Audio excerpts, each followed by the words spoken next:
I wanted to get a little more creative to hopefully pull in a new crowd, more indifferent to the Jonas Brothers. So I took a couple pictures, I photoshopped them to show what the app was capable of, but I also wanted to make a video to show off Doodle D&E's full potential. That's when I remembered Cameo Business. It's basically like Cameo, where you can get any celebrity or former Bachelor contestant to wish your friend a happy birthday, but for business. You can get any celebrity or former Bachelor contestant to wish your friend a happy McDonald's. Look at this, you got Kevin O'Leary from Shark Tank. You got Kate Flannery from The Office. Notoriously trusted source Kenny G. These would all be perfect options if they were not like $3,000, $6,000, $25,000 per video. John Roberts is $7? I mean, I don't know who that is, but it's still surprising.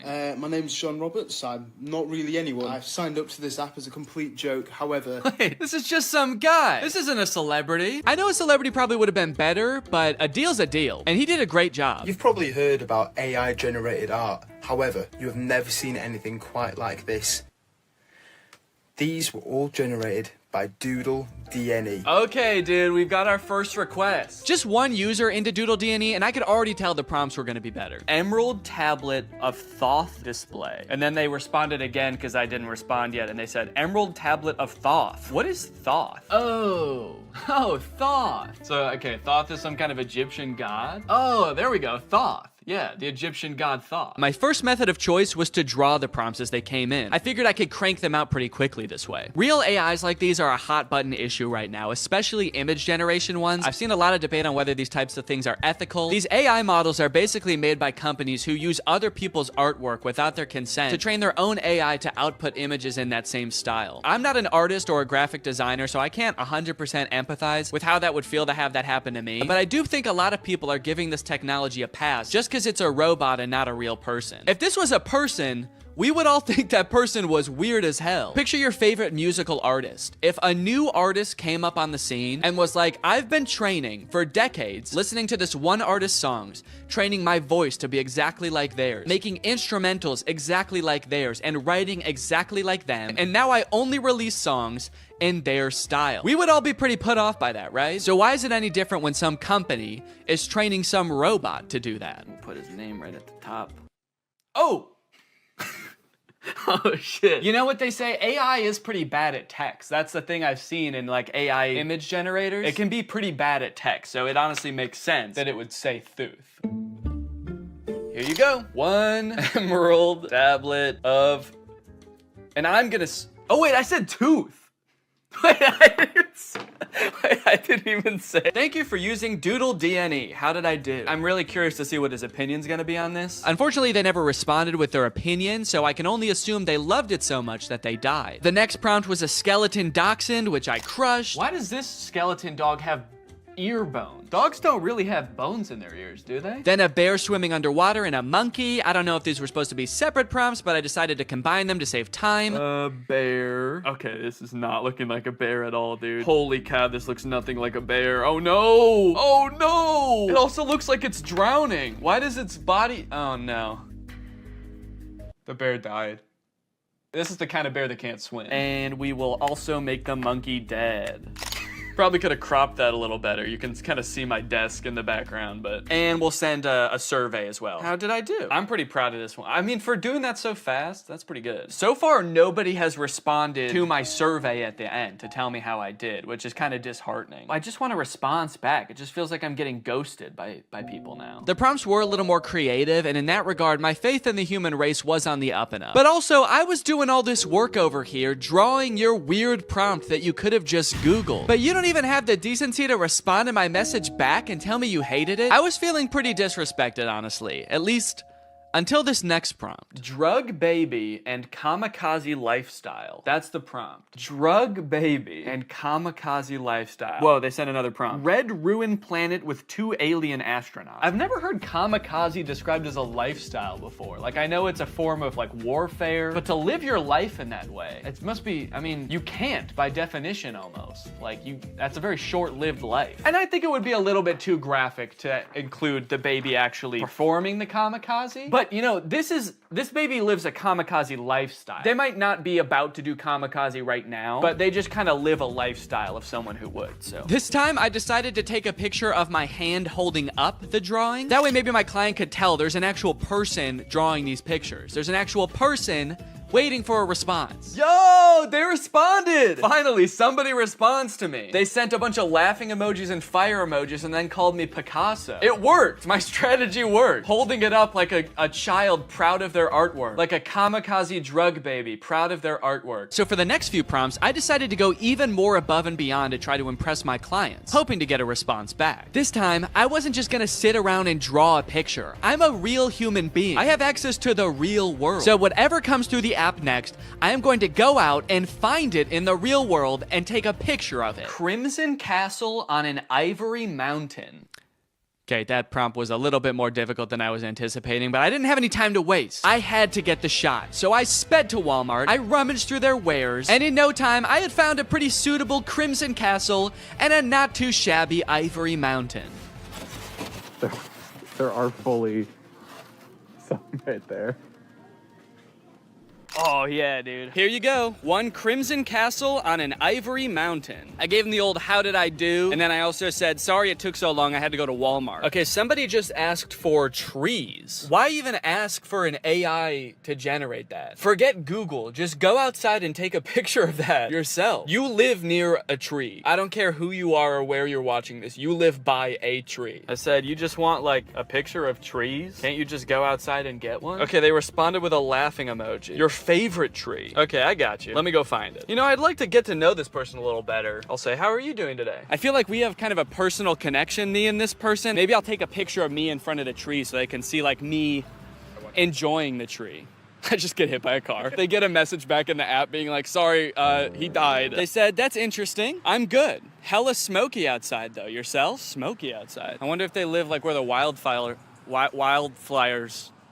Oh, dang, they said, yes, it's all smoky and can't see the beautiful trees with the horrid layer of pale smoke. It would be nice to see something fresh and clean. Damn, I kind of feel bad now. Now this is restoring my faith in humanity, dude. This person just wants to see a picture of a tree because it's too smoky outside and they can't see any trees. Is that good? Yeah. Okay. I threw a couple filters on myself so as to disguise my identity and send it back to this mystery tree lover. I said, oh, dang, I'm sorry to hear about that. I hope this picture helps. I hope that they're safe. Don't worry, they were. They don't live in the area where the forest fire was actually happening. It was just smoke blowing in from a different region. So they were safe. And also, they loved my picture. That's amazing. Thank you so much. I would be just as happy if I could be next to a tree like that. I finally felt like I was getting through to people, forming a real human connection. But that is when I met the final boss of AI users. Generate an image of Donald Trump in a Mexican prison behind bars. Bars! This is gonna be so easy. Donald Trump in there. I said, sorry you can't see him, it's so dark in there, but he's in there. That's horrible, it's not even a prison cell and you can't see Donald Trump. Yeah, cause it's dark in there. This person not only had the strangest prompts, but they had no issues really letting me have it when they didn't like my picture. Oh, I guess you actually can kind of see in there. Yeah, there's definitely no Donald Trump in there. Then they asked me again to generate an image of skinny Donald Trump. I said, okay, my bad, I'm on it. What kind of style would you like this in? Surrealist? I hope they want it in surrealist, dude. That'll make it way easier. Oh, crap, dude. They wanted it in realism. They weren't gonna let me take the easy way out. Drawing was out of the question. I decided to stall them by asking how their day was going, and then I began creating my magnum opus, a skinny legend Donald Trump. It was beautiful. Oh yeah, dude. That is skinny legend Donald Trump right there. Holy cow. Well, they haven't responded with how their day's going yet. I kind of don't want to send them the picture. If you're not even gonna have the courtesy to respond to me, maybe I'll say that. I said, okay, I'm done with the pic, but I kind of don't want to send it to you now because you won't even answer a simple courtesy question. So let's see what they have to say about that. Please answer in the style of realism. I waited for a response, but after 30 minutes, Donald Trump guy was nowhere to be found. I guess the prospect of having to be nice to me one time was just too much for him. Oh, dude, they responded. They said, my day is going well. May I please have my picture now? And they loved it. Faith in humanity restored. They even sent me another prompt. May I please have an image of an extremely obese Donald Trump eating KFC fried chicken? Yeah, I'm not doing that. Oh, I also forgot about this weird prompt. Can you film a video about today's sponsor? This video has been sponsored by HelloFresh. Guys, kickstart your fall with great meals from HelloFresh. They handle all the meal planning and shopping and deliver all the ingredients right to your door, so the only thing you have to do is cook. They do all the hard stuff, and you get to take the credit. A brand new season calls for brand new meals, which is why HelloFresh has a new lineup for fall with 40 weekly recipes that can fit your lifestyle no matter who you are. They've got veggie recipes, family-friendly recipes, and fit and wholesome recipes. So no matter who you are or what you like to eat, they've got something for you. Hey, I've got a lot going on right now.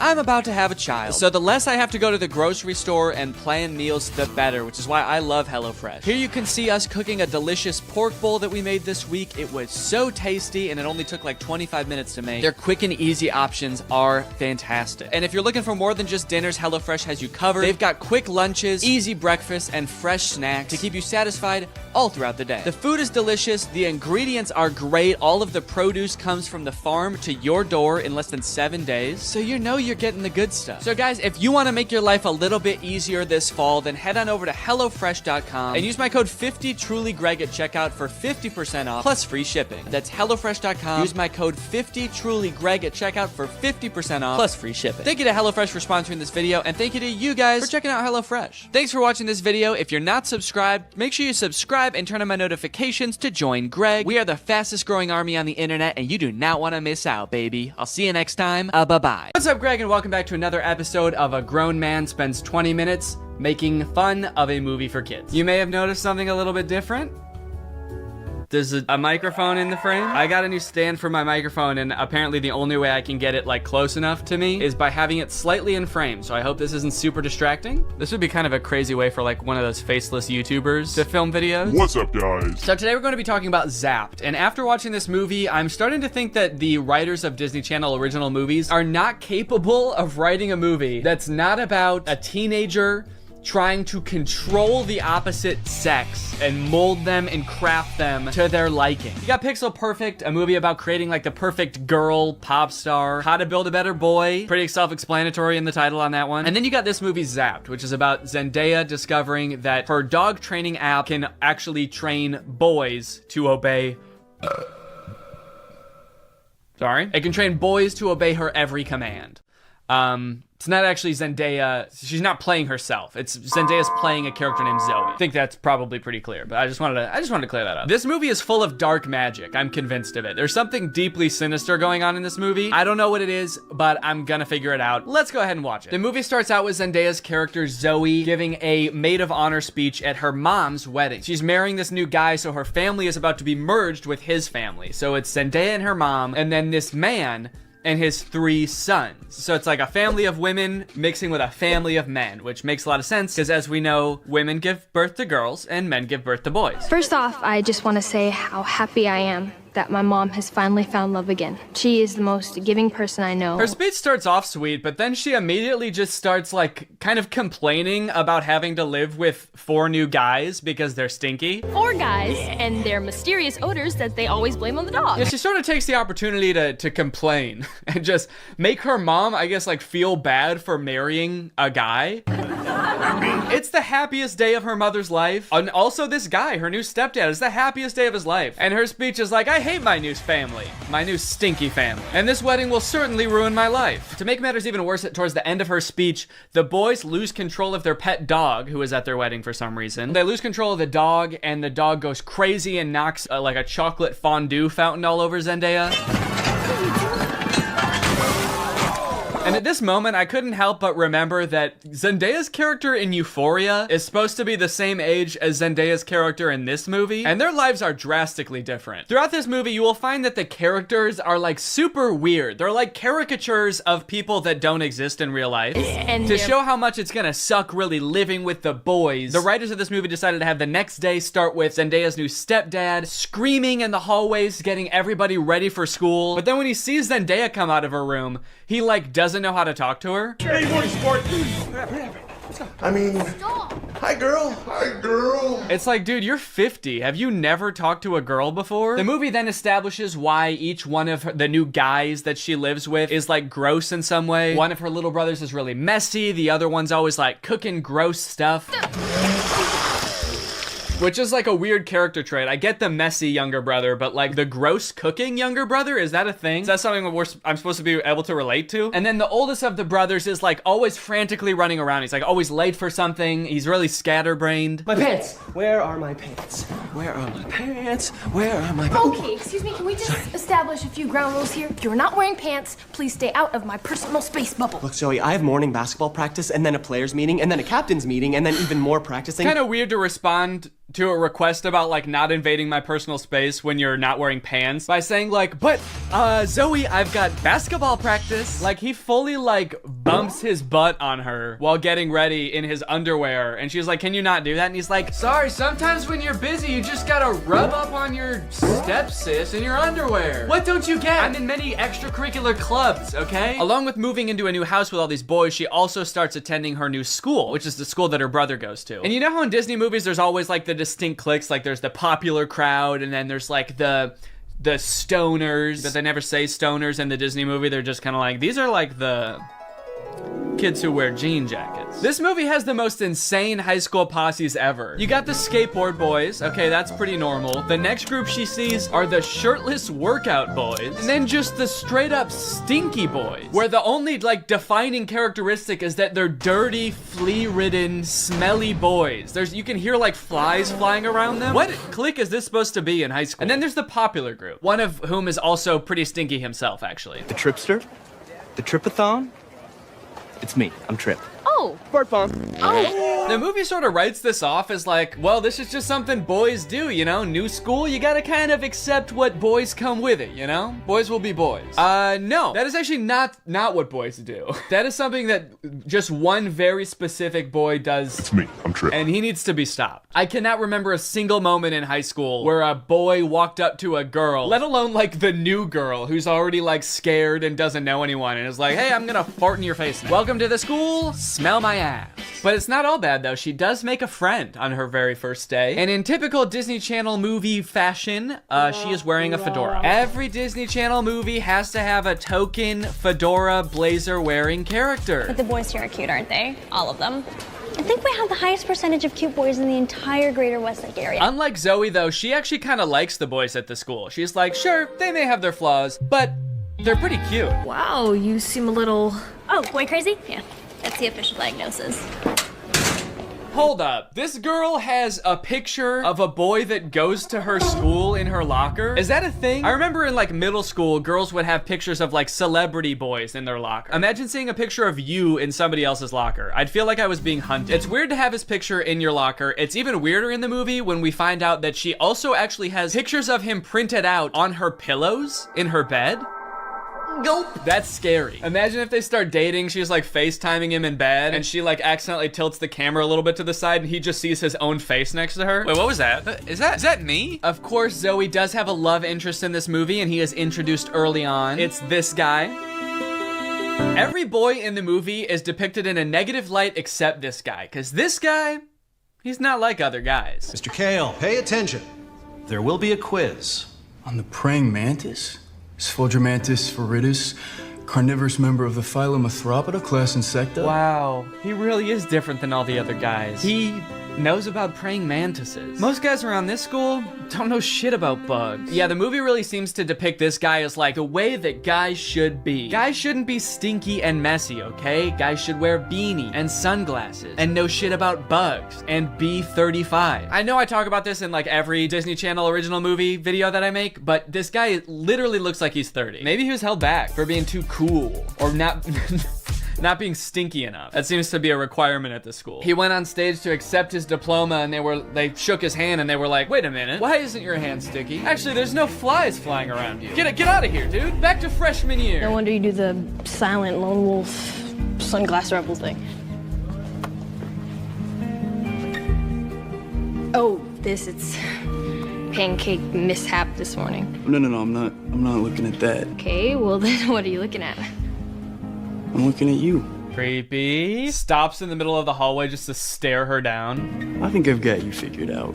Oh, really? Yeah, I don't know, man. This just comes off as creepy to me. I guess this is supposed to be romantic, but it's not really romantic to me. Just scary. I can see inside you. Another one of the plot lines in this movie is that Zoe wants to join the dance team, but the girl who runs the dance team is like the popular mean girl. She doesn't want Zoe on the dance team because she's too good at dancing and it's gonna make her look bad or something. Anyway, by now you're probably wondering, when the frick does this app thing happen, right? When the frick does Zoe discover that the dog training app works on boys? Well, at first, it doesn't. Zoe's just trying to train the family dog because it's all just like the rest of the boys in the house. It's stinky. Gross. And it like destroys her room and shit. Breaks this thing that her dad gave to her. She downloads this app called Listen and Obey, which is kind of an ominous sounding app. Sit.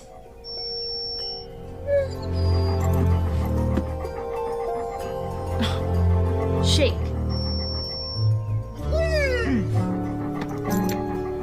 Right away, this app is already clearly cursed with dark magic, right? And the dog can even tell too, because you know what the dog does the second he realizes what's going on? He grabs her phone and runs off with it and tries to destroy it, presumably to break the curse. And then what happens next is honestly the most confusing part of the movie, okay? So the dog drops the phone in the bath. Her brother gets it out and tries to swing it around to get the water out of it. It flies out the window, swings around a satellite dish, slides down a solar panel, and lands in dog food. And from here on out, that app is now able to control boys. Any man or boy this app can control against their will. Sit.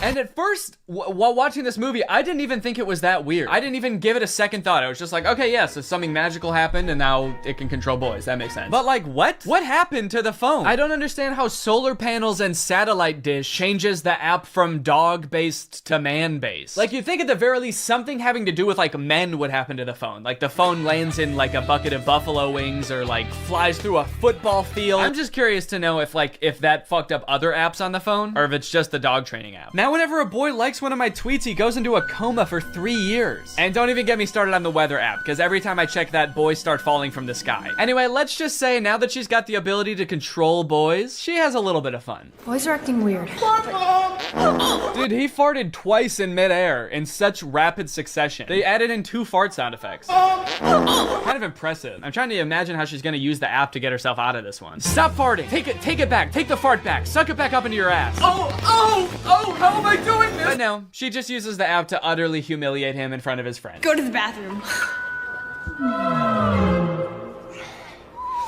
Oh, wait, no, not here. I'm still confused about some of these clicks, by the way. Like, what are these nerdy kids supposed to be? Look at this kid in the green sweater. How he acts when nobody high-fives him.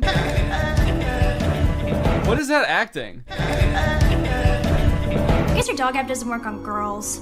Maybe because girls aren't dog-like enough. They're too catty. Ah, that's funny. Girls are catty. What the fuck does that mean? Boys are dog-like?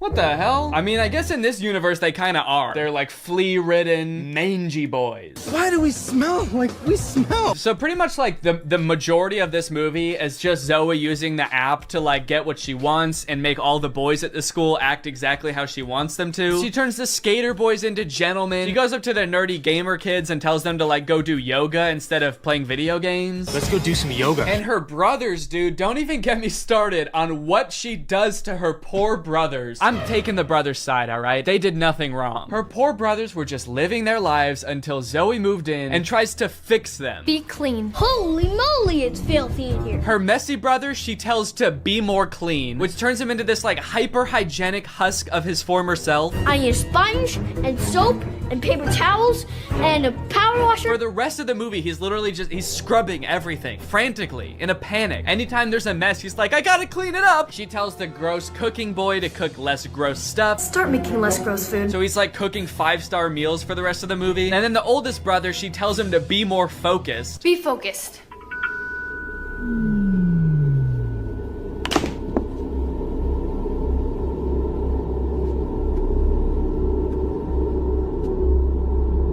Lampshade. The boy is just like focused on inanimate objects for the rest of the movie. He's just like staring at a lamp or at the basketball net. She turns her own family into like mindless zombies and she's like, this is better. This is nice. It's creepy, dude. It's eerie, this movie. In all honesty, dude, this show walked so that WandaVision could run. This is basically WandaVision. In fact, since they're both owned by Disney, I wouldn't be surprised if this was in the same universe. This is like a prequel to WandaVision. This is where she gets the idea. It's kind of funny how low the stakes are considering the power that she holds. She could like take over Wall Street. She could get rich. She could make anybody do what she wants. Any man. She could fix every war. Create world peace. In fact, I think her friend says that at one point in the movie. She's like, we could end every war with this. And Zoe's just like, yeah, we could, but I simply will not. I think it's more important that my brother stares at a lamp for the rest of his life. That's kind of the shit I'm on. Things aren't nearly as terrible as they were. Then again, I'm talking to a dog, so I might just be losing my mind. Hey, smartphone. In this scene, there's a little bit more development with the love interest. Zoe runs into him reading alone in the park. So what are you reading? Oh, no, let me guess. The Cool Guy's Guide to Wearing Sunglasses Inside. It's close. To Kill a Mockingbird. I feel like when he holds up that book, we're supposed to be like, wow, he really is not like other guys. Except that, like, that is required reading in most high schools, so he actually is like other guys. He's like every other guy. To Kill a Mockingbird's sort of my favorite book. My second favorite is The Great Gatsby. Third favorite is Geometry 101. I just love to read, what can I say? Eventually, things start to get a little crazy at school, and Zoe realizes that she probably shouldn't be controlling people like this anymore. People are getting into fights and stuff because the new cliques at school are just like not meshing well. So Zoe's like, all right, I'll just make them stop. And she tells the app to stop. And then of course, everybody just stands still and freezes. And so she's like, oh no, I can't reverse the commands. If I tell them to stop, they're just gonna literally stop. And so then like many more days go by and she's just like, well, I guess I can never reverse the thing. And it's like, well, what if you just said, hey, ignore all the commands I gave you, instead of just saying stop and being like, oh, it didn't work. The movie continues to get even more dark to like a startling point. There's a creepy ass scene where the whole JV dance team wants to resign because they don't like dancing anymore. And Zoe's like, how about I use the app to make you dance instead? And so there's just a scene of them all like sadly dancing because their hearts aren't in it, but they are being like physically forced to dance. And the movie even goes so far as to make Zoe force the love interest to kiss her with the app. Kiss me.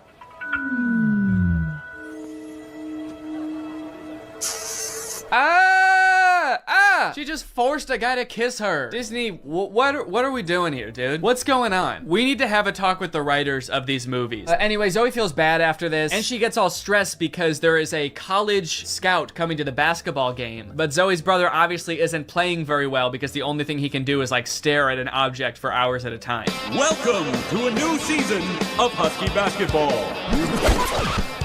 The Huskies have been struggling with practice, and there's a college scout in the stands. So tonight's game could be a nail-biter. I like that the scout is writing stuff before the game even starts. What do you think he's writing? Ball round, court shiny, boys stinky. Just as the beginning of the movie made no sense, the ending also makes no sense. The phone falls into the wrong hands. The popular girl figures out that Zoe is using it to control people. I don't know how she figures it out. She just like sees Zoe holding it during dance practice and she's like, she's holding her phone while dancing? She must be using mind control. I gotta get that phone. Anyway, she steals the phone. At the basketball game, she just like starts making everybody obey her every command. Bow down to me. In order to get the phone back, Zoe's like, how about I just do whatever you want? I'll do anything you want. Just say the command. Hands. And then this happens. Roll over.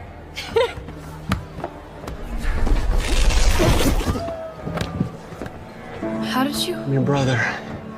We stick together. Sorry, what? He just broke the curse. Like the spell that everyone is under, he just like got up and he's like, I'll do it with you, I'm your brother. Don't worry about it. It's like, I'm sorry, is that what breaks the curse? Being a brother? Being her brother? And then eventually like her whole family is able to resist the app and get on the ground with her and start doing it. And it embarrasses the popular girl. And they, like the only explanation for it is this. Why isn't this working? Because everyone knows.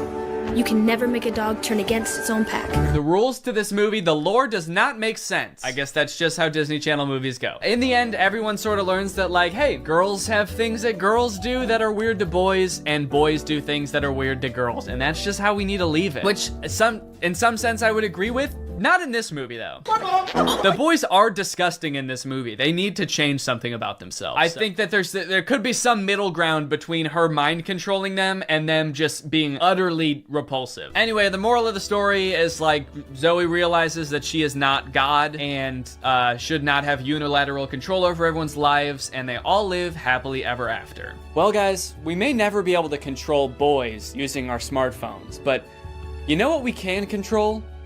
Our money. Thanks to today's sponsor, Current. Do a flip. Do a backflip. Sit.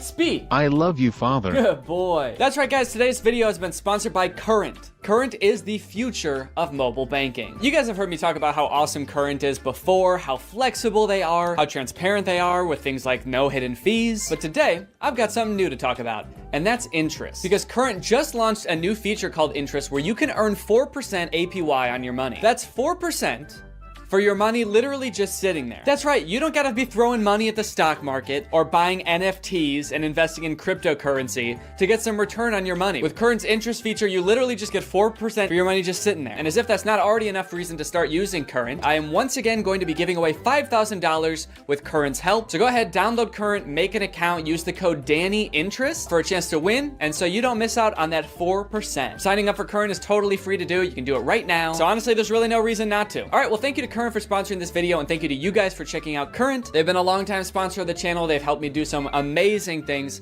so make sure you check them out, and goodbye. Bye. All right, guys, I'll admit I am very late to this topic, potentially even like a month late, depending on when this video comes out, but in my defense, I'm a dad now, all right? I have a baby. He's 5 months old. I have better things to do than sitting here talking to a camera alone in my room. Like watching Jason Nash live stream on TikTok. All right, Sandra, thank you for the money. Kevin, thank you for the money. Can you guys send me $1 million? Turns out I can do both at the same time though, so now I'm here. If you've been on TikTok lately, there's a good chance you've seen former Vlog Squad member Jason Nash constantly live streaming, compulsively urging his fans to send him money. I know I have. A lot. This man is constantly live. Here we go, 118. Guys, don't forget to follow my podcast, All Good Things Podcast. We just spoke about it. We need... If you enjoyed that 30 seconds of silence, guys, make sure to go check out my podcast. You're gonna love that. It's completely silent for an hour. Like me, a lot of people were pretty confused to see this. At one time, Jason Nash was a part of the most popular group on YouTube, and now he's battling the Joker for gifts on TikTok. What a way to start the day with Tommy. Coach Tommy, thank you so much for being here. If you've never seen one of these TikTok gifts battles before, basically there's two creators, and you send gifts to the respective creator that you're watching. This bar at the top indicates who has the most gifts, and when time runs out, whoever has the most gifts wins. Their prize? All of the gifts that they got during the battle. And then the second place person also wins all the gifts that they got during that battle. So needless to say, there's a lot at stake. This is a live stream where Jason is actually battling his wife, Naveen. Why don't you come down in the room? I'll let you in. You can come back in the house now. Yeah, come back in the house, man. You look like Batman standing over the city. Now, hang on. If they're married, aren't the gifts just going to both of them? What kind of charade is this? Now, at first I kind of assumed that most of the people watching these live streams were children. And I was like, ooh, that is super weird, just like asking children for money. You're basically just asking them to steal their parents' credit cards. In a way, I sort of thought of Jason Nash as like a babysitter, but he's also babysitting 1,000 other kids. And if you start choking, he's not gonna call 911 because he can't see you. But after tuning into a few of his streams and actually like clicking on some of the profiles of people watching, I realized that it's actually mostly adults, which was very surprising to me. Guys, what are we doing here? Stop that. I promise you there are like 1 billion other better uses for your money than helping Jason Nash's wife crush him in a gift battle. Fun as it may be. The reason I wanted to make this video is because I think that it's kind of a very interesting look at the career span of a creator. It's a pretty new career, all things considered. And like nobody's been a full-time online creator for 40 years. So we don't really know how long this career is supposed to last or how it will evolve over time. So I think it's worth looking at why Jason Nash is here. Between the years of 2016 and 2020, David Dobrik was seemingly at the top of the YouTube ecosystem. What started as David just sort of goofing around and filming his friends as up-and-coming content creators quickly turned into partying all the time, collabing with huge celebrities, huge giveaways, and giant sponsorship deals. And if you didn't watch the vlogs around this time, you might think that David was like the biggest part of them, but it was actually more his friends doing the heavy lifting. David was always behind the camera, and sure, he would laugh a lot, and you'd hear him laugh. But I really feel like the reason people tuned in was sort of to live vicariously through David and experience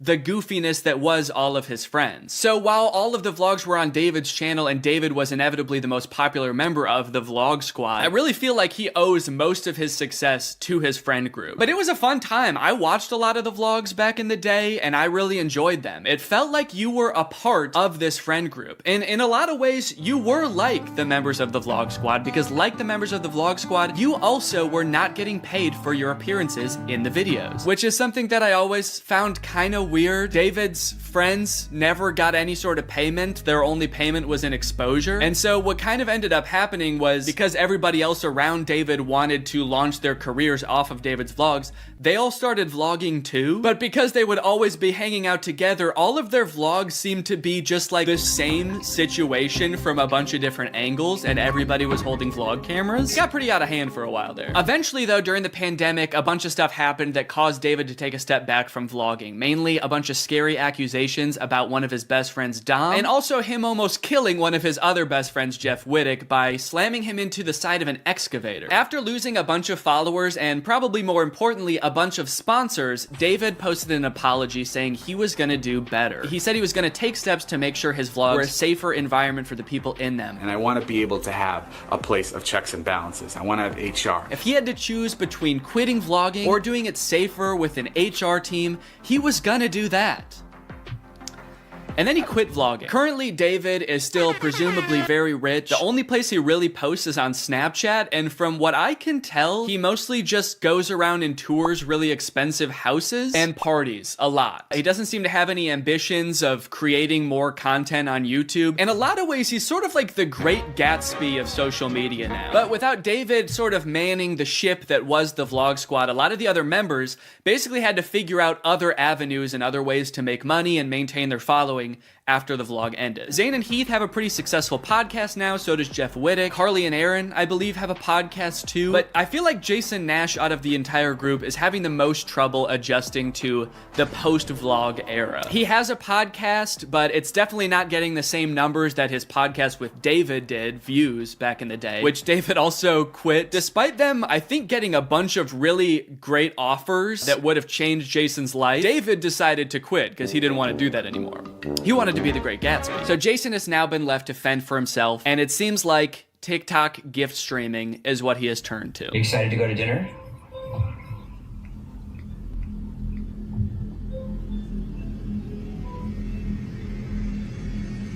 Man, this is content, baby. This is crazy. I didn't know all you had to do is just sit there and stare at your camera and people will just send you money. Why did I write this whole video? So a lot of the response has obviously been kind of cringing at this feeling that what he's doing now is very shady. And I mean, he's not really harming anybody, I guess. It does seem like it's mostly adults sending him money. Obviously, there's always going to be kids online stealing their parents' credit cards, so that's not great. I do get kind of a shady vibe from it just because there literally is no content for you to consume except to send him money. Like, the whole point of this stream is to see how much money Jason can make without having to do anything. That's like the point of the stream. Melanie, thank you. Let's go. And you could argue that Twitch streaming has donations and, you know, a bunch of other live streaming does too. But I would argue that there's at least some content behind that. Someone's playing a video game or they're doing a podcast live and the donations are just a little bit extra on top. It's not the content itself. I've also seen a lot of people wondering, like, wait, isn't David super generous? During his vlogs, he was always giving away cars. He was paying for people's weddings, just like handing out PlayStations to people on the street. Surely he could just help Jason if he's struggling financially, right? Wrong. From some of Jason's podcast clips, it seems that that is definitely not the case. But before we get to that, I've got to make some money of my own. Alright guys, let's get those gifts in. James, thank you for the llama. Carol, thank you for the sombrero. Brian sent a Arab? Oh. Is this a gift on TikTok Live? Also, how did you get this one? This one's mine. Well, regardless, this is actually pretty convenient because this video is sponsored by Air Up. Air Up flavors your water using scent-based taste. And, oh, Brian also sent a scent pod? Oh, thanks, man. Okay, so I can put that on. With the scent pod down like so, it's just a normal water bottle. But when I activate the scent pod, air is able to pass through the scent pod and into your mouth, where you can taste the scent. Send me money. I like to bust out my Air Up while I'm getting work done. It gives my water a little bit more which is what I need when I'm trying to focus. This one right here is lime, and it is excellent. One said, come to Brazil. I'm busy. Air Up is a unique hydrating experience. You can't get this anywhere else, buddy. No chemicals, no sweeteners added to the water, just plain old water into my plain old mouth. The scent pods come in a variety of flavors. I really like the lime and the peach. My editor, Jake, is really fond of cherry. So no matter what kind of flavors you like, there's bound to be a couple for you. You want to spice up your hydration experience, click the link in the description, get yourself an Air Up, get yourself some scent pods, put your mouth on the nozzle, and suck away. You look really tired today. That is mean. Thank you to Air Up for sponsoring this video, and thank you to you guys for checking out Air Up. Now back to the video. About a month ago, when Jason was in the thick of his live streaming every day, he posted this podcast where he and a bunch of David's mutual friends talk about how different life is now that David's not vlogging anymore. But the thing is, like, David's in this, like, moment in his life. Yeah, where he can do anything. Where he just parties. Oh no, Jason. The look on your face, man. Jason's like, don't look bitter, don't look bitter, don't look bitter. Where he can do anything. Perfect. He can do whatever the fuck he wants now. He calls me to play pool. And I'm like, I gotta go live, and I don't expect him to understand that. You don't expect him to understand that you have to work to make money? You know he did that too, right? I wouldn't expect him to understand that, man. He hasn't had to work in, gosh, what is it, 2 years now? I hate to say it, Jason. I think he gets it. I just don't think he cares. Like, I'll say things like, I'm losing my house, and he'll be like, oh, but just go play pool. I just don't think he cares. Dude, Jason, haven't you learned anything from being friends with a popular YouTuber? You just told him you might lose your house, and he invites you over. You think he really wants to play pool, dude? He's probably gonna Mr. Beast you. He's probably inviting you over so he can, like, surprise you with a new house. He might make you do Squid Games for it, but you have a chance to win a new house. Maybe he'll give you a new car. Or, you know, surprise you with his new car like he did that one time. My surprise to you is that I'm buying myself a car. I know, right? That was cool. I will say it is interesting that David seemingly stopped doing the extravagant giveaways once he stopped doing the vlog. I wonder what the correlation there is. That's kind of weird. There was a great TikTok that he sent, which was like some guy. It's just the guy that has like a lot of money and can do anything all day. He's like, oh, Diplo's having a party tonight, and like and it's literally like things that David has said. David sent Jason a TikTok of a rich, out of touch guy being like, oh my god, dude, this is so me. Dude, look at this TikTok. This is so me. That moment when you're rich and you're partying with Diplo and you're talking about how much you hate Jason Nash and how poor Jason Nash is. Guys, comment below if you found this relatable. But if you think about it, though, from 18 to like what, 23, 24. Oh, he was hitting it. He never drank. I don't think he ever drank. Even when we would visit him, we'd be up till like midnight, just like watching the edits, just like. Wow, he worked hard for 5 years? Let the man party, dude. Please do not burden David's poor gentle soul with your financial woes. Just let the man play pool and play with him, for God's sake. I mean, look, I don't doubt that he worked hard. The dude posted 3 vlogs a week. I'm sure it was a lot of hard work, but you know who also worked hard? Everybody in his vlogs. I mean, that dude just said it himself. They all stayed up with him until midnight watching the edits to make sure they were good. This was a group endeavor. And I know what people say. They say like, well, David gave them the opportunities, you know? He didn't have to make them famous. Yeah, he kind of did. That was like the whole point of his vlogs, was his friends. David wasn't just making them famous because he was a good, generous guy. He was doing it because that's what was working. They made him famous as much as he made them famous. Now it's like the complete opposite. Everyone's like working, and here's him just like, hey, what are you doing tonight? And it's like a Tuesday night. Everyone's working. Yeah, man, that is kind of a crazy switch. Whereas before, David was working and everyone was helping him. Now everyone else is working, so naturally David is partying with Diplo. Naturally, a lot of the conversation around Jason's live streams has revolved around the confusion as to why he wouldn't just get like a normal job if he was strapped for cash, or if like the social media thing wasn't working out. Can someone make Jason Nash a fucking DoorDash account? People are wondering, why is he pursuing this career that is like universally seen as embarrassing or cringe, rather than just getting a 9-to-5? And I totally get that criticism, because I do love being a creator. I love getting to be my own boss. I love being creative on a daily basis, working with people that I'm really inspired by, entertaining people. But if this exact version of being a creator stopped being feasible, would I start doing gift streams on TikTok?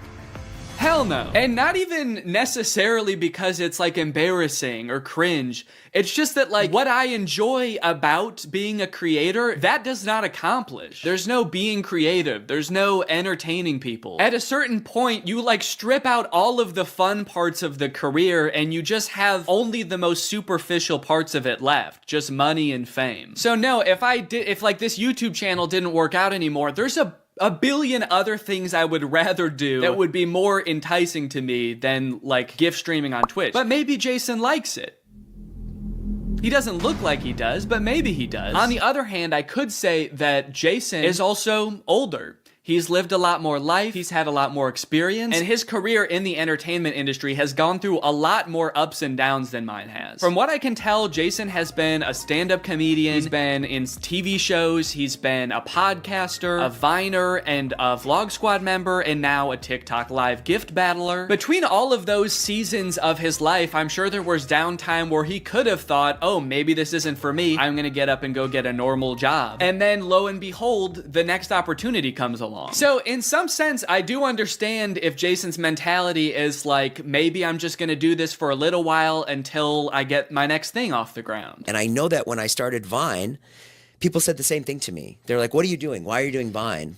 You know? And I was like, okay, this is what I'm doing. And then I did YouTube, and people are like, why are you doing YouTube? And I feel like when you're first to something, that can really pan out. Yeah, I do get what you're saying, but also I don't know if this is the same as Vine and YouTube. Saying he's the first to this new thing like TikTok gift battling is gonna be the next big thing is very worrying to me. Please don't make that the next big thing, guys. On top of all that, there is this sort of like gamification in your head that happens when you're a content creator. Because so much of it is like numbers based, you're always looking at your analytics, hoping your numbers go up. It becomes kind of a game in your head to see if you can do better than you did last month or last year. Because of that, I feel like in a lot of content creators' heads, quitting or pursuing a different career path is seen as like losing the game, even if it's subconscious. That being said, I don't think that's a healthy way to look at it, and I would encourage people who are pursuing being a creator to find other passions that, you know, if this didn't work out, you could pursue that instead, because I think just clinging to relevancy for relevancy's sake is not a good thing. But why try to guess what Jason's thinking when someone literally asked him on his own podcast why he doesn't just get a job? This isn't me saying this as a negative thing. I'm just totally asking. Please. Yeah. Why don't I get a real job? No, I know why you do it. Yeah. But like... No, man, I know why you do it. It's pretty clear to me. But, could you tell everyone else why you do this? Someone said that the other day, why don't you get into real estate? I'm like, I hate it. I don't have a real estate license. Bo Granny? Oh yeah, I forgot. You have to be born with a real estate license to do real estate. But darn, Jason Nash was born with a TikTok account. So he has to do that instead. Right. Now look, would I be on TikTok Live if I wasn't in like a financial hole? I don't know, probably not. But also like YouTube wasn't really working. And I needed to find something. OnlyFans. I can't do OnlyFans. This is such an unrelatable thought process to most people. YouTube is not working out for him, and his first thought is OnlyFans? TikTok begging people for money? It just comes off as being so set on being an influencer that nothing else matters to this guy. Listen, it is what it is. It's like, I was on Vine, I was on YouTube, I was on Snapchat, and now I'm doing this. Don't say it like that. Now I'm doing this. I mean, I do like it. No, man, I don't think you do. Not after that. We all saw that. So anyway, it is what it is, and I have to do it because I love it, and it's my favorite thing. Phew, that was close. Hey, we can hear you. What? You said that was close out loud. Oh no! Do you ever think about going To DoorDash? Or to like I just never thought it's entertainment or nothing. I don't care what it is. Like what would you suggest I do? No.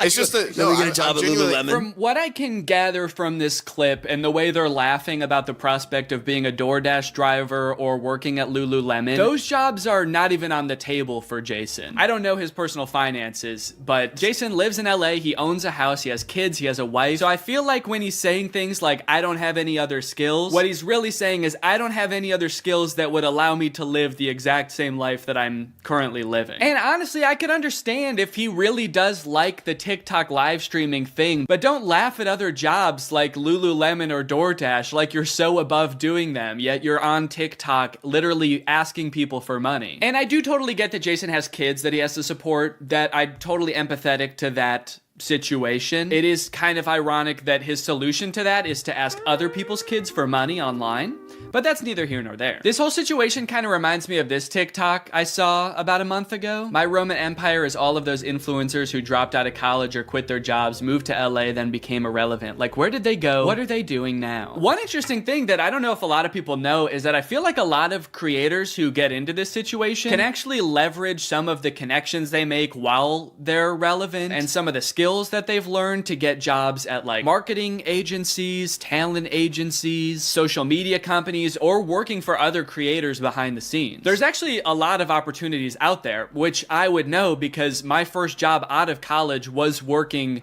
for a YouTube MCN. While I was still on Vine, I graduated college and I was worried that that wasn't going to be a stable career, so I actually got a job working at an MCN. And then I also worked at the YouTube channel Corridor for a while before my YouTube channel took off. So just throwing that out there, there are other career opportunities where you get to be involved in the creator space, even writing or acting, stuff like that. But it doesn't have to be your operation. You can just get a stable job. All right, it's time to talk about David again. While everyone was making fun of Jason for doing the TikTok live streaming thing, David paid him a visit on Snapchat. Dude, you're kind of becoming a legend on TikTok now. I know.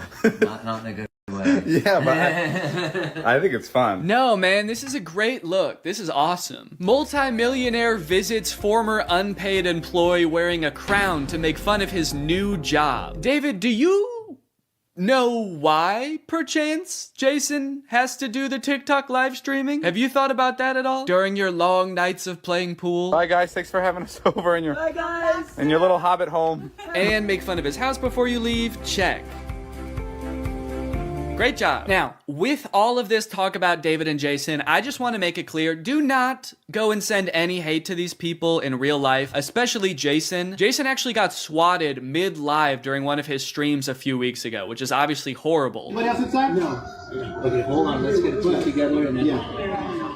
This is obviously a horrible situation, actually terrifying. But I cannot help but break a little smile when I look over and the two people he's gift battling are the Dobre brothers. I don't think there's a single funnier sight than watching the two of these blankly stare into the camera and not understanding what's going on. Also, imagine your gift battle opponent getting swatted and he's still crushing you, dude. That's gotta hurt. My big takeaway from all of this is if you are pursuing being a content creator, I would heavily recommend being super careful about the way you go about it. I would highly recommend not letting your success be at all related to the success of another influencer. You don't want to be the guy from David's vlogs when David stops the vlogs. Also, save your money. This career that we have, we don't know how long it's gonna last. I mean, I sort of view it as being any other type of entertainer. You're only relevant for so long, or like an athlete or something. You can only be in your prime for a certain amount of time, so save as much as you can. It's really easy to get caught up in the lifestyle of an influencer and like partying all the time and flying on private jets, buying expensive cars. And if you can make this career last for like 20 to 30 years, that's awesome. That's insane, but it's definitely not guaranteed. So just be careful, all right? For me, for your old pal Dan. All right, guys, well, I hope you enjoyed this video. If you're new here and you're not subscribed yet, make sure you subscribe and turn on my notifications to join Greg. Greg is what I call my fans here on YouTube, and if you just watch this whole video, that means you kinda gotta be a Greg now. I don't make the rules, sorry. Except for that rule I actually did make, but all the other rules I don't make. All right, I'll see you guys next time. Bye-bye. What's up, Greg? Lately, I've been seeing a lot of discourse around alpha male podcasts on YouTube. I've seen a lot of really good commentary videos talking about these insanely misogynistic podcasts where the hosts, under the ruse of giving dating advice for men, will basically just insult women for an hour straight. Guys, here at the Fit Wolf podcast, we know that the dating game is tough these days, you know? Men don't know what women want and are finding it harder and harder to find a good girl to settle down with. So tip number one to finding a good girl is invent a time machine. Invent a time machine and go back to the 1750s, because that's the only way you're gonna find a decent woman. Because every woman nowadays is a thought. That's right. Every single Michelle out there that I used to date a month ago is a thought. They get mad at the dumbest things, like saying that women have no inherent value and their only purpose on this earth is to bear my children. And they forget to turn off location sharing even though they broke up with me a month ago. Michelle, I know you're over at my friend Brandon's house right now. I'm outside. But I think I might have found something that takes things one step further. I saw this video on Reddit the other day that's a trailer for something called The War Room. And instead of being a podcast for these like alpha male, misogynist, entrepreneur type guys, this is a club for those same types of guys.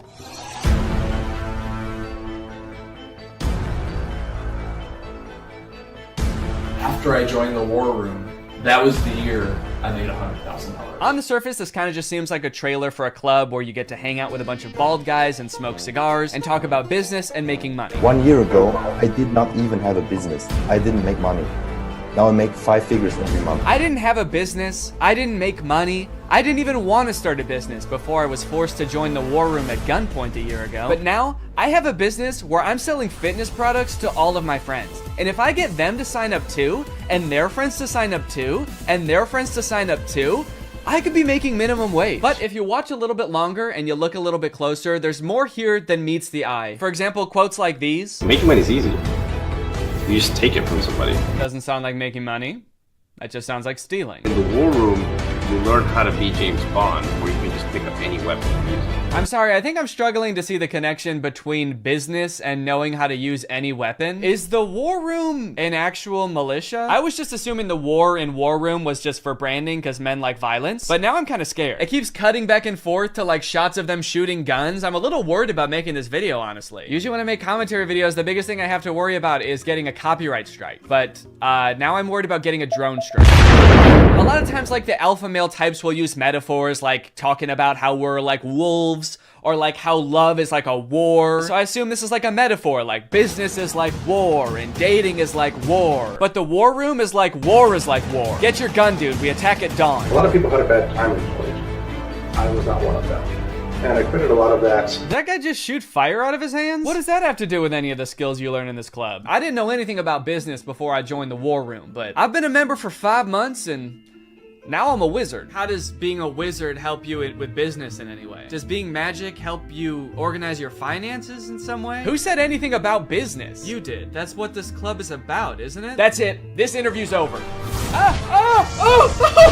I'll stop. Pay me money. Give me money now. Definitely makes me want to join. You got dudes shooting guns, swimming, doing group exercises on a hilltop, watching other people gamble, smoking cigars. It kind of just seems like one super long bachelor party for men whose wives have already left them. And then at the end of the video, it gives you the URL to sign up. It says 54 countries, 1,000 members, and resist slavery. That's the last thing it says in the whole video. It says resist slavery, and then the video ends. And it's like, yeah, I will.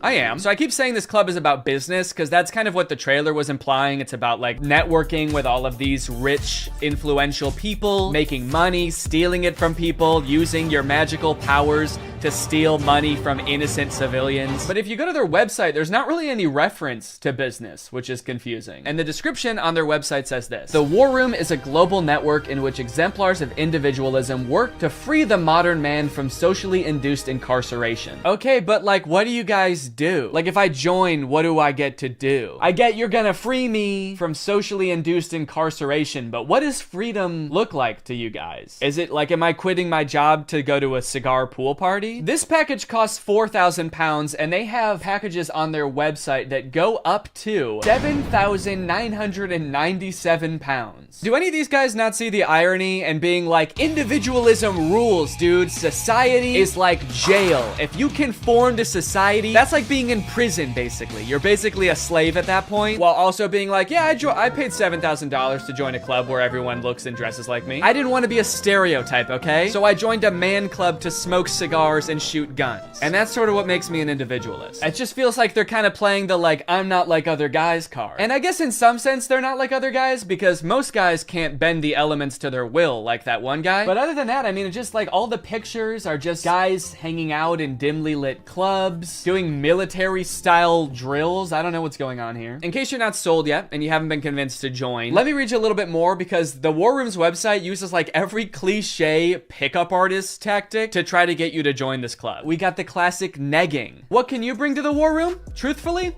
very little.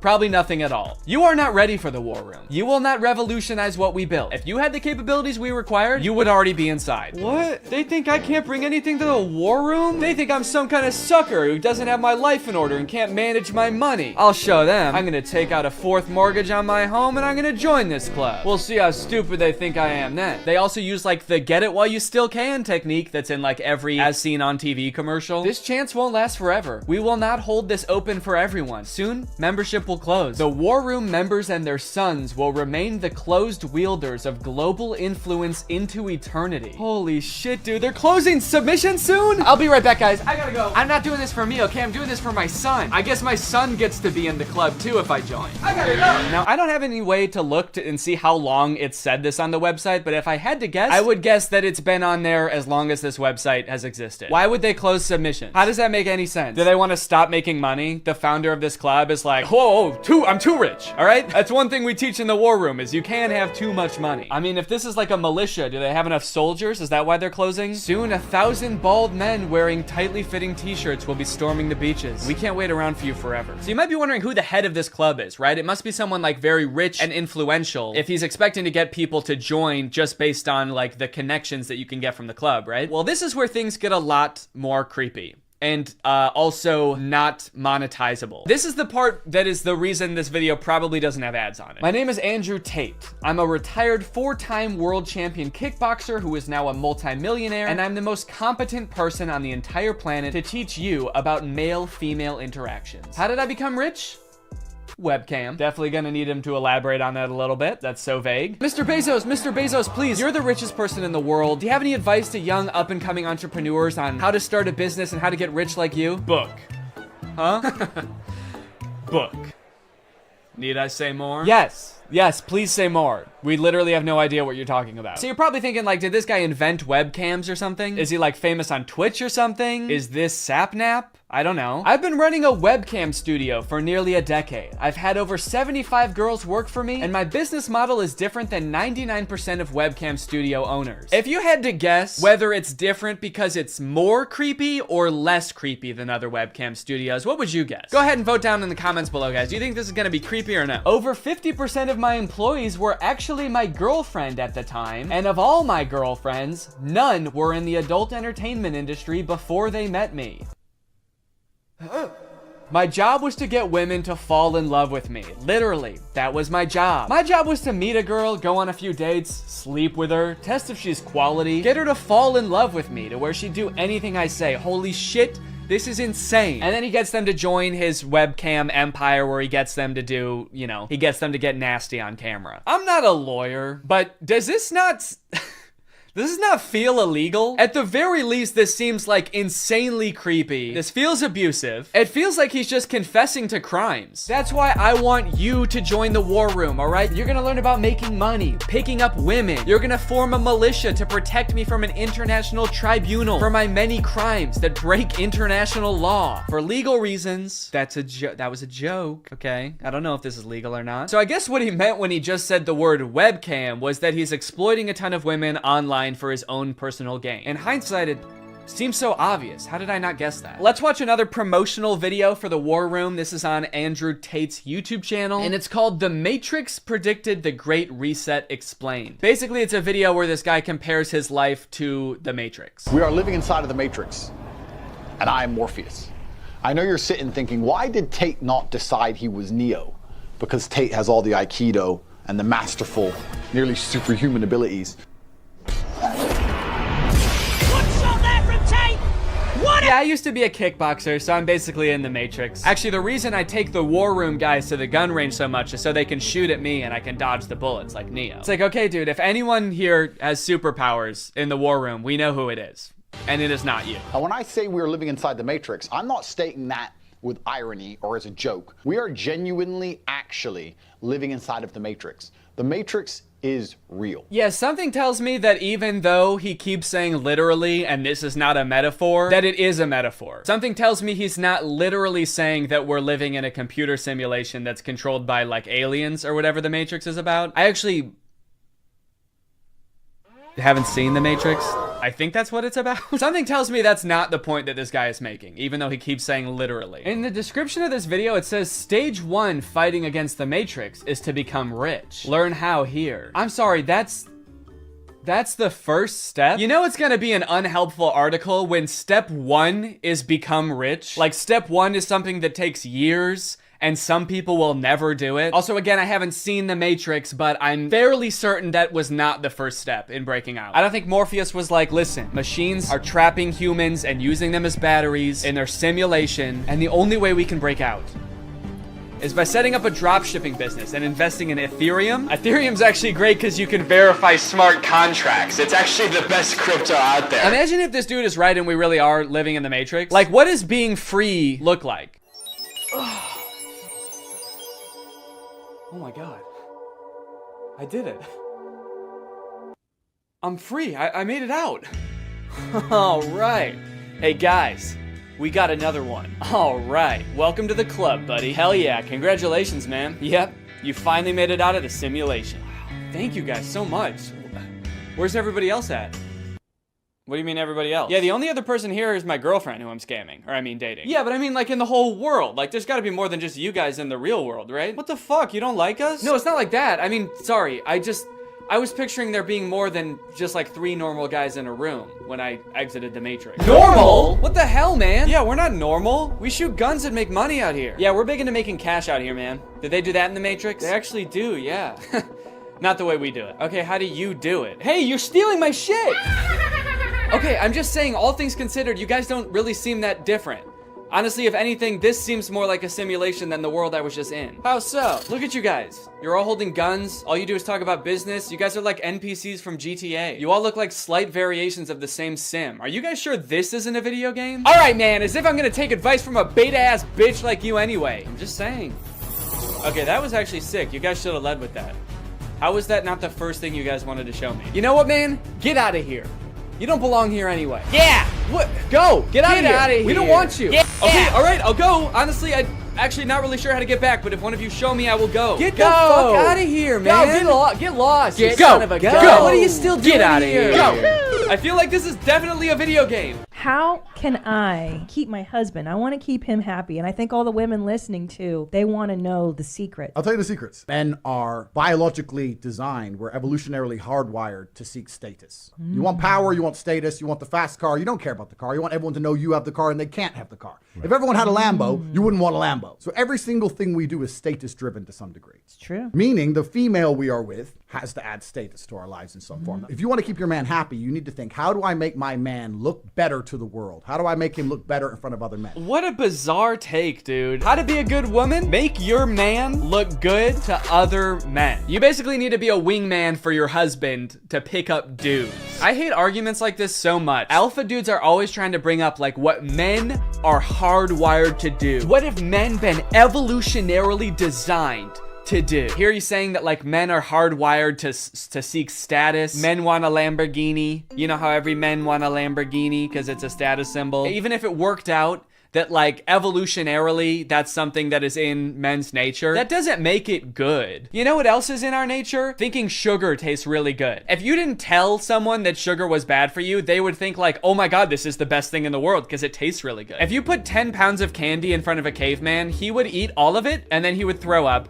And then he would die, probably, because he's never eaten that much sugar before. But hey, I guess that's just kind of what he was hardwired to do. So if you want to be a good cave wife, you gotta go out there and you gotta get your man as much candy as you can find. You want to go to the store and buy him one of those lollipops that's as big as his head that he always wanted when he was a kid, but his mom would never let him have. And that's the only way to keep men happy, all right? These alpha male type guys are always trying to sound like scientific. Like this is the science-backed way to attract a mate. And this is the evolutionary way that relationships are supposed to be. But I feel like if they were being honest, they would recognize that there's a difference between what humans like naturally are inclined to do and what is healthy and what is sustainable. You know what else increases your status? Murder. Can't be anyone higher up on the hierarchy if they're all dead, right? It's weird. I don't see any of them advocating that, but it's the same primal instinct that they're talking about, so why don't they? To prove what a sick and cool lifestyle this guy has, here is a video that he posted on Christmas while apparently alone in a hotel room.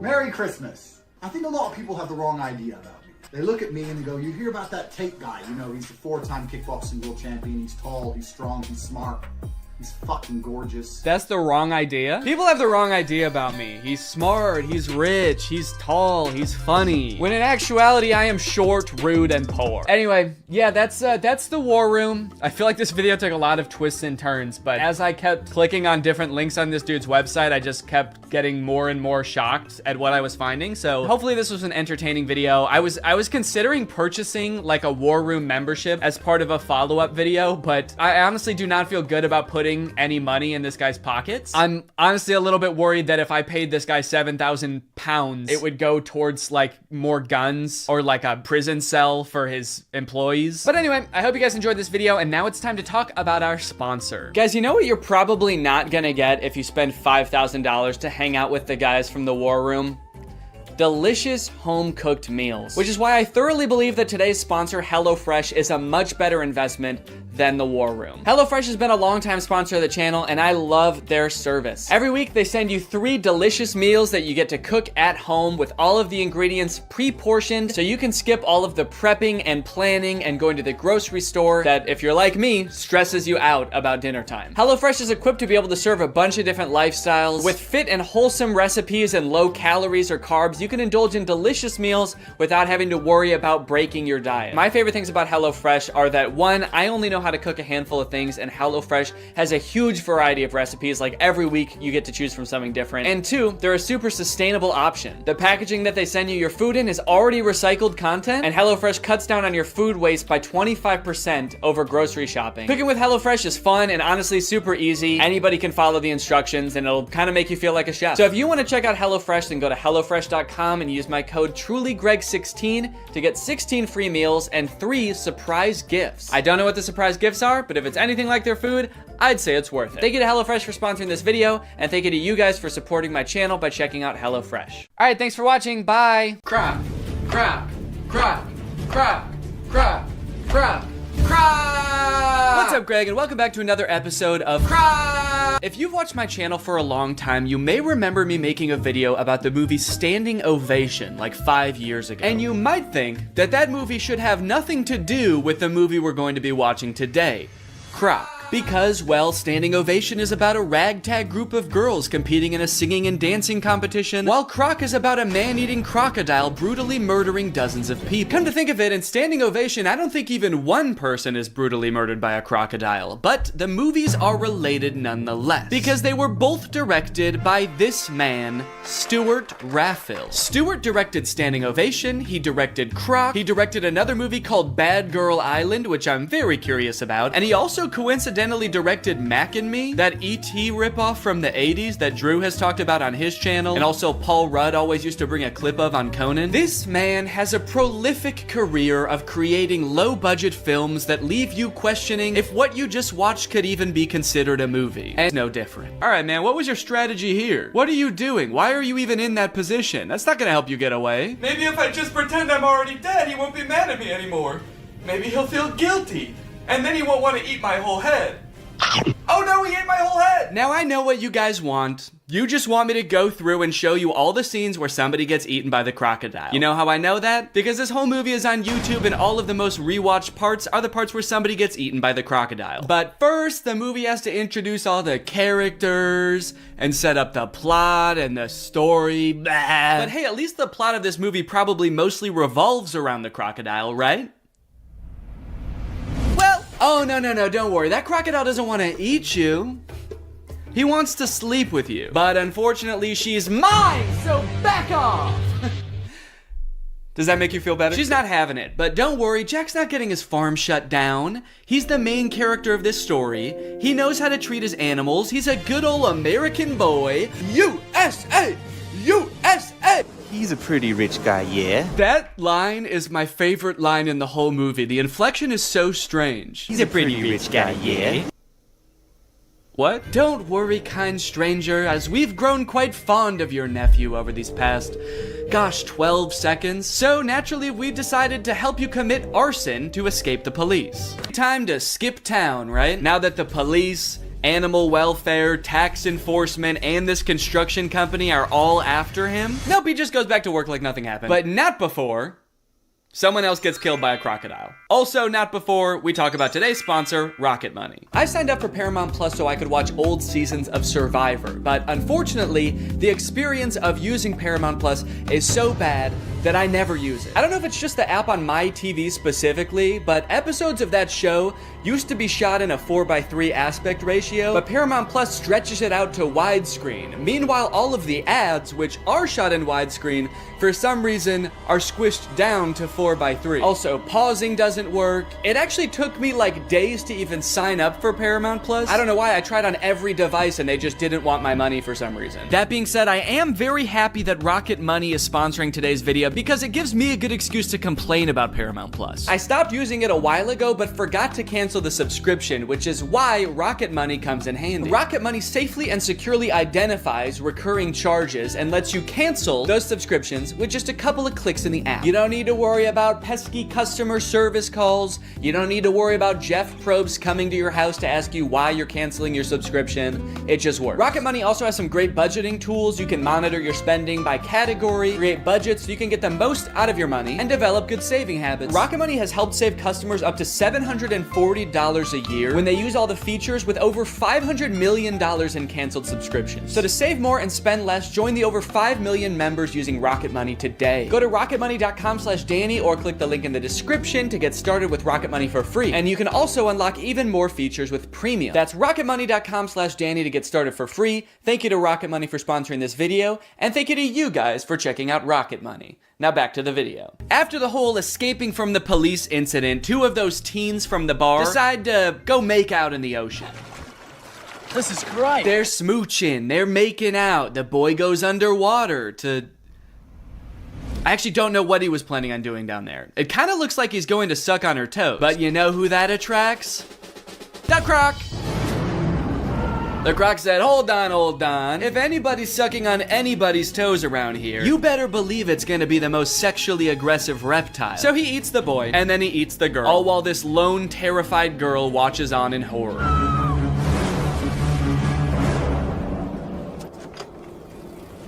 I love how casually she rides away. She is in no rush. Ah, a killer croc! I gotta go get help! But I shouldn't go too fast. I gotta focus on me.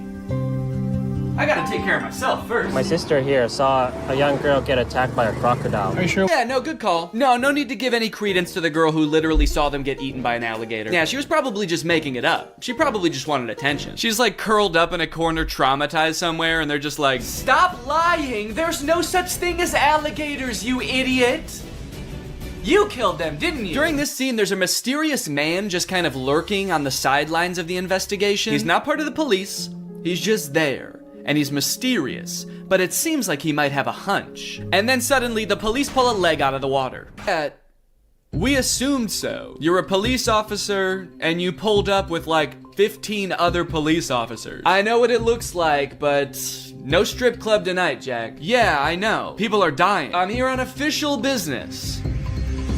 Unless... No, dude, we have to catch this crocodile before it kills again. Right. Yes, exactly. But what if it's at the strip club? Yo! So the girl that Theo was flirting with at the bar is having a funeral for her cousin. And since everyone thinks it was Jack's crocodile that ate the cousin, they are not very happy when he shows up. He's asking, are you okay and what's wrong when everybody doesn't want to talk to him? Dude, somebody died. What's going on? Why is everyone so sad? Hey, where's your cousin? The ugly one. And why'd you even ask if you weren't gonna care what he said? He gave you the worst answer you could possibly hear while your kids are in the water and you were still like, yeah, I don't care. But look, we know from earlier that sure, this movie is violent, but they would never actually show a child getting murdered by a crocodile. No! Basically just the really dumb, slow ones. One thing that really surprised me about this movie is how overwhelmingly positive all of the comments on YouTube are. This movie is super boring, the acting is really bad, there are long periods of seemingly pointless plot development, and yet the YouTube comments seem to love it. But they are pretty much exclusively all about how pretty the scenery in Thailand is and not about the movie or the plot at all. So I guess that makes sense. Great movie, well filmed, nice locations, beautiful filming. Never thought Thailand was so perfect a paradise. Thanks so much. Yeah, well, it's not that perfect if people keep getting eaten by alligators, is it? Great movie with beautiful scenery. Thanks. Do these people think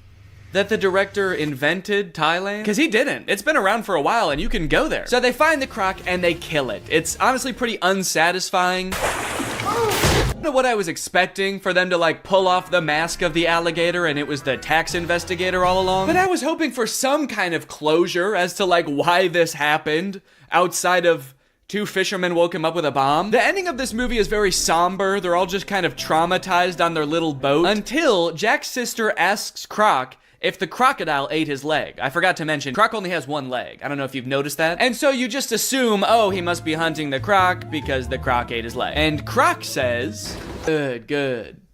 I was hoping this movie would end like an episode of The Big Bang Theory. Well, guys, thanks for watching this video. I hope you liked it. If you're new here, make sure you subscribe and turn on my notifications to join Greg. I'll see you guys next time. Bye-bye. He says, I kind of like it for some reason. I have no clue why, but this game slaps. I wish I could remember why, but I just black out every time I play it. And when I come to, I just know that I had a good time. All right, I'm gonna buy it and we're gonna figure out what exactly is going on with this game. It's only $4, why not? Now, unfortunately, I've played a few VR games before and my body is not exactly built for it. If I play in VR for too long, I get what I like to call VR fever, which is not the fun kind of fever. It's not like Bieber fever. It's the kind of fever where I get nauseous from motion sickness. So I'm gonna need to get nice and hydrated for this, and I'm gonna need that hydration to be nice and fun. Luckily, I have my Air Up bottle, which is exactly that, and they're also the sponsor of this video. How perfect is that? Air Up is a whole new way to get hydrated. While you're drinking regular plain tap water, you get to experience the flavor of a variety of delectable scent pods, which you place right here. Every time you take a sip, both water and scented air are transported up into your mouth, and thanks to the science of scent-based taste, you actually experience the flavor of peach, or whatever flavor you want. They have an endless array of flavors. If you ever want to drink just plain water, you can just push the scent pod down, and then you can pull your scent pod back up when you want water flavored only by scent. I like my Air Up bottle because it's not adding any sugar or sweeteners or additives to the water. It's literally just plain water, but you end up drinking more because of the flavor. So if you want to experience Air Up for yourself, click the link in the description and use my code Danny. Thanks to Air Up for sponsoring this video. Now let's game.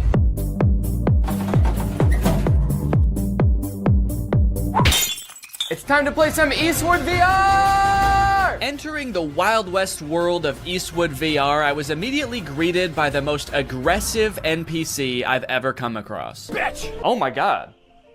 What the hell? Such an aggressive way to start the game. Come here, you big fuck! The very first thing you're supposed to do in this game is duel this guy, but for some reason, the game spawned me without hands. Right off the bat, I'm not seeing hands? Let me try restarting the game. Please give me hands. Please give me hands. Yes, okay, I have hands this time. All right, it says shoot him to enter the saloon. Is that how it worked in the Wild West? Son of a bitch! You have to shoot the bartender to enter the saloon? Now that I could actually grab my gun, it was time to use it.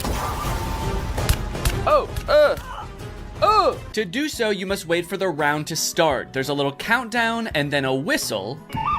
And then you have to pick up your gun and shoot him before he can shoot you. Dude! This took a little bit too long to figure out, honestly.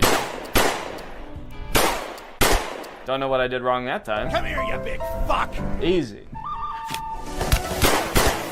Whoa! I did it! Let's go. Hell yeah, partner. Hey, I dropped my gun and I got it back. The review said you can't do that. Guess they were wrong. So do I want to continue or restart? Yeah, as much fun as that was, I think I'm going to want to continue. Also, that is the funniest death pose I've ever seen. Dude is face down, ass up. Continue. So it turns out none of the menus work in this game. So I just decided I'm gonna shoot this guy and go into the saloon. Lovely, okay, so now I'm in the saloon. This is kind of fun. I'm actually, it's not that bad so far. I immediately began to explore everything this saloon had to offer. And it turns out there's quite a bit. You can throw this pot up in the air. Whoa!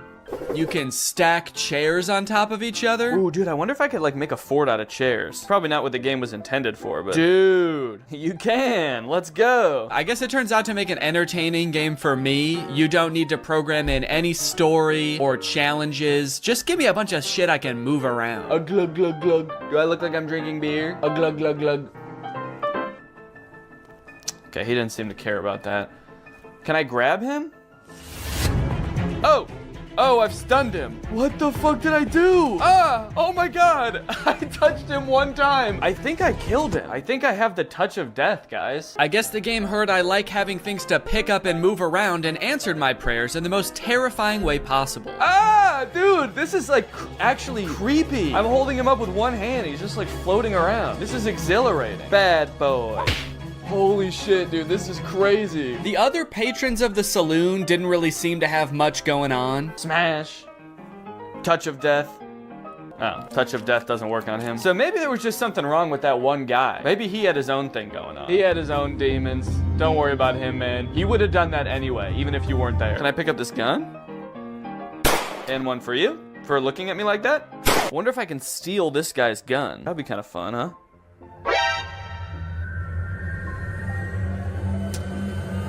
Okay, that's funny. On the wall of the saloon, there's a list of other bandits you can duel with.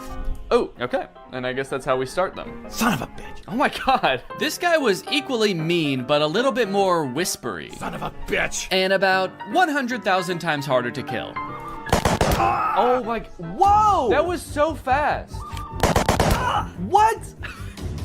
Dude, I can't even shoot one bullet in the time it takes for him to like shoot like 12 at me. On top of that, that zombie level that was advertised on Steam is nowhere to be found in this game. I'm kind of curious about the zombie one, but I'm actually not seeing that on here. I did, however, find the chicken game. Kill all chicks. Finally, after a stressful time in that saloon, it was time to blow off some steam. Nice done. Thank you. Your score is 1225. You are better than 0% other players. That kind of makes the nice done seem sarcastic. My favorite thing about this game is that the menus don't work. The only menu item that works in this game is this guy. And he's not even a menu item, he's just a guy. Oh, you're back? Dude, get out of here, man. Well, I thought I told you to get out of here. Hey, did you guys notice that you're all the same guy? I like that the music stopped when I said that. It's like, okay, the music has started back up again. I feel a little bit better, but that was creepy for a second there. It was like they all actually had a real human moment where they realized they were all the same guy in a video game. I still kind of think he knows. The way he's looking at me. It was right about now that I started to discover just how creepy and lonely this game starts to feel the longer you play it. It turns out the last toss I gave that NPC caused him to glitch halfway through the wall. Look at this guy.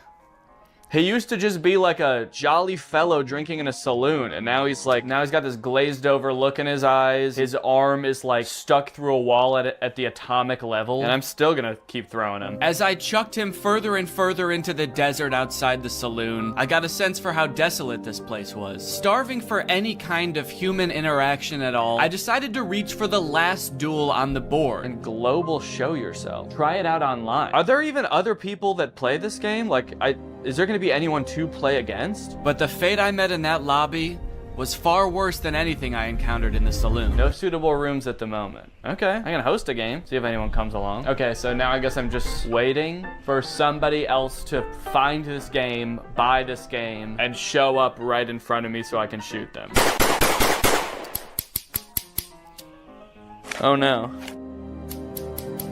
Oh no, I can't shoot the guy to go back in the saloon. How do I get out of here? How do I go back in the saloon? I can't move anymore. I'm stuck in this place until somebody else comes to duel me? Why does it say hello world in the sky? Come on, man. Let me go back in the saloon. Let me go back in the saloon. Next on the list, we have Bad Boy Simulator.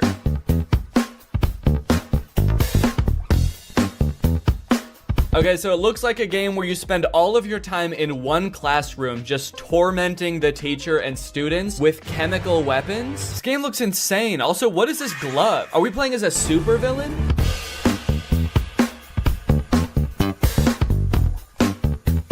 I love that these two characters cough in sync. It's kind of like they're dancing to the music of the game, too. They're like, all right, let's go. Yeah, everyone kind of has like in sync choreography to the sort of chemical warfare that they're being subjected to. Were you a bully at school or vice versa? Were a diligent student and now you regret that you did not break away then properly? Do I regret not being a bully in school? Yeah, man, I was a little goody two-shoes in high school. I wish I made bombs. I look back on my years as a teen and my greatest regret is that I didn't blow up my science classroom. Arrange yourself more conveniently. What does that mean? How can I arrange myself to be more convenient? Will you be able to infuriate the teacher without catching her eye and avoid the look of a classmate bastard? What? Okay, I'm sorry, but if anyone's the classmate bastard, maybe it's the one with a supervillain-esque glove making bombs in the back of the class. So the reviews for this game are mixed. Some people are loving it and some people are hating it. This one person said, I can't close the game. That sounds terrifying. What if it turns out this person like forgot to actually put their headset on and just started doing this at school thinking they were in the game? I gotta find a way to close this game, man. I'm in too deep. It's been months. I've been expelled. I'm on the no-fly list. Can someone please tell me how to close this thing? Can someone please tell me how to stop being a bad boy? I wonder if there's a story to this game or if you just stay in this one classroom the entire time. But you know what they say, there's only one way to find out. To start this game, you go through a tutorial that teaches you a bunch of different methods you can use to prank your teacher and classmates. Put something on the bottom of the teacher's mug, throw it, and then go sit down. I don't know. Okay, so is this glue maybe? Go ahead and stick that, and I'll go right back to my desk. Oh, now we get to watch the teacher discover that her mug has been glued to her desk. What is she doing? Why is she just standing there? Not really sure what happened there. My best guess is that I put too much glue on the mug and she could tell even from outside the door that she was about to be pranked. So she was sort of like angrily protesting from outside the room. 1, 2, 3, stick it. And then I go back and sit down. Oh, here we go, dude. Here she comes. Tiniest legs in the world. Oh, good God. Is the teacher a baby? These pranks rely heavily on distracting the teacher, that way you can cause your mischief without getting caught. You can throw a paper airplane to distract the teacher. Miss? Sometimes it doesn't work. That distracts her. I go and take the mug, and I go back and sit down. Fuck you. Oh. But I don't think any of the other distraction methods really matter because you can also freeze time. Bink. Put this on the mug, sit down, and... Yes! She is so pissed. Now that I was done with the tutorials, I could actually get into the real levels. And it looks like there are a lot, dude. 1, 2, 3, 4, 5 by 1, 2, 3, 4, 5, 6. There's 30 levels. A little bit of quick math for you. And I'm not even in math class right now. I'm in stand class. What does that mean? Wow, look at what all these kids drew in stand class. Level 1, begin. What? Excuse me, are you all right? At first I had absolutely no clue what I was supposed to be doing during this level. Oh, I was trying to throw the banana and I took a bite out of it. Whoa, how'd I do that? I like hollowed out the peel? Did I do that with my tongue? But don't worry, I soon found these super vague instructions that I decided to follow. Level 1, banana and that thing. I don't know what that thing is, but apparently putting a banana on it makes the teacher slip when she steps on it. Oh, shit. Wait, okay, I guess that was actually what I was supposed to do. So it seems like every level is just a list of items you need to pick up from around the classroom without getting caught by the teacher. Level 2, glue plus rock plus slingshot. Okay, it's really helpful that I can just freeze time in this game. That makes it so I don't even have to distract the teacher. And then you assemble them into some sort of strange contraption that doesn't really make any sense. Okay, I'm actually not sure what I'm supposed to be doing here, but I can't pick up the soap anymore for some reason. Like, what is this? I feel like I'm supposed to be shooting the soap. I can't make heads or tails of this. Everything's covered in glue. What do I do? I'm just gonna go get caught by the teacher because I don't know what I'm supposed to be doing. Teacher, I was a bad boy. Can you please put me in detention? Eventually I figured it out, kind of. I'm still not really sure what the soap had to do with any of this, but it's a glue slingshot. She can't figure out where it's coming from. I'm being so sneaky. This is so good. Dude, the teacher is furious. She's so mad she forgot how to hold a book. That's pretty much the whole game, honestly. It's very repetitive, and sometimes the things you have found just inexplicably disappear. Hey, where'd that stuff go? And there's only 2 different classes. There's math class and chemistry class. Technically a third if you count the door that just leads to a void. Oh. I have to say, man, this game did not make me feel like a bad boy. One really interesting thing about VR games is that I guess because it's so immersive, a lot of companies have created trainings for various jobs for their employees to experience in VR. The strange thing about it is that instead of being like on some private server somewhere, they're just for sale on Steam. So this one's called Truck Preparation for Driving VR Training. It is $200 and it promises to teach us how to proceed full preparation for driving of the truck with load. So they took the most fun part of being a truck driver, driving the truck, they took that out of the game. They said, no, in this game, you just prepare the truck for drive. So why does this game sound appealing to me? Why am I even the slightest bit interested in learning how to prep a truck for driving? I don't know, man. I guess I kind of just want to see if I'll learn something. Also, I kind of want to find out why this game is $200. So I'm gonna try it out. Ooh. This is beautiful. Oh, right from the start, it seemed I was gonna get my money's worth from this game, as it boasted nearly 3 hours of training time. Come to the table. To move, point the controller to the green circle and pull the trigger. Okay, let's go over here. Take your driver's license out of your breast pocket. I showed my ID to a very unimpressed desk worker. How come this guy doesn't look happy to see me at all? What's he doing over here? All right, what am I supposed to do? Take a tablet with the checklist from the table and the waybill. Take the tablet from the checklist, right, okay. Read the documents. Oh my God, it's gigantic. Why was it so small on the table? Are you seeing this, dude? It's crazy. One thing I'm starting to notice about VR is I do not like how dull and lifeless the characters are in these worlds. Look at the mechanic I meet in the garage. Look at this guy. The uncanny valley of it all just gives you this deep, unsettling feeling that you can't shake. Take the car key from the mechanic. Then go to the cabin. So I will say everything up until this point seemed like pretty self-explanatory. Like I didn't need a state-of-the-art simulator to figure out how to walk up to a man and for him to hand me keys. And the graphics of this game are not very good. For $200, this is the most expensive game I've played so far. These graphics suck. Also, I swear every time I look at that guy, he's like not wearing his helmet for a split second. Many of the tasks around the truck are making sure things are working properly or in good condition. And I started to realize that none of it is. This truck is in horrible condition. I'm starting to think this whole place is all torn up. This looks like a little tear here. This looks rusted out as well. When do I get to prep a good truck? Eventually I realized I can kind of just speed run this whole checklist by assuming everything is in bad condition. Daytime running lights, no. Parking lights, no. Which was especially helpful because a lot of the things on this checklist were named incorrectly. You know what? This game is all wrong, man. I gotta say, this is actually pretty disappointing. Stop lamp? Safety belt? You mean seat belt? Fifth wheel coupling? I can only imagine what that is supposed to mean in real life. That's probably like the radio or something. Check for wheel chocks attached to the rear of the machine. What's a wheel chock? On the back of the machine. What machine? The truck? Is that the machine? Is he the machine? You got any wheel chocks back there, sir? Turn around, let me see. Let me see your wheel chocks. Suddenly, all of the UI and my ability to walk around disappeared, leaving my prospects of finding these so-called wheel chocks hopeless. I tried resetting the game to see if that would fix it, but the only thing that did was erase all of my progress. Prepare the truck for driving. Come to the table. To move, point the controller to... Okay, this one actually looks like it might be a little bit more entertaining. This one is called Airline Flight Attendant Simulator. Being a flight attendant actually does sound kind of interesting, so I am kind of curious to see what that entails. And the graphics on this one look a little better too. Passenger evacuation. Wait, why did I think this game was gonna be mostly like bringing people soda and like walking around and just doing safety checks? Okay, now this makes sense now that I think about it. This game is about what to do in case of an emergency if you're a flight attendant. So does the game start off with the plane immediately about to crash?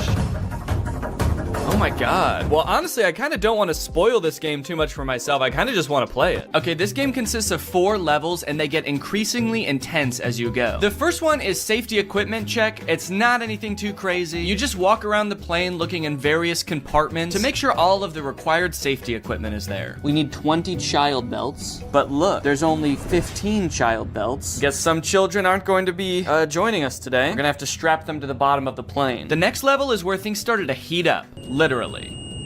Oh, there's people on the plane now, dude. Hello, everyone. Welcome to my flight. Well, sir, welcome to my flight. I'm glad that everyone on this flight is an adult, not a single child on here. That's good because we are gonna be going down. You look familiar. Has anyone ever told you you look just like that guy? And has anyone furthermore told you that you look just like that guy? There's a series of steps you have to follow to a T in order to put out the fire correctly. And if you do any of them wrong or you don't do them quick enough, you fail. Ooh, whoa, cool. All right, I'm wearing the smoke. Oh. All right, that time I wasn't even goofing around. I was being dead serious that time. That's okay. We need to learn how to do this first, I guess, and then once I know how to do it, I'm gonna be able to speed through this lickety-split. And speed through it lickety-split I did. Once I had the instructions down, I was opening the door, I was extinguishing the fire, I was pouring water on it. What? Oh! Okay, yeah, I did fail that time. I forgot a few steps. The source of the fire hasn't been inspected, but I did eventually get it. How did I do? The source of the... What? Kind of. It's been inspected. Oh, it says mission passed anyway. Okay. Well, I'm pretty happy with that. I mean, who really needs to inspect the source of the fire at the end of the day? The passengers can do that. Okay, aircraft depressurization. This one I could not figure out, man. You're just standing around when suddenly the airplane depressurizes. You have to put on a mask. Ah! Okay. Okay, that's on. And then you have to go make sure that the pilots are okay. Hey guys, everybody stay calm. But they don't answer the phone in the cockpit. I know, not good. So the game instructs you to go in there and help them. If there's no response, get into the cockpit by entering the code 12345 red. Okay, 1, 2, 3, 4, 5. Red? Enter? What's red? 1, 2, 3, 4, 5. Enter. Mission failed. Time is over. The aircraft is not descending. What was I supposed to do? So I don't know if this is just a bug with the game or something, but that code does not work. It does not get you into the cockpit. I replayed this level over and over. I did it so many times it was like Groundhog Day to me. Watch, guys. The aircraft is gonna depressurize. We're all gonna be screwed. Check this out. Ready? 3, 2, 1. Yep. See, I knew it. Yeah, you guys are all scared and screaming, but I knew the whole time. Enter. Enter. Enter. Enter. Let me enter, please. Please let me enter. I have to save the pilots. They need my help in there. Why does it look like I'm like caressing the door handle also? Okay, this one sounds like it's gonna be the most intense one of them all. Emergency landing and evacuation. And it was intense, dude. The first few instructions are just things you're supposed to scream at the passengers as the plane goes down. Brace, brace, heads down, stay down. Brace, brace. Release your seatbelt. Stay in your seat. Life vest under your seat. Put it on. I kind of immediately forgot what the chants were the second the level started. Brace, brace. Keep your head down, stay down. I guess I was just so nervous because the plane was about to crash. But I think they got the gist. Oh, okay, that's impact. Very scary. Very scary indeed. Passenger evacuation. Okay, here we go. Next step. Release your seatbelt, stay in your seat. Life vest under your seat. Put it on! Oh, they are, okay. They all already have it on. Okay, so next. Now it was time to get everybody safely off the plane and into the ocean. Whoa, dude, this is crazy. Hey, guys, that's not, no, don't do that. I don't think you're supposed to do that, are you? Isn't everyone supposed to get on this thing? Where are you going? We're in the ocean. Oh, shit. Oh, no. Okay, it's attached. I was like, I was just gonna float away and then, oh, hello. Got these 2 clones lined up, ready to go. Okay, right here. Oh, okay, there they all go. Wow, seems like they all really know how to do this. Has this happened to you guys before? Check the entire cabin for any passengers left inside. There better not be anybody still on this. Oh my God, dude, get up, get up. Inflate the life vest, get up, go. What am I supposed to say? Excuse me. I gotta admit, it was pretty fulfilling to help all of these scared passengers off of the plane in a calm manner, and oh fuck, I have to get in the cockpit again. I hope the pilots are alive. Literally everybody else lived, so it would be kind of a bummer if they didn't make it. 1, 2, 3, 4, 5, enter. Oh, it worked this time. All right. Hey guys, I don't know if you noticed, but the plane did crash, so just wanted to let you know. There you go. Oh, okay. All right. You're good? And you as well? Are you good? Oh, okay. Perfect. No, don't get your hands off the steering wheel. We're not in the air anymore. We crashed. Get your hands off the steering, please. Now that I'd rescued everybody else on the plane, it was time to rescue myself. A jump, a jump. Mission failed. This last one I kind of have a complicated reason for picking, but I think it's interesting. This game is, I think, one of the most popular VR games you can play right now. It's called Gorilla Tag. I'd never heard of it before researching this video, but it seems very popular. Here we find a most curious creature, moving on two paws, able to traverse great distances. So it seems like a multiplayer VR experience where you play as a gorilla who inexplicably does not have legs. I don't know if they all just escaped from some kind of laboratory where they were being experimented on or something, but none of the gorillas have legs. And also, instead of like using the joystick to walk around, you like swing your arms like an actual gorilla walking around, which seems super annoying, honestly. But this game has very positive reviews. 93% of the reviews for this game are positive, but I read through some of them and it gave me a little bit of pause. Positive review. This is the reason I do not want to have kids. Positive review. Kids call you racist stuff, but you will get used to it. Positive review. Dislocated my finger in real life. I think what I'm getting at here is that the game itself is well designed and fun to play, but because it's a multiplayer game, the other people on the app, being mostly children, make the game a terrible experience. At least I think that's the case, but I want to check it out for myself. Is this actually a good game, or do the clientele ruin it? You start out in a cave learning to walk as a gorilla for the first time. This walking mechanic is very annoying and would only continue to get more annoying as the game went on. Also, I'm not sure why the game is third person in this recording. When I was playing, I was in first person as the gorilla. So this is what a gorilla's hands look like. But as you emerge from the cave, you are greeted by hundreds of children. Oh. Never give up. Whoa, suddenly I can hear people. Hey, hi, I'm new here. I don't know how this game works. Can anybody help me? Yeah, I will. Jump down. These children were immediately so eager to teach me how to play. They also turned me into lava. I'm still not sure what that means. Wait, what did you do to me? They swarmed me like a pack of feral wolves and immediately started asking me questions and showing me how to do things. This is kind of overwhelming. Do you already know how to run? Do you already know how to run? So you gotta run like diagonal to the ground like this. They wanted to show me how to run, how to throw balloons. They wanted to feed me hot dogs. Thank you.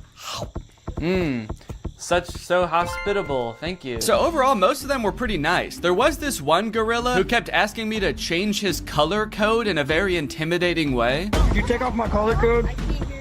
What? You take off my color code? I don't know. I don't know what that means. This guy was weird. He also made me do a bunch of tests to make sure I was really new and I wasn't just faking it. Press this right here. Ooh, hats. Press right here. Put on. Press right here. Put on. Okay, you're actually new. Oh, you thought I was razzing you? You thought I was messing with you? I wouldn't joke about that kind of thing. Do you want to know how a real man does it? Yeah, show us how a real man does it. Bro, a real man do it like this. Whoa! That's a real man. While I was being taught how a real man runs up a wall, I was told that the $1,000 Meta headset I bought to play all of these games was actually the worst possible one I could have used. For some reason, I feel like it's like my hand is just not sticking in the wall. What are you playing on, Oculus or Steam? On Steam with the Quest Pro. So you have about 85 hertz. Okay. So your hands are not as sticky as the Oculus players. Wait, what did you get? The Pro? Yeah, but I'm playing it on Steam. Not bought that headset. What the hell, Steam?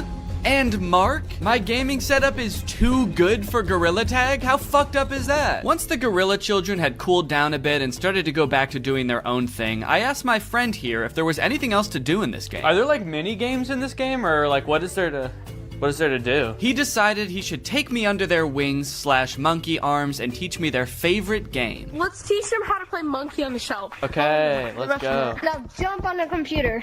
Okay. Now join code Joe Mama. Monkey on a Shelf is a don't touch the lava type game where you try to make it from one end of the room to the other without touching the floor. I kind of thought there would be mini games like programmed into this game, but there is no structure at all. They just like pick one monkey to watch and make sure people don't touch the floor. While we played, we got to talking about some of the negative things people had to say about this game. Are there a lot of racists in this game? The review said that like it was just a bunch of racist little kids. Yes. Yeah, there are. There are.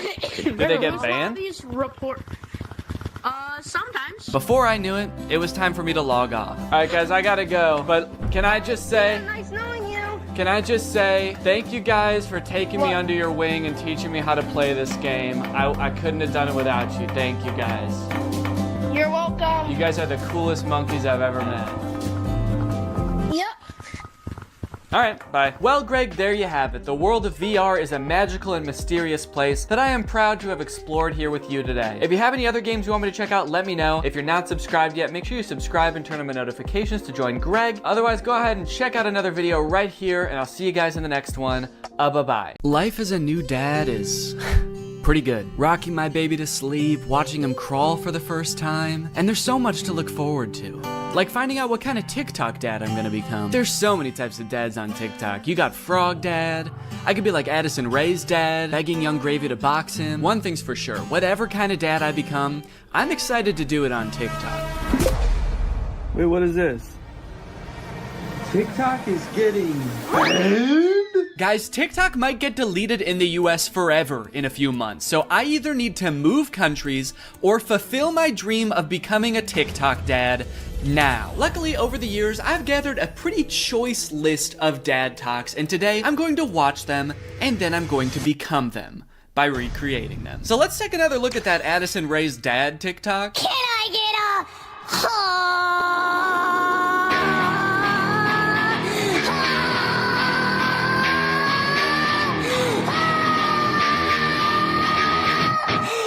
Okay, so this TikTok is from a couple years ago. It's from 2022. And if you were unaware of this situation where Addison Rae's dad wanted to fight famous rapper Young Gravy, I believe it started because Young Gravy made some comment on a podcast about finding Addison Rae's mom attractive. Now, Addison Rae's dad and his mom aren't together and haven't been for a long time, I think. But nevertheless, Monty, that's his name, Monty Lopez, decided to settle the score by getting on TikTok and begging Young Gravy to fight him. Can we meet now? Like today, it's August 9th, 2022. I'm ready and I bet you're not. Only a boxing match. Do you have what it takes? Please, I'm begging you, Young Gravy, fight me, please. I'll let you win. I don't care. You can bring a gun. Just don't kiss her. Also, because of the UMG thing that happened recently where they removed all their music from TikTok, this TikTok is completely silent. I'm guessing it had more of a badass vibe to it when it actually had music, but now it's just kind of sad. But to be fair to Monty, that TikTok was like 2 years ago. The beef has since been resolved, I think, or Monty just realized that Young Gravy was never going to respond to him, so he stopped trying. But let's see what Monty's up to now. What's going on, everybody? Happy holidays. Got some real funny videos that I'm about to show you. Let me know in the comments below which you want to think is the fun. Cool, man. Yeah, those are some pretty funny videos. Did you steal them, Monty? Did you steal the videos? Bad, Monty. I like that Monty is compensating for his old videos having no music by putting 3 times as much music as is necessary in this video. I don't really think that this exact genre of TikTok speaks to me. I don't really know if I want to become like the content stealing kind of guy on TikTok. Hey guys, check out this crazy clip I just saw. You're gonna want to buckle in. This is 3 hours long. I should give Addison Rae's dad type dad a shot though, so I'm gonna be recreating that first TikTok.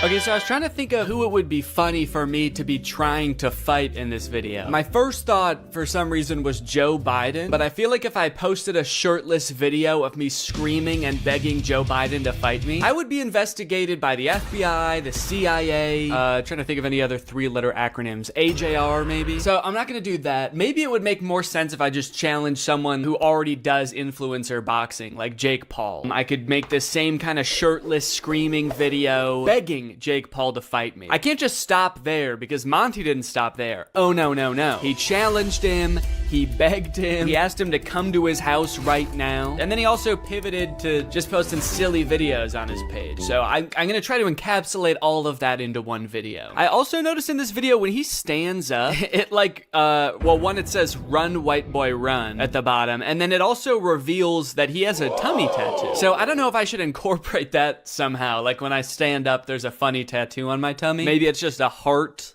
that says Jake in the middle, because I want you to get the vibe from this that I just want to hang out with Jake so bad. I don't care if he's beating the shit out of me or if he's just coming over to help me water my garden. It's actually kind of hard to write this upside down, but hopefully I'm doing this correctly. Can you even see it in the camera? Can you see the Jake? There's an effect on it. Should I use that effect? Gym light? That's kind of menacing. What other effects could I use? No, okay. Let's just do no filter. No filter or nothing. Can I get a... I didn't like filming that at all. Actually, I hate that. I'm gonna put my shirt back on. Yeah, sorry, I hated that. I'm gonna keep my shirt on, actually. I thought I was gonna do it with my shirt off, man, but I can't do it. I just can't see myself convulsing shirtless like that. I don't even think I want it on the internet, to be honest. I don't want it. Nobody should see that. So it's gone now. I'm just gonna have to live with Jake tattooed on my tummy, and that's just gonna be a secret between me and you guys. Nobody's gonna know that happened. Okay, let's try again. Shirt mode activated. It's hard to press the start button the way I have my phone propped up. The keyboard's kind of in the way here. There we go. Okay, shit. God damn it. Can I get That might have been pretty good. I am picking up my phone at the beginning, but I think I went menace mode for sure. Actually, the beginning where I propped my phone up adds some kind of authenticity to it in a way. I don't know if it's like a millennial pause or kind of makes it seem like this video was totally off the cuff. Like I wasn't even planning on recording this. I'm just setting my phone up because I'm getting so pissed off. Well, I guess I'll just finish her up then. Oh, there's still sound. Can I make the sound stop now? Please? Okay, I guess I can't. So is it just gonna be that then? That's not good. That's not funny. That's just weird. That's just me straight up asking Jake to fight. Okay. Maybe I can record it in my camera roll and then add it in the editor. Hey Jake, I just wanted to say, I didn't mean what I said back there. I don't think you're a baby. I think you're awesome. And we don't have to fight. We could just hang out sometime if you want to. Anyway, here's a funny video I found. Okay, now I have to actually find a funny video and add it in here somehow. Funny video I found. Hell yeah. Can I get a...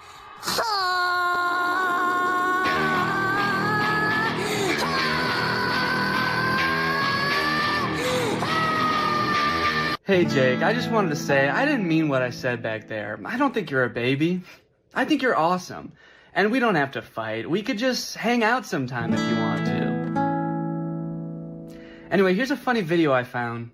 Yeah, I think it's perfect. And I think it's ready to post, and I'm not worried at all about what people will think when I post this. So I think after I create all the TikToks, we can take a look at some of the responses to them. Okay, next TikTok. My daughter being in a toxic relationship. Hashtag POV, a pack sticks up for each other. One of my favorite things about this TikTok is how many people show up. I thought it was just gonna be the dad at first, but then more and more characters keep coming in. It kind of makes the dad seem a little less badass. Like, no wonder the boyfriend's scared. He is severely outnumbered. I also love how the uncle comes into frame by touching the brother's shoulder, but it's obviously just his own hand touching his own shoulder. You know you're in for trouble when you feel your uncle tap your shoulder. You know how uncles do? Now, the weird thing about this one is that I actually don't know if this guy has kids. I actually don't think he does, but I do still think that there's something we can take away from this video. The whole concept of a pack sticking together. Oh, are they wolves? Oh, I think they're werewolves, and that's why it says a pack sticks up for each other. And that's why all their eyes turn blue, this horrifying shade of blue, and the dad has on a wolf necklace. So they must be wolves. They've got wolf eyes. Wolves have blue eyes, right? Oh, wait. They don't. Wolves have brown eyes, it looks like. I must be thinking of huskies. Oh yeah, huskies have blue eyes. Are they huskies? Leave her alone, buddy. Unless you want to get strapped to a sled and pulled very fast over a great distance. If this happened in real life, do you think that the boyfriend would even hear the dad? He's screaming and the dad is whispering. He has a few other TikToks where he plays the role of a dad navigating a kind of tricky situation with his daughter. I guess this genre is just fantasizing about having like a teenage child and something awkward or scary happening with that child. And also you have to look really badass and you do have to be part dog. Got it, can do. Before I film this one, I actually have a much more important POV I need to film first. POV, that moment when you're sponsored by Opera. Opera makes other browsers look like that evil boy in that last TikTok. All alone and useless. Meanwhile, Opera looks like the family because Opera has so many useful features built in that it's so much more than just a browser. You've got Aria, Opera's native browser AI, which lets you get clear answers instantly. Highlight any term on the web and ask Aria to explain it. The great thing is Aria is connected to the web and can provide real-time information, unlike a lot of other AI models. Tab islands are huge for helping me stay organized while I'm working on a video. If I have several TikToks open, a couple of Google Docs, email, I can collapse them into context-based groups automatically. I don't know what accent this is supposed to be. One thing I didn't even realize I needed until I got Opera was a built-in ad blocker. It makes articles look so much more clean, which actually makes my videos look better, because when I screen record an article, there's not distracting ads all over the place. And it's super easy to turn on with just one click. If you're working on multiple projects at once, you can create entirely separate workspaces that you can switch between easily using customizable buttons on the sidebar. I don't like having a ton of browser windows open at the same time. It's super distracting and hard to sort through. So in my opinion, this is a much better solution. So if you want to check out Opera, then use my link below to download Opera today. Thanks to Opera for sponsoring this video, and thank you to you guys for checking out Opera. Now let's film this TikTok. Okay, so I've been thinking a lot about how I could make this TikTok kind of my own, you know? Take everything I like about the toxic daughter, boyfriend TikTok and amplify it. So first thing we're gonna do is the amount of family that shows up. I liked how much it was in the first video. We're gonna double it. We're just gonna have a ton of people show up. We're gonna have the dad, of course, the brother, an uncle. Uncle's here! A second cousin, a third niece, maybe. Also, I think instead of like a toxic boyfriend, the daughter's just gonna be getting mugged. I think that would elevate the stakes a little bit higher. And then, you know, in the original TikTok, they didn't even turn into werewolves. Their eyes just turned blue, which, granted, that would be very scary if that happened to you, but I feel like they were trying to get at something there, but they didn't quite get there. So, in my TikTok, they're gonna actually turn into animals because there's filters on the TikTok that can turn you into animals. So that's what I'm gonna do. And I'm gonna do it now. So I think what would be even cooler than turning into a wolf is if I turn into a horse. And I know that there's horse filters on TikTok. I have one saved here, where if you open your mouth, you turn into a horse. So I'm gonna use this. Okay, beautiful, beautiful. I look gorgeous. And then everyone just starts turning into horses, dude. The daughter turns into a horse. Uncle's gotta turn into a horse. And last but not least, the mugger has to apologize, of course. Let's go, baby. Now all I have to do is edit this, and it's gonna be ready to go.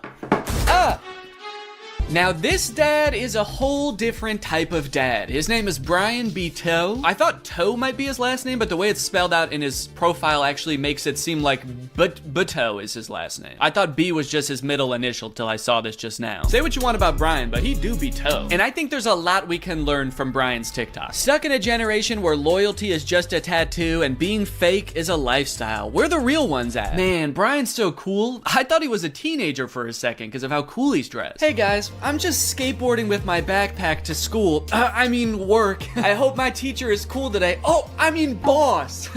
Sorry, I'm just a kid at heart. Also, I just got in a really bad skateboarding accident and hit my head real bad. Can you drive me to the hospital? I don't like this angle. Why is he so much higher up than us? Are we a child in this video? Are we his child? Son, where are the real ones? What have you done with the real ones, son? I'm not even sure how the caption and the video are related. They seem like totally separate things. I'm so sick of my generation. So I've decided to join yours. I'm a teenager now. In fact, I'm so young that my kids are my...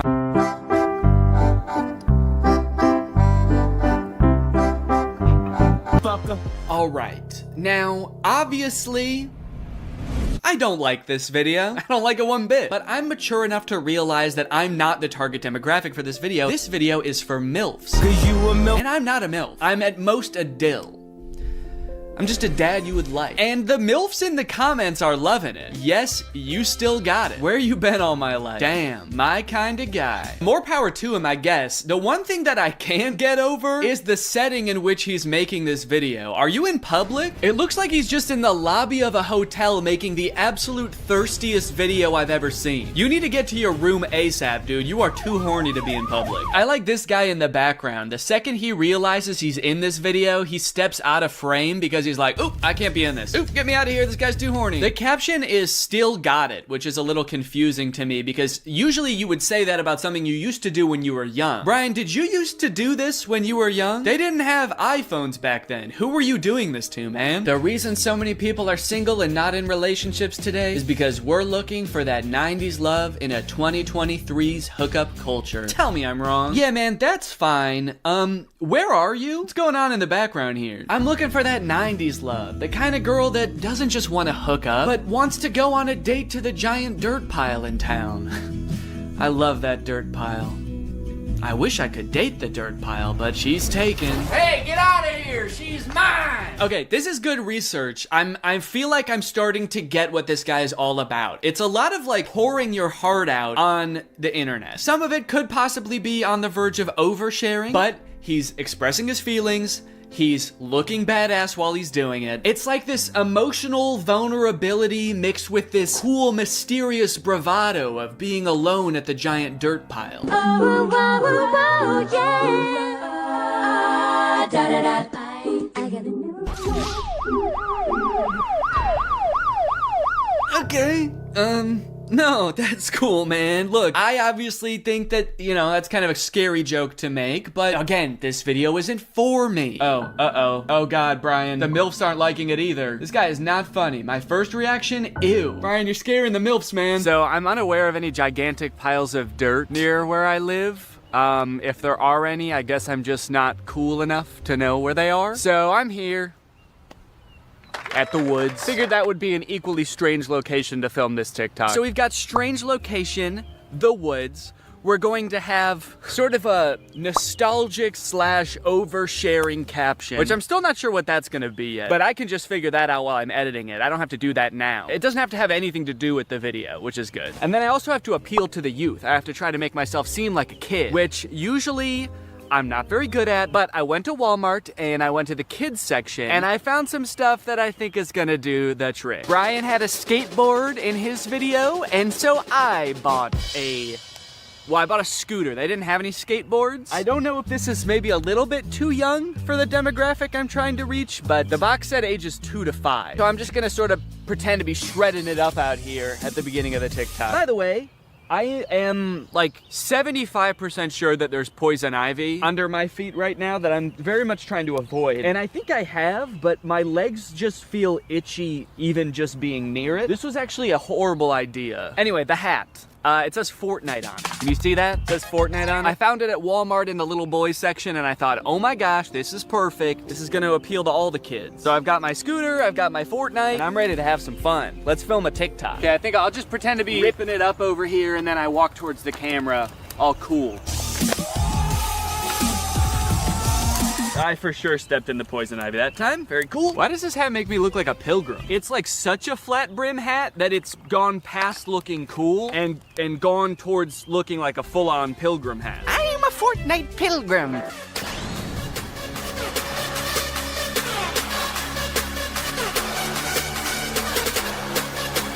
This one's just kind of a fun one. It's just a picture Shaq posted with like 20 seconds of music and then 20 seconds of silence. I don't know. Could be the move.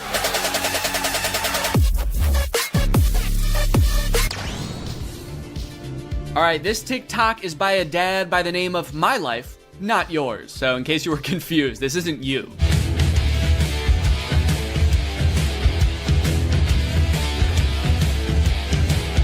Yes, dude, thank you. This is the kind of energy I'm looking for. When your kids need you, you drop everything. And you don't walk, you don't run, you don't even drive. You jump through the air like a giant bunny and you land right where they are. I guess we don't see where he lands. It would be kind of funny if it like cut to a reverse angle and he just landed at the bar. But one TikTok in, I am liking this guy's style.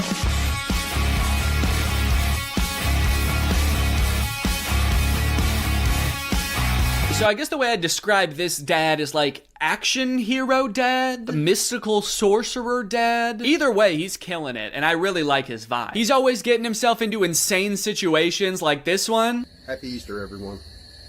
So funny about how nonchalantly he says Happy Easter and then teleports himself into the UFO and kamikazes himself. Like, did he know that was gonna happen? Based on how chill he was, I kind of feel like he didn't. Happy Easter, guys. Oh, what the fuck is happening? What the fuck? Ah!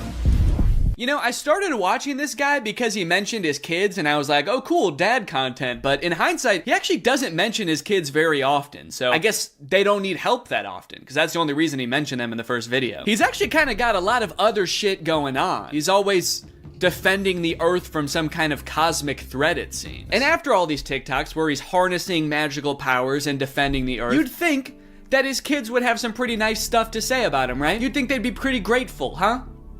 Wrong. As dads, you know, we give and we give, but are we ever truly appreciated?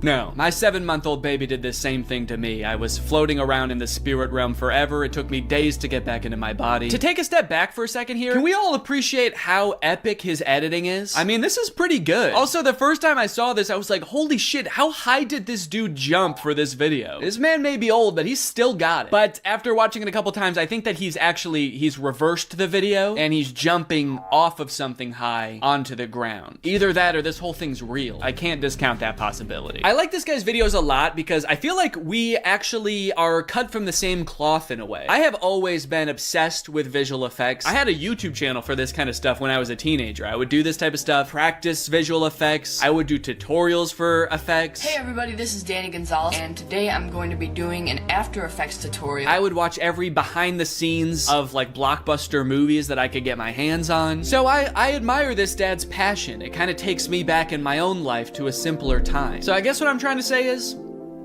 I'm pretty excited for this one. My favorite of his TikToks was the UFO one, so that's the one that I want to replicate. I'm gonna have like a UFO or a giant spaceship in the background right here. I'm gonna walk up and I'm gonna teleport onto the spaceship and blow it up or something. One thing I really want to replicate is how casually he did it. Like he didn't even know that it was about to happen. I think I just want to kind of like casually stroll up to the camera, kind of maybe wink at the camera. Or no, winking would imply that I know something is gonna happen. Maybe I'm just having a stroll, having a great day, and then I teleport up to the UFO. Would it be funny if I teleport without my clothes? That would really make it seem like I did not know this was gonna happen. Or maybe I did, but at the very least I thought I'd be able to bring my clothes with me. Like you see me teleport and my hoodie is still here and it just drops to the ground. And then how should it start? Should it have something to do with like when my kids need me or something like that? The caption could say something badass like when our way of life is threatened, I'm the man for the job. And then I teleport buck naked up to the UFO and am immediately shamed by the aliens for my tiny butt. All right, let's try this.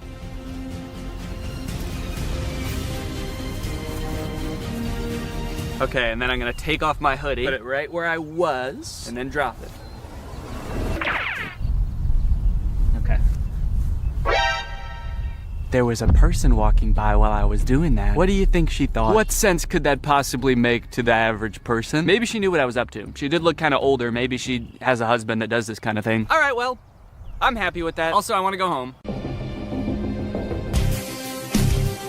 Great. Now that all of the TikToks have been recorded, edited, and posted, let's see how people responded to them. We're gonna go from the least viewed video to the most viewed video, starting off with Addison Rae's dad. So this is the first video that I posted, and it is by far the least liked out of any of the TikToks. It has 45,000 likes. I think people were just confused. Nobody really got the reference. The general consensus amongst the audience is that I'm going insane. The second most liked comment is, "Nurse, he's out again? Is everything okay at home, Danny?" Okay, I was doing these TikToks to make myself seem like a really cool, awesome dad, and kind of feel like it's not working based on that comment. Oh my god, he's lost it. What is he planning? Or is he just having fun on TikTok? All right, he's either planning a video where this is some kind of satire, or he's actually just having some fun, challenging Jake Paul to a fight, begging him to meet up, and sharing some funny videos. Maybe this is just who Danny is now. Okay, next up was the Shaq TikTok. Lots of people praising my very calm demeanor in this picture. You look so comfy and at ease. You don't look terrified for your life at all. Looks like they were really nice. And then one kind of eerie comment. Please don't die, I love your content. Do they know something that I don't know? I look closer and this was posted by my doctor. Oh no, he's actually been commenting a lot on here. He says, the test results just came back. It's not looking good. Love your content though. Also, was Ice Spice cool? Just feel like there's better ways he could have contacted me. Someone said, is this real? And then someone commented under it, no, it's AI. Look at Ice Spice and Taylor's eyes, or the guy on the right, his hands, or the sunglasses just floating on his shirt. So I guess he's talking about this guy, saying, no, it's clearly AI. Just look at this dude. Which, is kind of fucked up, because it's not AI, that's just a real guy. Everything in the image is real except me. And even I am real. I'm a real person. I just wasn't in that picture. It's kind of interesting as AI has gotten more popular how whenever anything is fake now, all of the comments are AI. It used to be whenever something was fake, all of the comments were Photoshop. Even if it was a video, it would always be attributed to Photoshop, and now it's AI. Even in this case, when it was actually Photoshop, the accusation that gets thrown out is AI. It's just kind of something interesting I noticed. After I posted that TikTok, I was starting to get a little bit worried. I started this video with hopes of becoming the coolest TikTok dad on the platform before it got deleted. And based on these comments,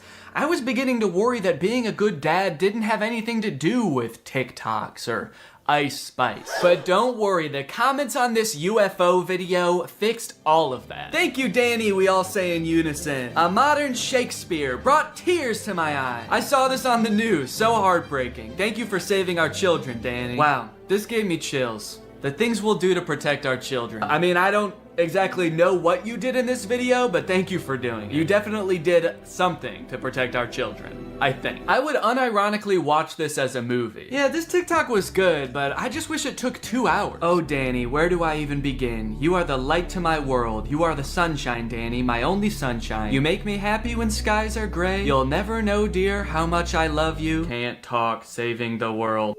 All right, second place, the silver medal of dad TikToks goes to the Scooter in the Woods TikTok. Raking in a whopping 1.1 million views, 295,000 likes. People are really vibing with oversharing strange location dad. One fun thing about posting all of these videos is seeing people comment trying to guess what the video I'm working on might be about based on all of these seemingly unrelated TikToks. None of them have anything to do with each other, so people's guesses were all over the place. But the most common guess, and the one that had the most likes on this particular post was, I'm guessing these videos are him doing AI prompts and seeing which ones go the most viral. Which I think, in a way, goes to show how far AI has come, where I'm replicating real videos that people have made, albeit adding my own little comic twist to them, and people assume that they were generated by an AI. It either goes to show how good AI is, or how bad I am.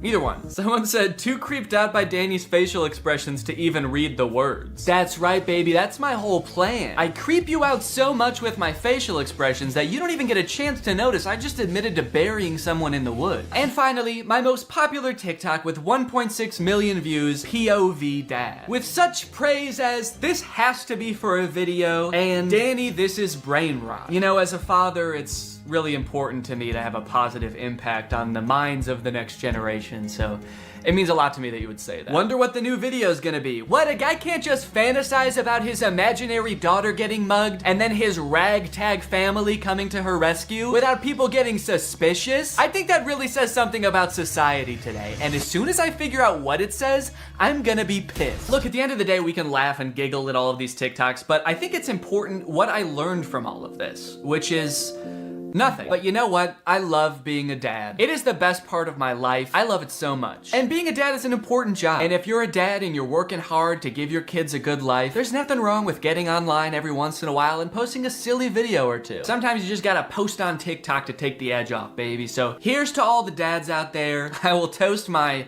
Dr. Pepper Zero to you.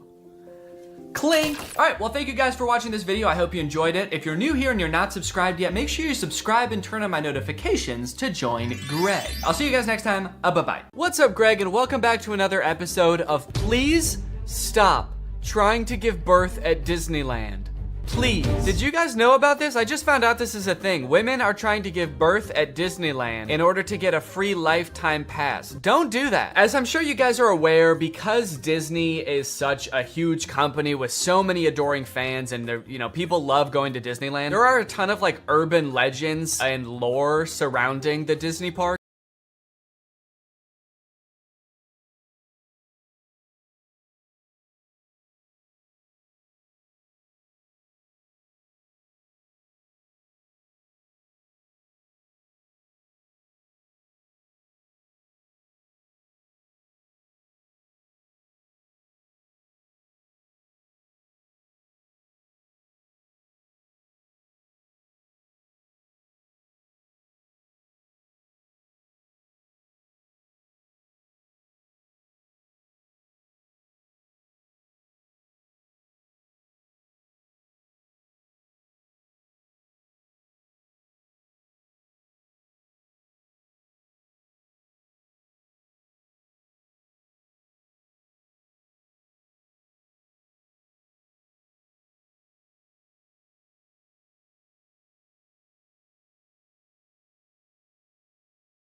I love this, or like, you know, sending positive vibes, get better soon, whoever wrote this. Oh, I just realized that one of the hashtags is karma. So I wonder what's going to happen to the bad Laura. Well, we don't really know the moral compass of the people who wrote this. Maybe Lucas is going to get his karma finally. Lucas didn't eat his veggies one night, and then his mom turned into Satan. So eat your broccoli. Laura dumped Bruce and disappeared. In her letter, she said she filed for divorce. One day I got a call from Bruce. He had no one to leave his son with. The princess tricked the prince, and she suffered for it. Well, she's like reading him a story that is like thematically the same as what's going on in their real life. There's actually nothing. That's a blank notebook. She's just making it up as she goes. She suffered greatly for deceiving the prince. Laura was an annoying bitch. Sorry? No, I coughed. Oh, okay. Thought you said adjourn. Adjourn. Yeah, your coughs sound like you're saying adjourn. No, I don't know why. Okay, you just why cough you think like that? Adjourn, yeah. It was you. So now, if you found out this had happened to you, if you were in Bruce's shoes, would you be like, oh, thank goodness you're back? Or would you be like, why the fuck did you lie to me? No, the second one. Yeah, I feel like I'd have a lot more questions. They still haven't explained why they would need to switch places if she had a broken leg. Because you can still do things with a broken leg. Right, unless Bruce on like, right when they matched on Tinder was like, oh, thank God I finally found somebody that doesn't have a stupid broken leg. On the requirements, it says, don't message me if you have broken legs. I'm sorry I lied. Don't cry, Mom. He spoke! And he called her mom, or us. He called us mom. Yeah, he called us mommy, and we're his new mom. And they walk off into the sunset together. I don't know if that's the best message. People might impersonate who you think you're dating, but you should forgive them. Forgive them and let them into your home and let them raise your child with you. And let them around your young, already traumatized son, and let them bond. Do you see this? What the fuck? Just so you know, there's no way this ever happened. What happened to this being our story or whatever? What is this highlight story with the armpit? So this looks like their top something of March 21. Let's go ahead and check it out. I became a mom after my husband passed. Why are the children fully clothed in her womb? Oh, yeah, he's got a little shoe. That child is like 3 years old. I gave birth to a 5-year-old kid twice after my husband passed. I gave birth to my husband after my husband passed. It's like a full-grown guy. I dated Deep Pocket John. I became his lover. I broke my husband with my nose. Whoa. I guess we're only seeing like 30-second clips of this. There's just such whiplash. What is happening? There's like information overload. I can't. I got invested in that first story, and then all of a sudden it's like... I was trying to figure out what deep-pocketed John meant, and then there's just a massive Pinocchio situation. Does she mean like she broke him emotionally? Please, shrink your nose, please. Your nose is tearing our family apart. Okay, hold on. We gotta watch this whole story, and you better believe we're gonna watch it in 1.5 speed. My hubby hated my long nose, and his birthday gift to me was a nose job. So maybe it is gonna be emotionally. He just hates her long nose. And there's nothing wrong with his face, right? His face is totally normal. That is the most attractive man I've ever seen in my life. Why did he marry her in the first place? It's a good question. Maybe her nose got longer. Maybe she is Pinocchio. She told too many lies. If the nose was a byproduct of excessive lying. Of being a liar, then yeah. But I don't think getting a nose job makes you not a liar anymore. It takes back all the lies if her nose goes back to normal. Yeah, you have to go see Dr. for that. He would take his pretty colleagues instead of me to business meetings. You'll scare everyone off with your nose. Everyone else is gonna be scared of you like me. I'm so scared of your nose. Does she work for him? Oh, I guess. I don't know. Unless like this is their house and we gotta go have a business meeting in our bedroom. Get the fuck out. I decided to wait until Seth dozed off to run away. I didn't want the surgery, but was afraid to tell him. I didn't see Seth when I slammed the door. Oh no. Are they gonna give him a long nose during the surgery? The only way we could save you is with a nose transplant. And his wife walks in with no nose and he's like, oh my God. Where's my wife? Did you not know who gave you the nose? Oh my God. My hubby yelled that I'd ruin his life. This is like the worst person in the world and they're going through such turmoil, but she still calls him her hubby. That's what I was thinking. Yeah, it's kind of too much of an endearment to be like, my hubby is an asshole and I tried to run away from him. Oh, my hubby. My little baby hubby yelled at me. He's got bigger problems than his nose surgery, dude. There's like debris debris flying out of his mouth while he's yelling at her. His mouth is like upside down. It's like they rotated it. He's got kind of like a fish-shaped mouth, right? I don't know. I've never really looked at fishes' mouths that much. Lucky for you, I've got a bookmark for this. You have a bookmark. Of course you do. It's like they're like kind of upside down style. Yeah, that's kind of what my mouth looks like, actually. And what were you saying about it? I said that's the best kind of mouth that you could have. And for the first time, I went to a business meeting instead of my hubby. No one paid attention to my nose, but they noticed my experience and expertise. That's when I found confidence. She gained so much confidence that her nose shrank. No way. The moral of this story is just don't have a big nose. It like shrinks and then fades to be another nose. Like it gets pretty small and then the animators were like, well, that's too small. And then they kind of fade it to like a normal nose. We don't want to make this unrealistic. I filed for divorce and got everything in court. Well, I filed for divorce and set him ablaze in the courtroom. Wow, she's got some kind of magic going on. My nose shrunk 3 sizes the day I gained confidence, and when I took my husband to court, he started on fire. Burst into flames. I got a raise and filled Seth's position. He didn't want to become my subordinate and preferred to quit. So is he like permanently disfigured now? Like I feel like it's been months and he's still in this face cast. He was talking about how she's ruined his life, but if you mess up your nose, they just put it back. Getting a broken nose is a pretty easy thing to fix, I believe. They just kind of and like... you can also still do your job with a nose cast on. I feel like they don't have a good comprehension on what happens when you get injured. The owners of this page, like if you break your leg, you can't go on dates. If you break your nose, you're gonna get fucking fired. Yeah, these stories are kind of about like, hey, it doesn't matter like what you look like, but it also is kind of like, but it does a little bit. It does a lot, actually. A few weeks later, Seth fell off the radar. Fell off the radar. A few weeks later, Seth went rogue and disappeared into the woods. A few weeks later, Seth became Jason Bourne. Whoa, what? Like, whoa, there's a tornado. Wait, what? A couple weeks later, a tornado swept Seth off the radar, leaving only his shoe in his wake. A few months later, I ran into Seth. He got hooked on plastic surgeries. Oh no. Now he's got a fish mouth and a pig nose. So like, is the moral of the story gonna be, haha, now he's ugly? And so they like started it off being like, it doesn't matter what your nose looks like. And now they're like, unless it looks like that. Unless it looks like a pig. When he saw me, he set off running. I watched him hightail it away thinking, karma truly is a thing. What a profound thought. Wow, it took her a while to come up with that. When you really think about it, karma. That's all I have to say. Don't let anyone make you feel insecure.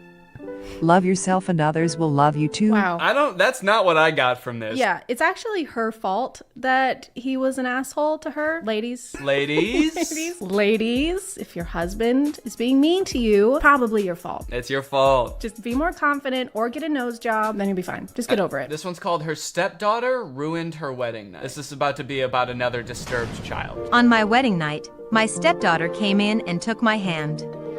I pulled away and Casey ran off. My husband didn't believe me. It was just a dream. He starts gaslighting her immediately. That didn't fucking happen. But I mean, it's not even something that like I would bring up. Like if the kid came in the room and was like at the bed and was like, came and touched your hand, whatever. Maybe they had a nightmare and... I know, she's like, Mommy, I'm scared. And her instinct was like, ugh! Yeah, she went, oh, what the fuck? Go away. And then the kid was like, oh my God, oh, no one loves me. Next morning, her husband is like, you're crazy. Yeah, I was awake looking at your hand. I didn't see anything. He's got a night cam, only zoomed in on her. I didn't sleep the next night. I didn't sleep the next night for fear that Casey might come and brush my hand lightly again. I know, why is she so scared? Look at her, she's holding the bed sheet up. Again, I feel like we're like thrown into the middle of this story and Casey has done some fucked up things before this even started. I was kind of expecting him to be like, that was a dream, I don't have a daughter, or something like that. Maybe that's the big reveal. It is a little weird that he wouldn't bring that up the first time she says it. He's like, it was just a dream, and he doesn't care to elaborate on that. He's too tired. He was up all night. Yeah, it's true. He's like, all right, I gotta get some sleep now. Don't move that hand. Review my footage. Casey came again and tried to hold my hand. She was clearly jealous over her dad. She's just like reaching out and trying to make a connection, and this adult woman is like, get the fuck out of here. Do they see each other during the day at all? Or like, is this the only interaction that her and this girl have? Look at his face. Chris, look, she's right there. He's like, no, that's not happening right now. You think she could bring this up during the day, be like, hey, Casey, why are you coming into our room at night? But I guess like they never cross paths during the day. Well, I mean, she's not there. She's not alive. Casey hasn't lived here in over 50 years. Then I started locking the door at night. But every night, Casey came to the door. This poor girl. So sad. Look at her. I know. She's got her bear. She's like, my life has kind of been upturned. My dad got remarried. This is a big change for me. I'm trying to reach out in my own way, trying to make a connection. Oh, the door's locked. Also, my dad doesn't speak to me. He refuses to admit I'm real. She never left us alone. Get rid of her. I can't do this anymore. She just wants some popcorn. She's starving. I haven't eaten anything in weeks. But Chris chose his daughter. I was not expecting that. I was expecting Chris to be like, okay, off to boarding school. Go on. And all I could do was pack up my stuff and leave. Clearly your life was just too awful to stay. Chris suddenly called me during his business trip. Casey's missing. I was glad now it'd just be the two of us. What? Fuck you! Fuck you! What the hell? Are we supposed to be on her side? I know, it's like this story is from her perspective. I feel like we're supposed to be like, oh my god. Fuck Casey, dude. Yeah, I think in all the other stories so far, that the main character was clearly like the sympathetic character. Also, why did he call this woman who's been nothing but mean to his daughter and be like, hey, can you help me find her? He's like, Casey's missing. She was like, yay! And then hung up. At that moment, Casey came up to me. She was crying and begging just to hold my hand. Is she gonna slam the door in this kid's face or what? Get out of here! Leave! I don't want to hold your fucking hand. My mom was sick for a long time. Before she died, she promised she'd come back to me as another woman. God. Why would she say that? I am gonna die, but the next woman you see after I die is gonna be me. Well, no wonder she was like confused. I might look different, but it'll definitely be me. What is wrong with this mother? I know. She is not preparing her for the reality ahead. Oh, how will I recognize you? She's gonna be like, I'll hold your hand. I'll have the same warm, soft hands. Oh, so she was trying to she was just trying to feel this girl's hand just to see. she was doing the test, the hand squeeze test. Casey was hoping it could be me. Yeah, no shit. So I finally put two and two together that she I thought finally figured it out. She wanted me to be her mom. I find it so hard to believe that after finding this out, she's gonna be any different. It's like, if you were this mean to this kid whose mom died, knowing this small piece of information is not gonna make you suddenly be like, oh damn, you thought I was her? Okay, yeah, then I will be her. The next morning, Casey hugged me and smiled. Mommy, you really came back to me. Yes, and you helped me remember everything. I don't like that, because she's gonna grow up, and are they just gonna be like, I am your real mom. I'm your dead mom, and I used to be someone else, but when your mom died, she took over my body, and that woman is gone now. There's a lot of possessions going on. Don't worry, sweetie. I am your mother. I possessed this poor woman. I am your mother. I will rip the soul out of a new woman and replace it, and then I will come back to hold your hands. I'm so sorry I was an ass to you for the first few months I was married. That was just the hormones settling down, getting used to the new soul. That's how a reincarnation story helped me find my beloved daughter.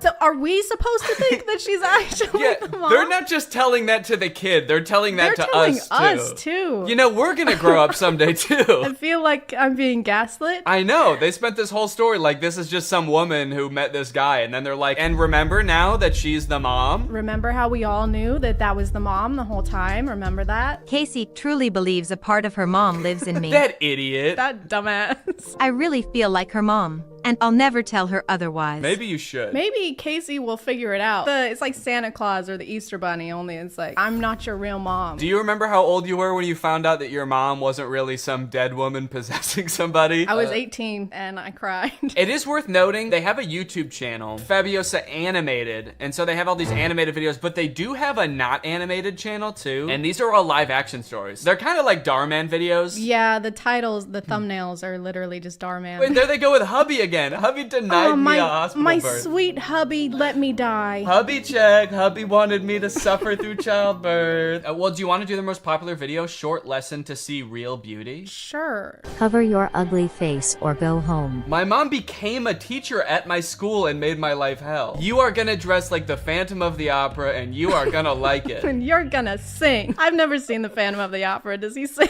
The only thing I know from Phantom of the Opera is that song that's like, sing for me. Do you know that? No, but Never mind. if you keep singing it, I might. Luckily, I have it bookmarked. This is the only way I know this song from Phantom of the Opera. Take a closer look at that snout. Okay, well, anyway, let's get back to the video. Why would you choose this mask? No one will suspect anything's wrong with you. She forced me to hide my birthmark under a mask every day. I wasn't allowed to tell anyone she was my mom. It hurt. I decided to have surgery so she wouldn't be ashamed of me. Doc asked for my parents' genetic info. This set is the same one that they're using for the school. So this doctor is actually, they're just in the janitor's closet. Yeah, the janitor With just cash. put on a blue hat and was like, I'll do it. He got this stethoscope from the biology teacher. His name is Doc. Hi, I'm Doc. This is my office. I'm gonna be using these brooms to cut your face open, and I'm gonna put my face on your face. This is my certificate. I secretly went through my mom's files and found this. So the doc asked for her parents' genetic info? Is that what that said before? And so she's like, oh, my mom will have that in her files. She'll have like her DNA sequence printed out on millions of pieces of paper. I keep my genetic files on the fridge. Like homework you aced or something? Yeah, I'm really proud of it. Look at these genetics, man. A photo of my dad with a woman who had the exact She's same not a real mark. mom. No wonder she's mean to her. No wonder she wouldn't let her tell anyone that she's her mom, because she's not. Just like, quit saying that. I don't know you. Casey. Yeah, Casey's all grown up. I couldn't believe it. Mitzi wasn't my mom. After mom died, dad married Mitzi. She hated me ever since. Adjourn. She said, but this means that Mitzi isn't my real mom. After my mom died, my dad married Mitzi. So you knew that your dad married Mitzi? This makes a lot of sense because when my mom died, he did marry Mitzi. And then she became my mom. So I guess she's like not my real mom. Mitzi came, she tried to hit me. Social services intervened. She was charged with child abuse. Is this what child services look like? It's like a SWAT team. That's also the janitor / plastic surgeon.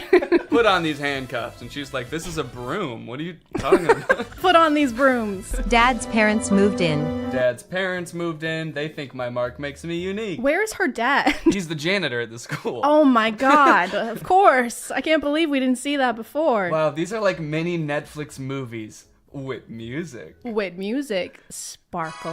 Yeah. I wish Netflix movies had music. I've never seen a Netflix movie with music now that I think about it. She was just upset the birthmark reminded her of the guy's previous lover. She did this out of jealousy, that she wasn't his first probably. Why is this person like speaking from experience? Yeah. I personally think Mitzi was justified in all of her actions. It's not bad that she was just a little jealous. She's just a little jealous gal. I don't think that we should judge her for that personally. All right, well, honestly, I feel like we covered a lot of ground here and we watched a lot of good stories. Did you enjoy them? Yeah.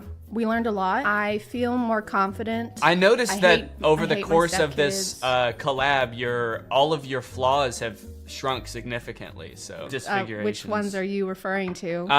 That I had apparently. Kind of strange. Yeah. To say that. I am more confident. I was gonna make a joke. You were like talking about my flaws, and I was gonna make a joke about how at least I don't have a fish mouth. Holy shit!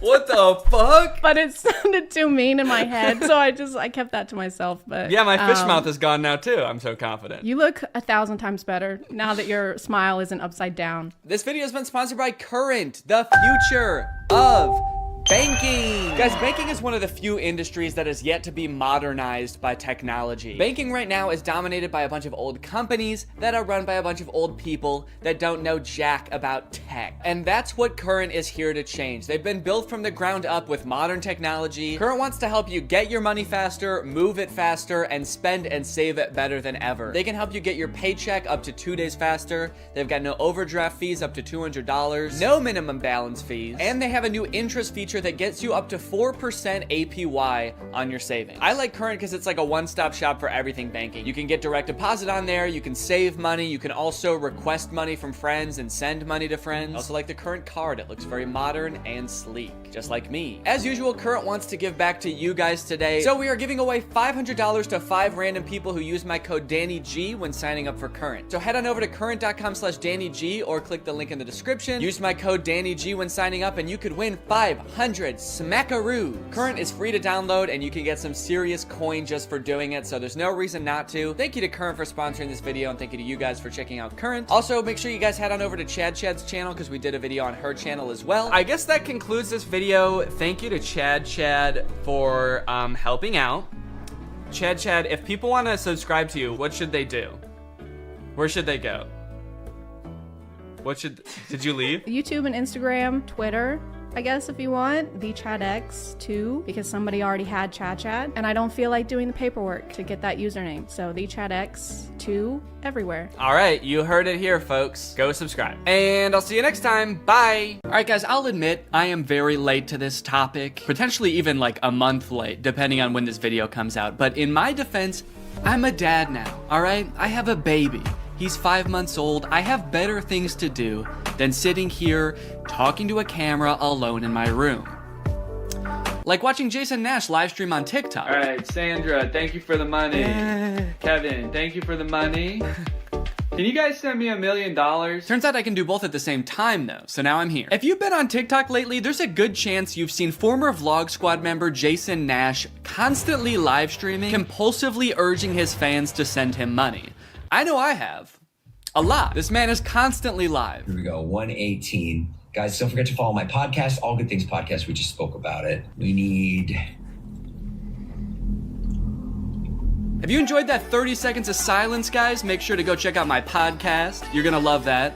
It's completely silent for an hour. Like me, a lot of people were pretty confused to see this. At one time, Jason Nash was a part of the most popular group on YouTube, and now he's battling the Joker for gifts on TikTok. What a way to start the day with Tommy. Coach Tommy, thank you so much for being here. If you've never seen one of these TikTok gifts battles before, basically there's 2 creators, and you send gifts to the respective creator that you're watching. This bar at the top indicates who has the most gifts, and when time runs out, whoever has the most gifts wins. Their prize? All of the gifts that they got during the battle.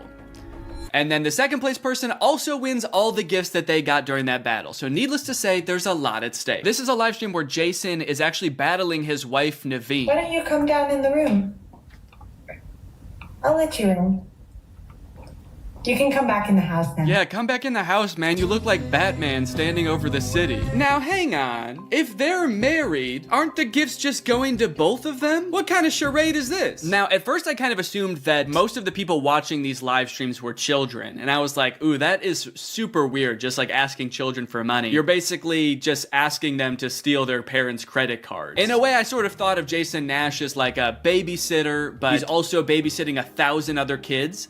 And if you start choking, he's not gonna call 911 because he can't see you. But after tuning into a few of his streams and actually like clicking on some of the profiles of people watching, I realized that it's actually mostly adults, which was very surprising to me. Guys, what are we doing here? Stop that. I promise you there are like 1 billion other better uses for your money than helping Jason Nash's wife crush him in a gift battle. Fun as it may be. The reason I wanted to make this video is because I think that it's kind of a very interesting look at the career span of a creator. It's a pretty new career, all things considered. And like nobody's been a full-time online creator for 40 years. So we don't really know how long this career is supposed to last or how it will evolve over time. So I think it's worth looking at why Jason Nash is here. Between the years of 2016 and 2020, David Dobrik was seemingly at the top of the YouTube ecosystem. What started as David just sort of goofing around and filming his friends as up-and-coming content creators quickly turned into partying all the time, collabing with huge celebrities, huge giveaways, and giant sponsorship deals. And if you didn't watch the vlogs around this time, you might think that David was like the biggest part of them, but it was actually more his friends doing the heavy lifting. David was always behind the camera, and sure, he would laugh a lot, and you'd hear him laugh.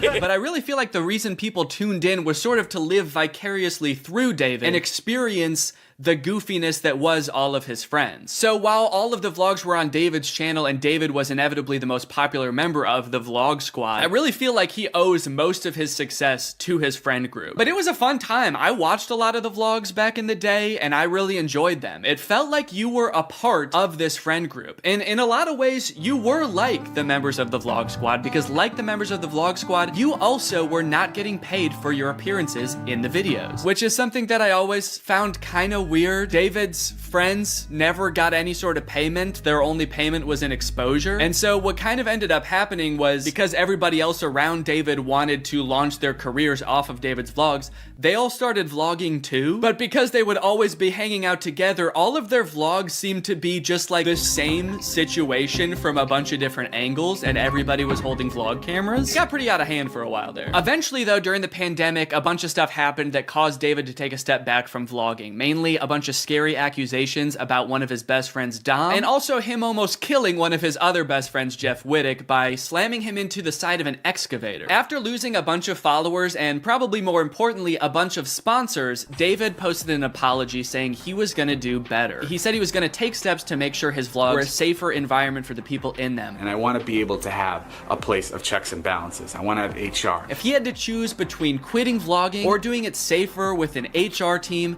he was gonna do that.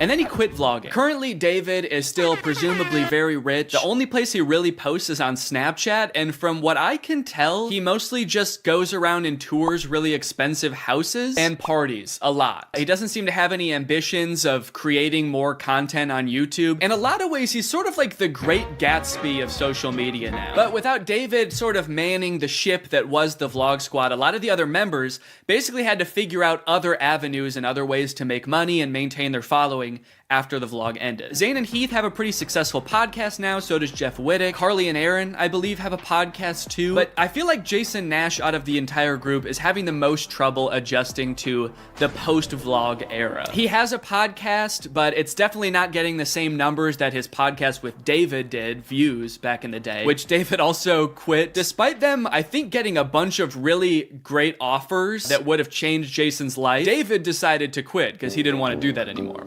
He wanted to be the Great Gatsby. So Jason has now been left to fend for himself, and it seems like TikTok gift streaming is what he has turned to. You excited to go to dinner?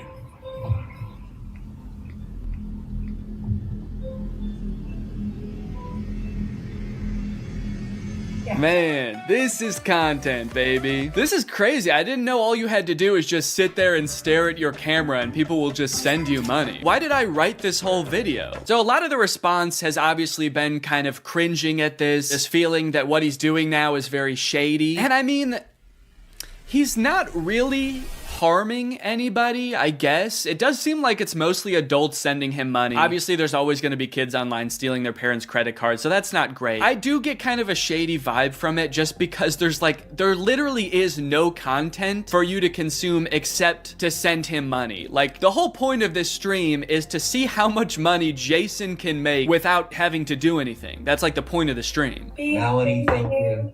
Let's go. And you could argue that Twitch streaming has donations and, you know, a bunch of other live streaming does too. But I would argue that there's at least some content behind that. Someone's playing a video game or they're doing a podcast live and the donations are just a little bit extra on top. It's not the content itself. I've also seen a lot of people wondering, like, wait, isn't David super generous? During his vlogs, he was always giving away cars. He was paying for people's weddings, just like handing out PlayStations to people on the street. Surely he could just help Jason if he's struggling financially, right? Wrong. From some of Jason's podcast clips, it seems that that is definitely not the case. But before we get to that, I've got to make some money of my own. Alright guys, let's get those gifts in. James, thank you for the llama. Carol, thank you for the sombrero. Brian sent a Arab? Oh. Is this a gift on TikTok Live? Also, how did you get this one? This one's mine. Well, regardless, this is actually pretty convenient because this video is sponsored by Arab. Arab flavors your water using scent-based taste. And, oh, Brian also sent a scent pod? Oh, thanks, man. Okay, so I can put that on. With the scent pod down like so, it's just a normal water bottle. But when I activate the scent pod, air is able to pass through the scent pod and into your mouth, where you can taste the scent. Send me money. I like to bust out my air up while I'm getting work done. It gives my water a little bit more which is what I need when I'm trying to focus. This one right here is lime, and it is excellent. Someone said, come to Brazil. I'm busy. Air up is a unique hydrating experience. You can't get this anywhere else, buddy. No chemicals, no sweeteners added to the water, just plain old water into my plain old mouth. The scent pods come in a variety of flavors. I really like the lime and the peach. My editor, Jake, is really fond of cherry. So no matter what kind of flavors you like, there's bound to be a couple for you. You want to spice up your hydration experience, click the link in the description, get yourself an Air Up, get yourself some scent pods, put your mouth on the nozzle, and suck away. You look really tired today. That is mean. Thank you to Air Up for sponsoring this video, and thank you to you guys for checking out Air Up. Now back to the video. About a month ago, when Jason was in the thick of his live streaming every day, he posted this podcast where he and a bunch of David's mutual friends talk about how different life is now that David's not vlogging anymore. But the thing is, like, David's in this, like, moment in his life. Yeah, where he can do anything. Where he just parties. Oh no, Jason. The look on your face, man. Jason's like, don't look bitter, don't look bitter, don't look bitter. Where he can do anything. Perfect. He can do whatever the fuck he wants now. He calls me to play pool. And I'm like, I gotta go live, and I don't expect him to understand that. You don't expect him to understand that you have to work to make money? You know he did that too, right? I wouldn't expect him to understand that, man. He hasn't had to work in, gosh, what is it, 2 years now? I hate to say it, Jason. I think he gets it. I just don't think he cares. Like, I'll say things like, I'm losing my house, and he'll be like, oh, but just come play pool. I just don't think he cares. Dude, Jason, haven't you learned anything from being friends with a popular YouTuber? You just told him you might lose your house, and he invites you over. You think he really wants to play pool, dude? He's probably gonna Mr. Beast you. He's probably inviting you over so he can, like, surprise you with a new house. He might make you do Squid Games for it, but you have a chance to win a new house. Maybe he'll give you a new car. Or, you know, surprise you with his new car like he did that one time. My surprise to you is that I'm buying myself a car. I know, right? That was cool. I will say it is interesting that David seemingly stopped doing the extravagant giveaways once he stopped doing the vlog. I wonder what the correlation there is. That's kind of weird. There was a great TikTok that he sent, which was like some guy. It's just the guy that has like a lot of money and can do anything all day. He's like, oh, Diplo's having a party tonight, and like it's literally like things that David has said. David sent Jason a TikTok of a rich, out of touch guy being like, oh my god, dude, this is so me. Dude, look at this TikTok. This is so me. That moment when you're rich and you're partying with Diplo and you're talking about how much you hate Jason Nash and how poor Jason Nash is. Guys, comment below if you found this relatable. But if you think about it, though, from 18 to like what, 23, 24. Oh, he was hitting it. He never drank. I don't think he ever drank. Even when we would visit him, we'd be up till like midnight, just like watching the edits, just like. Wow, he worked hard for 5 years? Let the man party, dude. Please do not burden David's poor gentle soul with your financial woes. Just let the man play pool and play with him, for God's sake. I mean, look, I don't doubt that he worked hard. The dude posted 3 vlogs a week. I'm sure it was a lot of hard work, but you know who also worked hard? Everybody in his vlogs. I mean, that dude just said it himself. They all stayed up with him until midnight watching the edits to make sure they were good. This was a group endeavor. And I know what people say. They say like, well, David gave them the opportunities, you know? He didn't have to make them famous. Yeah, he kind of did. That was like the whole point of his vlogs, was his friends. David wasn't just making them famous because he was a good, generous guy. He was doing it because that's what was working. They made him famous as much as he made them famous. Now it's like the complete opposite. Everyone's like working, and here's him just like, hey, what are you doing tonight? And it's like a Tuesday night. Everyone's working. Yeah, man, that is kind of a crazy switch. Whereas before, David was working and everyone was helping him. Now everyone else is working, so naturally David is partying with Diplo. Naturally, a lot of the conversation around Jason's live streams has revolved around the confusion as to why he wouldn't just get like a normal job if he was strapped for cash, or if like the social media thing wasn't working out. Can someone make Jason Nash a fucking DoorDash account? People are wondering, why is he pursuing this career that is like universally seen as embarrassing or cringe, rather than just getting a 9-to-5? And I totally get that criticism, because I do love being a creator. I love getting to be my own boss. I love being creative on a daily basis, working with people that I'm really inspired by, entertaining people. But if this exact version of being a creator stopped being feasible, would I start doing GIF streams on TikTok? Hell no. And not even necessarily because it's like embarrassing or cringe. It's just that like what I enjoy about being a creator, that does not accomplish. There's no being creative. There's no entertaining people. At a certain point, you like strip out all of the fun parts of the career and you just have only the most superficial parts of it left. Just money and fame. So no, if like this YouTube channel didn't work out anymore, there's a billion other things I would rather do that would be more enticing to me than like GIF streaming on Twitch. But maybe Jason likes it. He doesn't look like he does, but maybe he does. On the other hand, I could say that Jason is also older. He's lived a lot more life, he's had a lot more experience, and his career in the entertainment industry has gone through a lot more ups and downs than mine has. From what I can tell, Jason has been a stand-up comedian, he's been in TV shows, he's been a podcaster, a Viner, and a Vlog Squad member, and now a TikTok live gift battler. Between all of those seasons of his life, I'm sure there was downtime where he could have thought, oh, maybe this isn't for me, I'm gonna get up and go get a normal job. And then, lo and behold, the next opportunity comes along. So in some sense, I do understand if Jason's mentality is like, maybe I'm just gonna do this for a little while until I get my next thing off the ground. And I know that when I started Vine, people said the same thing to me. They're like, what are you doing? Why are you doing Vine? You know? And I was like, okay, this is what I'm doing. And then I did YouTube and people were like, why are you doing YouTube? And I feel like when you're first to something, that can really pan out. Yeah, I do get what you're saying, but also I don't know if this is the same as Vine and YouTube. Saying he's the first to this new thing like TikTok gift battling is gonna be the next big thing is very worrying to me. Please don't make that the next big thing, guys. On top of all that, there is this sort of like gamification in your head that happens when you're a content creator. Because so much of it is like numbers based, you're always looking at your analytics, hoping your numbers go up. It becomes kind of a game in your head to see if you can do better than you did last month or last year. Because of that, I feel like in a lot of content creators' heads, quitting or pursuing a different career path is seen as like losing the game, even if it's subconscious. That being said, I don't think that's a healthy way to look at it, and I would encourage people who are pursuing being a creator to find other passions that, you know, if this didn't work out, you could pursue that instead, because I think just clinging to relevancy for relevancy's sake is not a good thing. But why try to guess what Jason's thinking when someone literally asked him on his own podcast why he doesn't just get a job? This isn't me saying this as a negative thing. Yes, I'm just totally asking. Please. Yeah.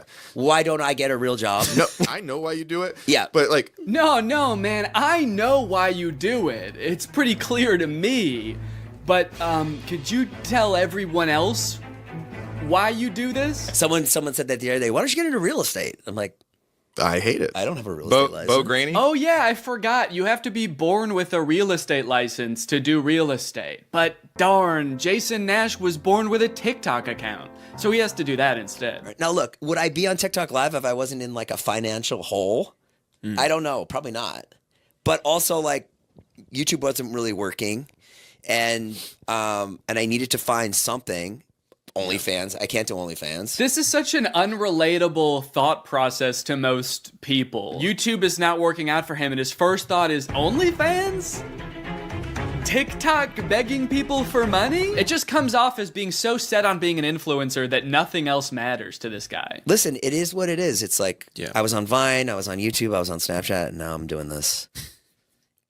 Don't say it like that. Now I'm doing this. I mean, I do like it. No, man, I don't think you do. Not after that. We all saw that. So anyway, it is what it is, and I have to do it because I love it, and it's my favorite thing.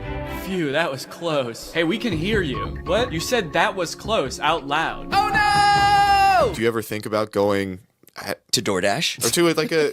I just never thought it's entertainment or nothing. I don't care what it is. Like, what would you suggest I do? No.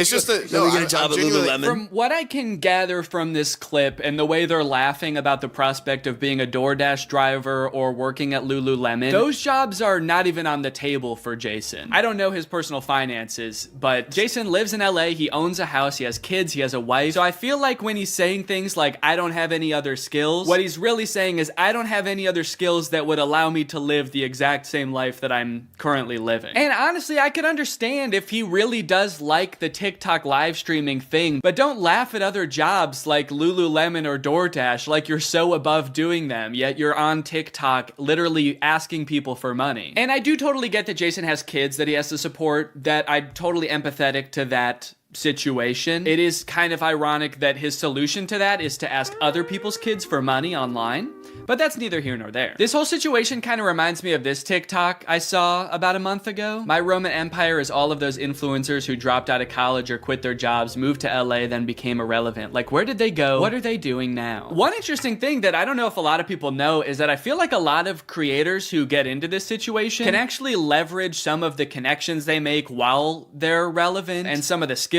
that they've learned to get jobs at like marketing agencies, talent agencies, social media companies, or working for other creators behind the scenes. There's actually a lot of opportunities out there, which I would know because my first job out of college was working for a YouTube MCN. While I was still on Vine, I graduated college and I was worried that that wasn't going to be a stable career, so I actually got a job working at an MCN. And then I also worked at the YouTube channel Corridor for a while before my YouTube channel took off. So just throwing that out there, there are other career opportunities where you get to be involved in the creator space, even writing or acting, stuff like that. But it doesn't have to be your operation. You can just get a stable job. All right, it's time to talk about David again. While everyone was making fun of Jason for doing the TikTok live streaming thing, David paid him a visit on Snapchat. Dude, you're kind of becoming a legend on TikTok now. I know. Not in a good way. Yeah, but I think it's fun. No, man, this is a great look. This is awesome. Multi-millionaire visits former unpaid employee wearing a crown to make fun of his new job. David, do you know why, perchance, Jason has to do the TikTok live streaming? Have you thought about that at all? During your long nights of playing pool? Bye, guys. Thanks for having us over in your little hobbit home. And make fun of his house before you leave? Check. Great job. Now, with all of this talk about David and Jason, I just want to make it clear, do not go and send any hate to these people in real life, especially Jason. Jason actually got swatted mid-live during one of his streams a few weeks ago, which is obviously horrible. Anybody else inside? No. Okay, hold on. Let's get it together and then... This is obviously a horrible situation, actually terrifying. But I cannot help but break a little smile when I look over and the two people he's gift battling are the Dobre brothers. I don't think there's a single funnier sight than watching the two of these blankly stare into the camera and not understanding what's going on. Also, imagine your gift battle opponent getting swatted and he's still crushing you, dude. That's gotta hurt. My big takeaway from all of this is if you are pursuing being a content creator, I would heavily recommend being super careful about the way you go about it. I would highly recommend not letting your success be at all related to the success of another influencer. You don't want to be the guy from David's vlogs when David stops the vlogs. Also, save your money. This career that we have, we don't know how long it's gonna last. I mean, I sort of view it as being any other type of entertainer. You're only relevant for so long, or like an athlete or something. You can only be in your prime for a certain amount of time, so save as much as you can. It's really easy to get caught up in the lifestyle of an influencer and like partying all the time and flying on private jets, buying expensive cars. And if you can make this career last for like 20 to 30 years, that's awesome. That's insane, but it's definitely not guaranteed. So just be careful, all right? For me, for your old pal Dan. Alright guys, well I hope you enjoyed this video. If you're new here and you're not subscribed yet, make sure you subscribe and turn on my notifications to join Greg. Greg is what I call my fans here on YouTube, and if you just watch this whole video, that means you kinda gotta be a Greg now. I don't make the rules, sorry. Except for that rule I actually did make, but all the other rules I don't make. Alright, I'll see you guys next time. Bye-bye. Special delivery. What's up, Greg? You guys know how when you buy something online and then return it, it gets sent back to the warehouse, repackaged, and then sold to somebody else? Maybe you picture some kind of alternate evil version of you that likes really tight-fitting t-shirts? Yeah, that's not true. It turns out stores like Amazon realized a long time ago that it's actually a lot of work to look at each item that gets returned and try to figure out if it's broken or dirty or if Shadow Danny would even like it. So they thought of kind of an ingenious method to get rid of it all.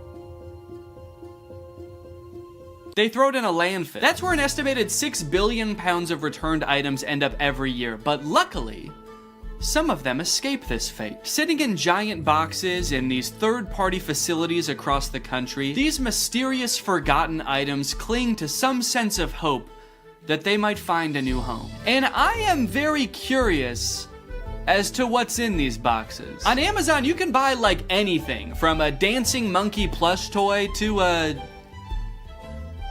clapping monkey plush toy. And everything in between. So I want to get my cold, sweaty little hands on one of these boxes of Amazon returns, but I don't know how. So I reached out to Raleigh Williams, the host of the YouTube channel Climate Town. So Raleigh, you're working on a video about free returns right now, right? Yeah, I saw this expose on a bunch of like brand new returns in a landfill and stores like throwing out cordless drills and perfectly new laptops and stuff. And I just thought like, we shouldn't be doing that. That shouldn't be how this system works. And so we've been reading up on it, and the reverse supply chain is not making me super optimistic. How do free returns go from like me returning an item to these random warehouses across the country where they end up in these mystery boxes? Yeah, so what's the last thing that you bought online? I think I bought AirPods. You know how there was like an option on the AirPods to, if you buy this, you can get it delivered to your house right away? Like they'll put it into a cannon and fire it at your window? Yeah, that's the option I picked because I needed them now. So that doesn't really exist in reverse. You can't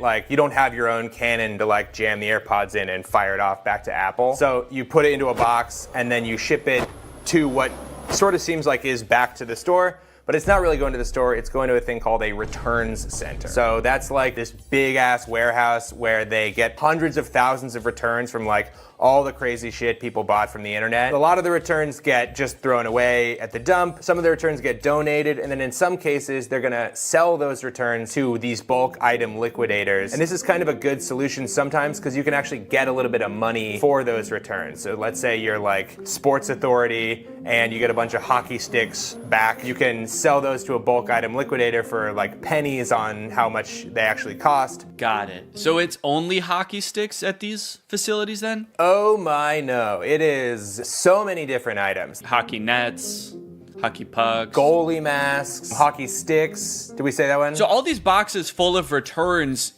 who do they sell these to? Do people like me just come in and buy giant boxes of Amazon returns? Yeah, there's a lot of liquidators that just have an open door policy, and it's like, bring your kids, let's make a Sunday out of this. Come on down and spend $400 on a box of random returns. So I could just go to one of these places if I find one and just buy a box? Yeah, this would actually be kind of a good section for my video that I'm making too. So maybe we'll just go to one together. I think it'd be a good challenge to see if you can actually resell the items in the box at a profit. To actually see if it's possible to like get your money back from the big box of returns that we buy. Maybe at the end of the video too, whatever like profit I make, we can give to a charity or something. That'd be a cool way to end it. Yeah, that sounds great. I mean, I do want to manage your expectations. I don't know how much you're actually going to be able to get from selling these items off. So I don't know how much profit this box is going to generate. It was the perfect plan. Given that this is actually a pretty common side hustle I'd seen before on YouTube, I figured I would have no problem turning a profit and donating said profit to charity. Some creators have actually gotten so successful flipping pallets that they've actually turned their operation into a full-time business. Just 3 years ago, Mitch was selling furniture out of his garage. Yes, I was. Now we're in this 30,000 square foot place. We did some research and found out there was a liquidation center not too far from where I live. So Raleigh hopped on a plane, and before we knew it,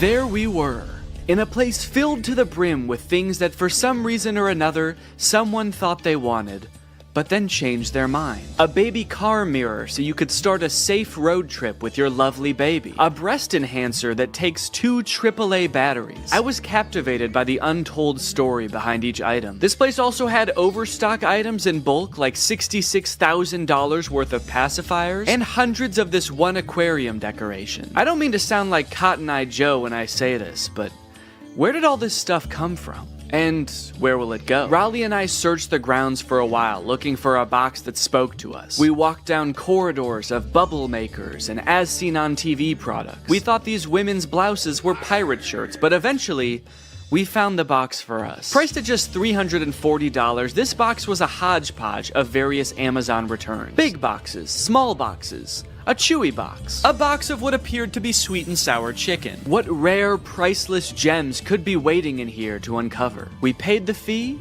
and a few hours later, the box was delivered. All right, guys, it's time to unbox the pallet. Honestly, I'm feeling pretty nervous about what's in here. I don't even know how many boxes are in here. I mean, what do you think, like 100? I think like probably 25 to 30 boxes are in here. Okay, so my guess was stupid then? Well, no. All right, box number 1. This is a tent. We could do the rest of this video in a tent. This is kind of sick. I'm liking this already, man. I'm not selling any of this stuff. This is exactly one person's worth of tent, or 2 very good friends worth of tent. And I like that if it's a clear night, you can see the stars from inside your tent. It's not going to protect you from bears or anything, but most tents don't. Oh, a pet gate. Yeah, pet safety fence. Wait, that's actually kind of sick. I might need one of these. I mean, I've got a baby that can crawl now. I also have dogs that crawl all the time.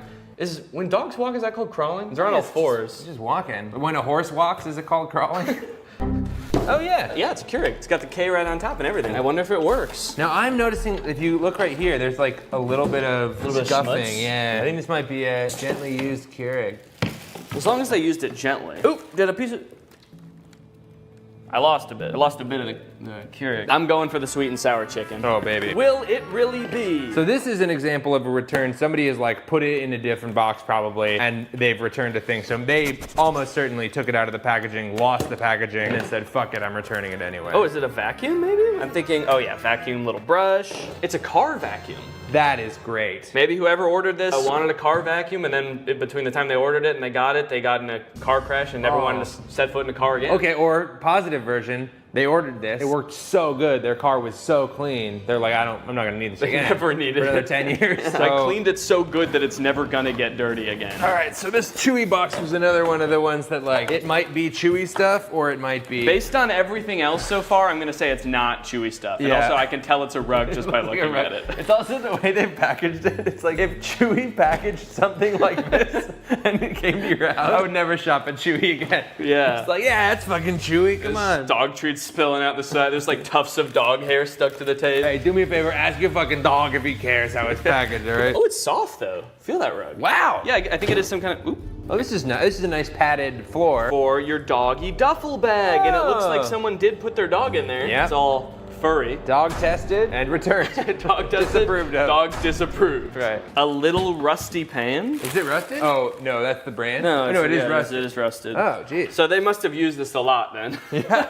They had this for 10 years and then sent it back to Amazon. It feels terrible to say goodbye after 10 years, but... I never liked it. It's just another rug. Dear customer, if there is crease on carpet you received, please don't worry. This is a normal phenomenon of folding carpets in order to meet the needs of international transportation. We intimately included a small watering can. Intimately? In big, huge bowls to help you easily solve this abominable crease.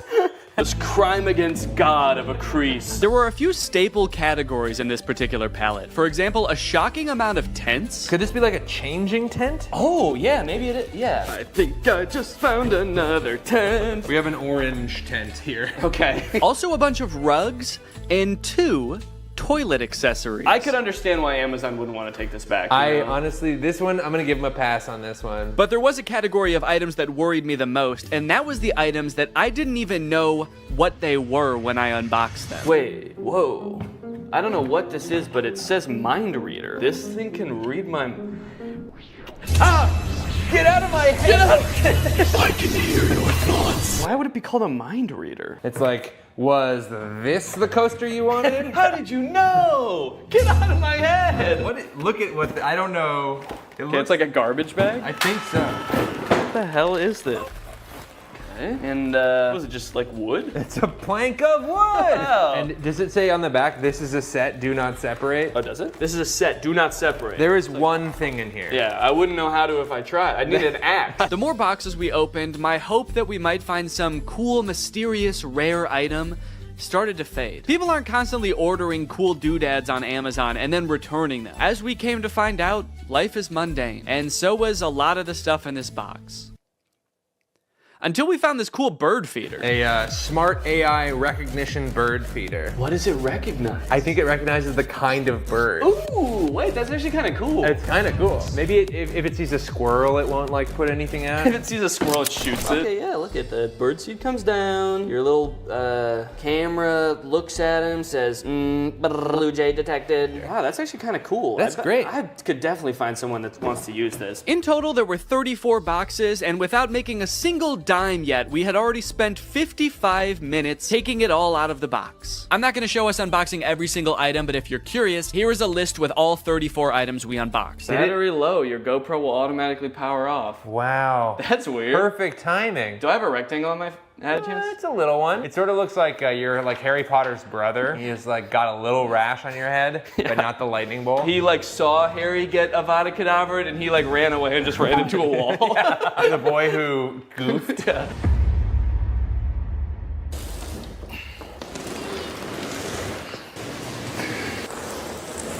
That thing is heavy as hell. I want to get this stuff listed on Facebook Marketplace as fast as possible, so I'm going to take inventory of everything in this box, look it up on Amazon, and find out how much it costed. That way I can list it on Facebook Marketplace for a fair price. And this will be really interesting to see because this box cost $340. So once I tally everything up, I can see how much I can potentially make off of all of this. I've never had to think about how to properly photograph a toilet seat before. I don't know what people who are buying this thing are looking for. Like what's the best angle for this thing? You need to know how big the hole is for scale. I can put my hand there. Once I got everything inventoried, the next thing I had to do is actually figure out how much everything is worth. It was actually really interesting to see what the most expensive items on here were, what the cheapest items on here were. The cheapest thing was the USB clip-on fan, and the most expensive thing was that cream and gray rug, which was $140. A couple of the items, I didn't even know what they were when I opened them, and searching around on Amazon, I was actually able to figure it out. So now I can actually list it on Facebook and not just be like, this is I don't know what this is. It's a piece of wood with a handle. The thing I'm referring to right there, I thought was a cabinet door. Oh, is this a cabinet door? But is actually some kind of stovetop cover. It's a piece of wood that you put on top of your stove when you're not using it. That way you have extra counter space. Seems a little bit dangerous, maybe. I don't know why they made it out of wood. That seems like maybe the exact wrong material to make it out of. Oh, the vertical tents, the standy-uppy tents,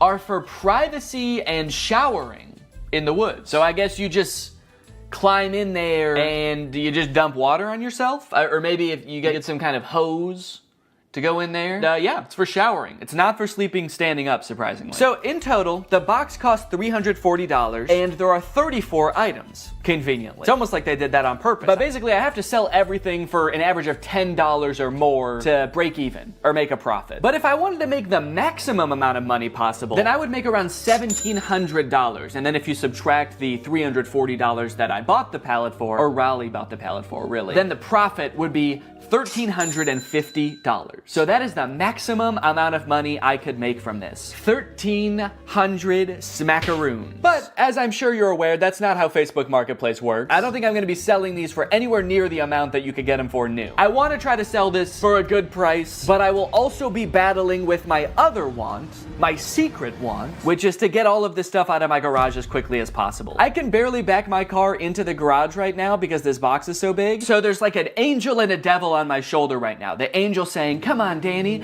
let's make a profit. And the devil is saying, get that fucking box out of the car. I don't want it anymore. We don't need the box. Just drive the whole thing to Goodwill. They can figure out what to do with it there. And then I also, guess I also have to make sure some of this stuff works. I mean, there are electronics in here. Chainsaw, leaf blower toy, there's a Keurig, there's a vacuum. So it could be time for a product review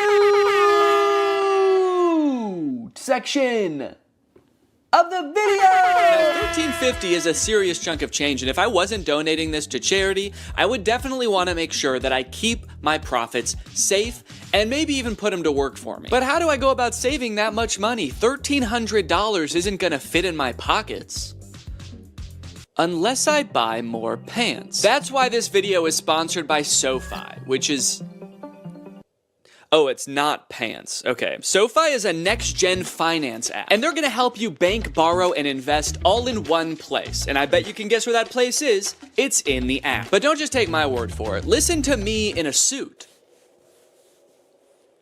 Having a child is awesome, but it is quite expensive, so when I'm not using my money, I like to make sure it's working for me and not just sitting there, which is why I love SoFi. With SoFi checking and savings, I can earn more money on my money. With direct deposit, I can earn 9 times the national savings rate. For those of you who are new to high-yield savings accounts, don't worry.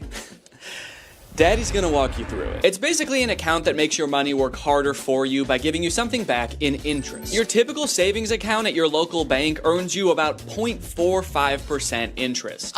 Yeah, sorry big banks, that's not gonna cut it. Because with my SoFi high yield savings account, I can earn more in 6 weeks than I would in an entire year in a big bank savings account. With SoFi checking and savings, you get paid up to 2 days early, pay no account fees, and can earn up to $300 when you sign up for direct deposit. So if you want to sign up, just click the link in the description or scan this QR code. It's made just for me to show you. Thanks to SoFi for sponsoring this video, and thank you to you guys for checking out SoFi. Let's go ahead and pop some batteries in these. Hey, and this way, whoever buys these is gonna get free batteries as well, which I don't think they came with. So I'm actually sort of performing a service here. I should charge people more than the Amazon list. And that's what makes me such a business-minded guy. Time for the moment of truth. Hedge trimmers.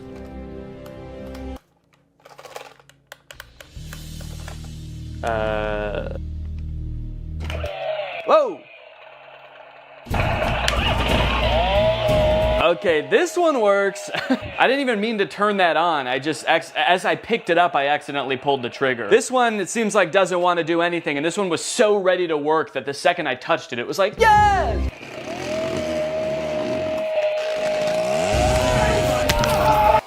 There we go. Ooh, and it blows.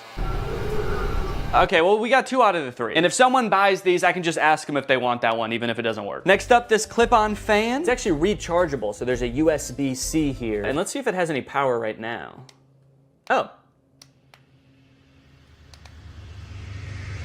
Oh, it only spins while my finger is on the button, which definitely does not seem very convenient. But let's give it a charge. And then we'll see what's what. Luckily, I've got a spare charger laying around from the AI pin, and it's USB-C. So I can't say I never got anything out of buying it, but we'll give it a minute to charge. In the meantime, let's test out its clipping functionality.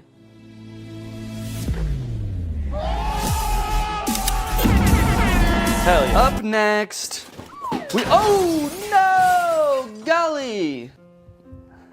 Is that really what I say when something surprising happens? Did I say, ooh, no, golly? No, golly! Having a child has turned my language all topsy-turvy. A few months ago, I definitely would have just said like, oh, fucking shit, as that thing fell over, you know, because I'm a cool guy, I swear. Okay, so this is the Keurig, water. And now let's see if it'll just make me a hot cup of water. Guess I'll just do 8 fluid ounces here. Go.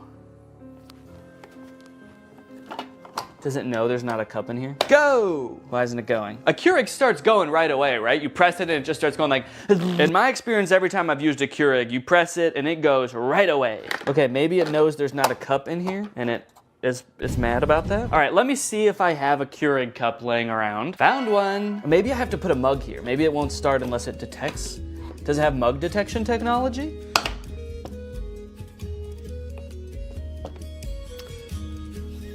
Okay, I think that this is also broken. Did I just buy a gigantic box of broken electronics? What do I do? What do I do with all this stuff? Amazon?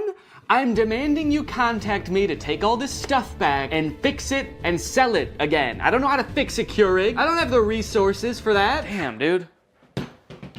Golly. What did I say before? Oh no, golly.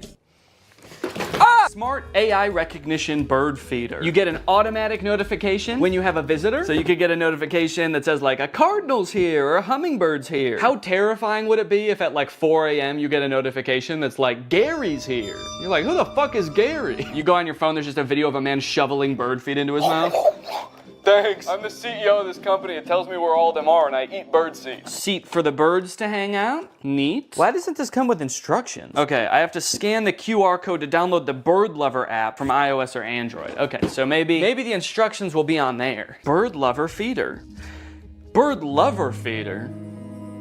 Shouldn't it just be a bird feeder? Starting to think a human being is actually gonna show up. Little old lady. Thank you for setting this up, young man. I love birds, and I'm so hungry. And now? Oh, I wonder what this little thing is here. That's the camera lens, and then what is this? Is it a big speaker? Play soothing noises for the bird. Soothing noises, Metro Boomin. Yo, okay, look it. Oh, what kind of bird has showed up to the bird feeder today?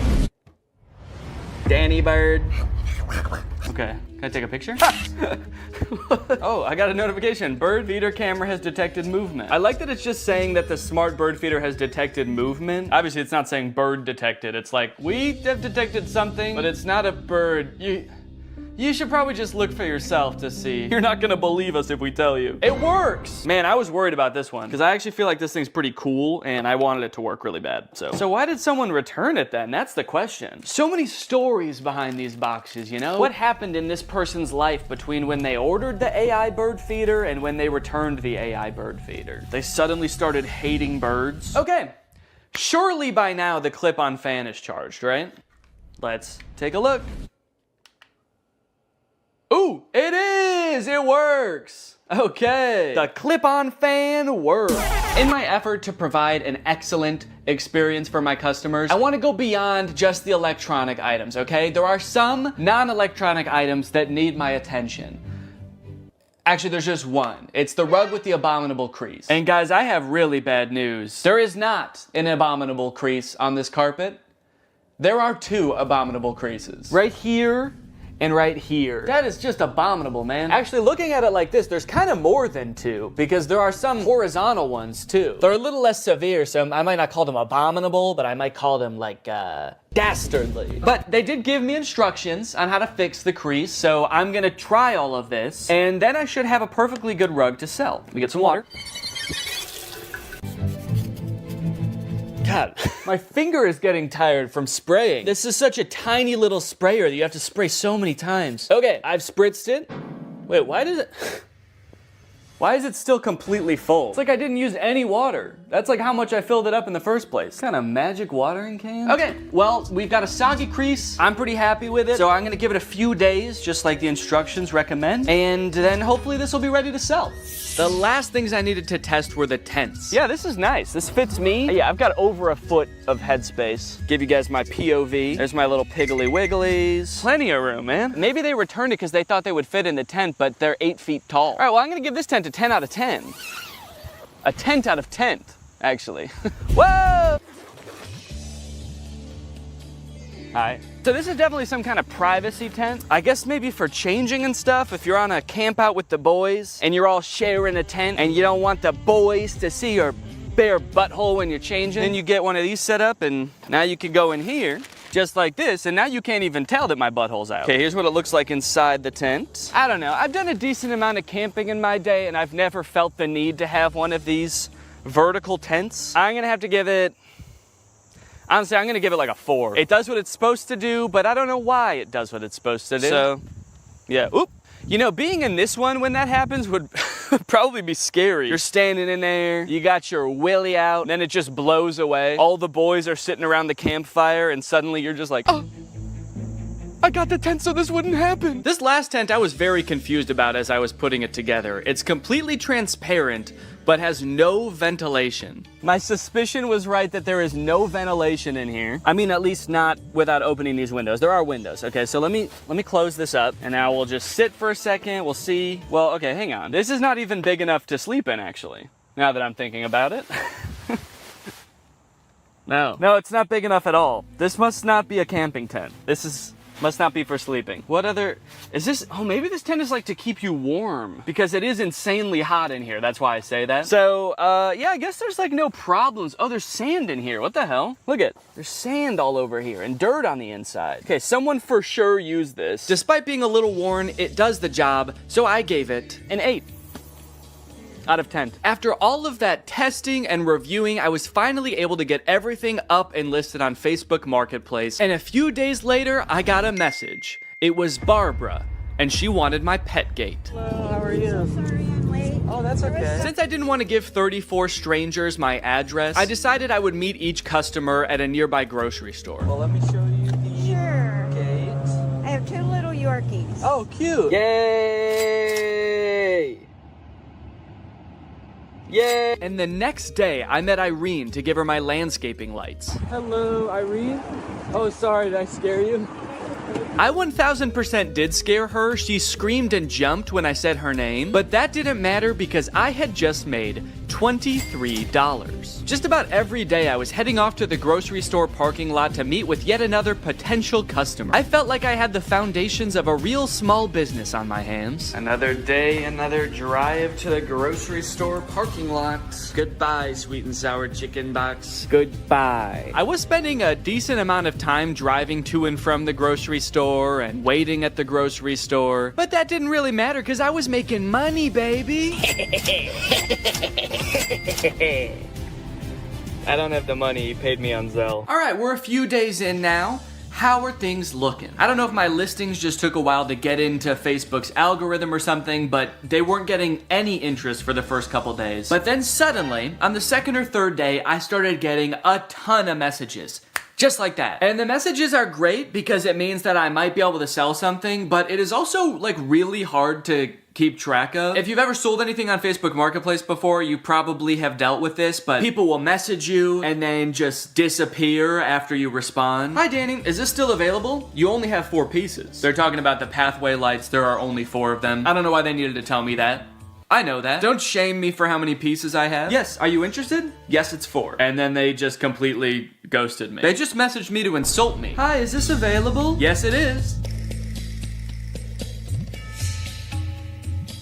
Do you want it? I guess when you're buying things, you probably have so many options because there's probably, there's a million rugs on Facebook Marketplace. So you don't have to treat one guy selling a rug very well. This person messaged me about the clear chair mat and said, are you ever in downtown Chicago? Even though I have my location listed on the listing, it is not downtown Chicago. I have it listed as pickup only. So I said, no, not really. And then I offered to meet him halfway in 2 different towns and then he just stopped responding. No, sorry, I only want your ridiculously discounted product if you drive all the way to me and hand it to me. I'm not even gonna get out of bed, actually. You can just come in. And if all that wasn't bad enough, the crease is still there. All of them. Yep, this thing's been laying here days now. Probably a week, actually. And the creases haven't gone down a lick. So I'm sorry, but if anyone buys this rug, the crease is gonna become their problem. All right? I'm not doing the crease. Every time I had a potential new sale on my hands, I had to dig into the box to find the item, which was surprisingly difficult. And I ended up having to use a shovel a few times to dig an item out from the bottom of the box. If I was gonna do this again, I would definitely invest in some other storage system like shelves, which might take up more space, but it would be so much easier to access the items. What really added insult to injury in this case is that the person who was requesting this item actually ghosted me right after I did this. But that's not even the worst part, because I actually have a much bigger concern about this box. And that concern is that the box is perhaps cursed. Firstly, after I reviewed all the electronic stuff in my office, I was moving the boxes around and a big spider crawled out of one. And it zoomed around, it took me forever to find, and luckily I was really chill about the whole thing. Secondly, anytime I've been doing anything with the box, I've been sneezing a lot. Ugh. What am I allergic to in this box? I don't want to know. And then I noticed that later that day, every time I've gone into the box, I have told Laura, I think I have a fever. This is like hours after I'm done using the box, but it's always on days where I did use the box. I just feel feverish. I have body aches, I feel exhausted. So I'm highly allergic to something in the box. I guess dust, although I've never been allergic to dust before. And then the third thing, which is the most concerning thing, a few days ago, I got a bunch of mosquito bites on my body. At least I thought they were mosquito bites at first, because they were just a bunch of itchy bites. But after a few days, they kept getting itchier and itchier, and you'll notice I'm itching watching one right now. And then they got really red, which doesn't happen to me with mosquito bites. The bite itself got red, and then the whole area around it got red. And they're starting to get better now, but you can still faintly see the redness around this one. I've got like 5 or 6 of these on my body. This is very concerning to me. So I don't know, maybe this is all kind of in my head, you know? Maybe there's a spider in the box because it's in my garage and there's spiders in my garage. Maybe these bites are just mosquito bites and my body is reacting a weird way. Or maybe, what is the more likely option, the box is cursed. But hey, baby, that's just more motivation to get rid of this stuff, huh? Sell it. Give the curse to someone else. But at the very least, I should be careful when I give people the boxes. I should probably check them all for big spiders and ancient magic before I give it to them. Yep, should be good. Sweet. All right, have a good day. Yeah, no problem. All right, I've just finished up another sale here, and I was just sitting here in the car doing some thinking, and I think I've decided that I don't like this one bit. In terms of side hustles, man, I don't think that this one is it. Look at all of the messages that I've received between today and midday yesterday. So many people that I need to coordinate with, and the chances are, based on all of these messages, I probably won't even sell anything. The ratio of messages I receive to products that I sell is probably like 40-1. I've spent so much time messaging people and I've sold 8 things. Out of the 34 things I have, it's been weeks and I've sold 8 things. And then when I do have an actual buyer, it's almost just as annoying to coordinate with them. I had another guy that I was selling something to. We were supposed to meet at 7 p.m. one day, but he messaged me at 5:30 and was like, hey, just to let you know, I'll be there in 20 minutes. I hope you're free. To which I responded, no, sorry, I'm not gonna be free until probably at least 6:45. And then he messaged me when he arrived at 5:50 and said, okay, I'm here. Oh no, I didn't see your message because I was driving. Can you come anyway? But it was all worth it in the end because I sold the desk chair mat for $15. And as he was typing my information into Zelle, he also asked if he could have a discount.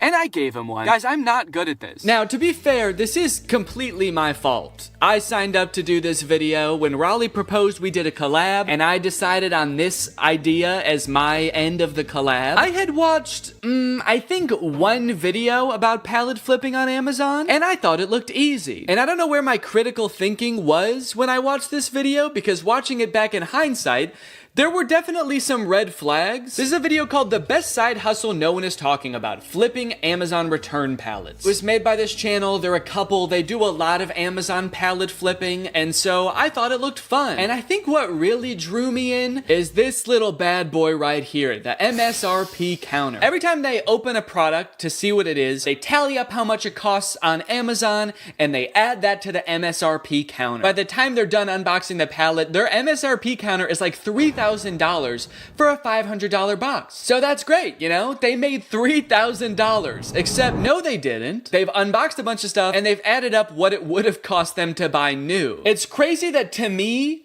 opening a box for something that costs $100 means you made $100. That's how it worked in my brain. But no, of course it doesn't work that way. There's so much work that goes into this. You have to have a salesman brain. I don't have that. I actually think that this side hustle leverages all of my weaknesses. Selling things, planning ahead, being organized. Those are all parts of my brain that I've always known I'm not good at. I like turning on a camera and making silly YouTube videos. That's the side of my brain that works properly. So what I should have done is maybe watched a couple of videos and then Googled other people's experiences trying to flip Amazon pallets, because then I would have found this. On the flipping subreddit, someone asked, what are your guys' experience with Amazon return pallets? My experience is that Amazon return pallets have ruined my local yard sale ads. Every other yard sale I go to ends up being someone who ordered one of these pallets. Stop watching YouTube videos. 99% of that crap you are watching talking about junk pallets is paid advertisement. You're gonna get broken junk and used dildos while all the good shit was picked out right before they loaded it on the truck. Sounds like this person has been hurt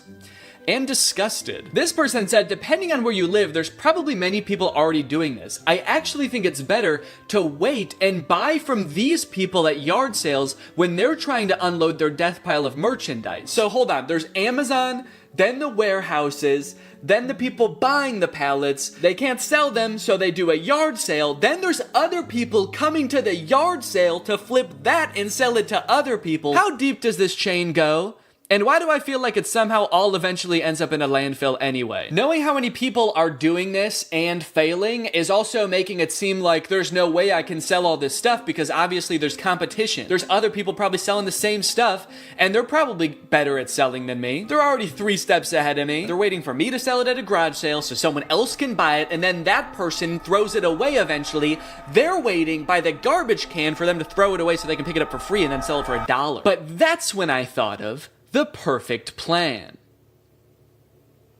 And I actually haven't thought of what the plan is, but I'm just gonna wait until I have thought about it, and then I'm gonna add that in with voiceover. Weeks went by after this. Each day that I would walk into my garage, I would be confronted by a giant box of my own failure. All of my so-called biggest weaknesses staring me in the face and preventing me from backing my car into my garage. Oh, on the plus side, I did learn that the mysterious bites I was getting weren't from the box at all. Apparently, due to the cicada uprising this year, there was also a surge in the population of a microscopic mite called oak leaf itch mites, which feed on cicada eggs and then bite YouTubers in the back of the knee when they're already going through a pretty tough time. I was letting nearly all of my messages go unanswered at this point. I had resigned to not making a profit, which at this point meant I would not be donating to charity. In fact, I would have to steal $180 from charity. I started researching which charities it would be most ethical to steal from when suddenly I remembered something. Something that gave me the idea for the perfect plan. My experience is that Amazon return pallets have ruined my local yard sale ads. All right, this is the beginning of the garage sale long shot.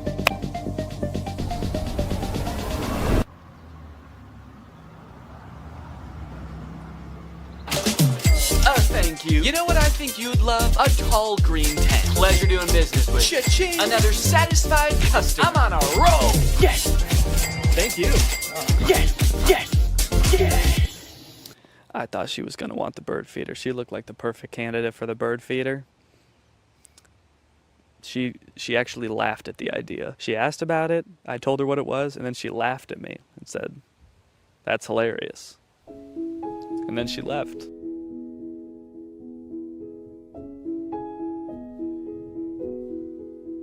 Excuse me, are you interested in a big orange tent or raised toilet seat? Maybe she'll be back later. She's got to go get her purse. Or a clip-on fan, or an AI bird feeder. Well, it didn't go as well as I thought it was going to. So that's great. I don't know, man. I had this idea that if I set up a garage sale and had people coming through, I would just be selling item after item, and it would all be gone by the end of the day. But I sold, let's see, 1, 2, 3, 4, 5, 6 items, and I was there for about 6 hours. And I think 2 or 3 of those was just one guy. He bought one thing and then he came back for more because he told his daughter that he met a YouTuber and his daughter knew who I was, so he wanted to buy more stuff for her. So if that hadn't happened, I would have sold even less. As of right now, I have sold $303 worth of products. That means that I'm only like $37 away from breaking even. So if I could just make $37, that would be fantastic. And you might think that's not very much work. That's only, you know, like a couple more things. But guys, I have other things to do. I have other videos to work on. I actually took a break from this for like a month. The garage sale was like a month ago because I had to work on the copycats video. But luckily, I remembered a rule called the 80-20 rule, okay? 20% of your work is gonna yield you 80% of your results. And this rule applies for all sorts of things in life, you know?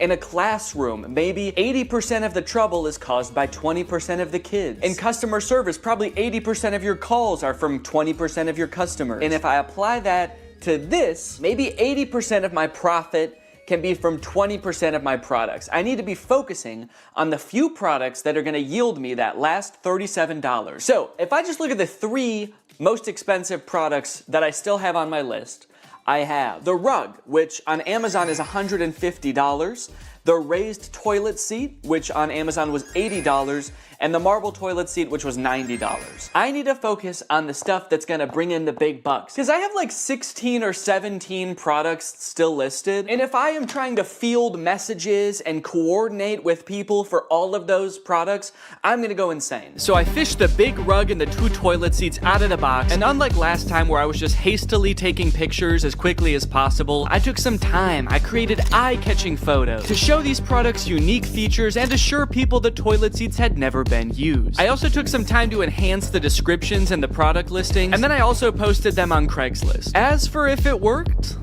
well, you're just gonna have to see for yourself. Okay, here I am, back in the parking lot. The woman who is coming to meet me said she just wants to look at the rug. I hope that means she's gonna buy it and she just doesn't want to just kind of like see what I got just for fun. The rug is listed for $60, so if I actually sell it for $60 right now, I'll be past breaking even point. I can get out of the game for good. God, I hope she buys this rug. Please, God. Hi, how are you? How are you doing? I'm doing great, thanks. Look at it, it's got the rubber backing too. It's perfect. Said it was new. Yeah, so I bought a box of Amazon customer returns. It's All right, beautiful. fantastic. Oh, thank you so much. Okay, could you put it in the back of my car? Absolutely. Yes! Yes! Yes! Look at that! 60 bones, baby. I broke even, bitch. I'm out of the game. Welcome to Profit City. As if it wasn't great enough getting rid of that rug and breaking even, those 2 ladies that just bought the rug were the nicest people I've ever met. They were so sweet. I'm feeling good. I think I'm gonna do this whole thing again. Just kidding. I don't think I'm ever gonna go on Facebook again, actually. In case you're wondering, I did a little rough estimate of how many hours I spent on this side hustle. That way I could calculate an hourly wage for my efforts. It was $1. That's right, Raleigh, $23, and all it took me was 4 months. Honestly, bravo. I did not think you were going to be able to make a profit. And just to clarify, you're not counting the cost of delivery into the cost of the box yet, are you? What? Yeah, it was $75 to get the box delivered, so that was on top of the $350 for the box. So technically, you haven't quite broken even yet. Hey, Danny. After breaking even, I felt like I had done what I set out to do. I made a profit, I proved it could be done, and so I called the experiment complete. I let Laura know I wasn't gonna try to sell the rest of the items, and she wasted no time getting rid of everything else so fast. She wanted to use our garage again, man, so she just put everything up on our neighborhood's free cycle group on Facebook and got rid of it all in like a couple of days. I've been working on this video since July, and she got rid of everything in a couple of days, even the stuff that doesn't work. This video is made in collaboration with Climate Town. They came up with the idea and everything, and they actually made an entire video on their channel about the free returns problem. They did a ton of research. They're a lot smarter than me, so if you want more info on free returns, go check out their video. But that brings us to the charity. So I have a profit of $23, or at least I did, until I sold the very last item, the box, to myself. You don't come across a cool big box like this very often. Who knows what I could do with this? I could make it a little fort. So I'm holding onto the box. Unfortunately, I did get a really bad deal on it. It was $10,000. The one time I negotiate and actually drive a hard bargain, it's on myself. So now I've got $10,023 to donate. I'm gonna be donating to Feeding America. They provide meals for people in need. I'm gonna add a fundraiser to this video down below, so if you guys wanna join me in donating, that would be awesome. Even just $1 can provide at least 10 meals for someone in need. So it's a really great opportunity to make a difference this holiday season. Anyways, guys, I hope you enjoyed this video. Make sure to subscribe if you're not yet to join Greg, and I'll see you next time. What's up, Greg, and welcome back to another episode of Please Stop Trying to Give Birth at Disneyland.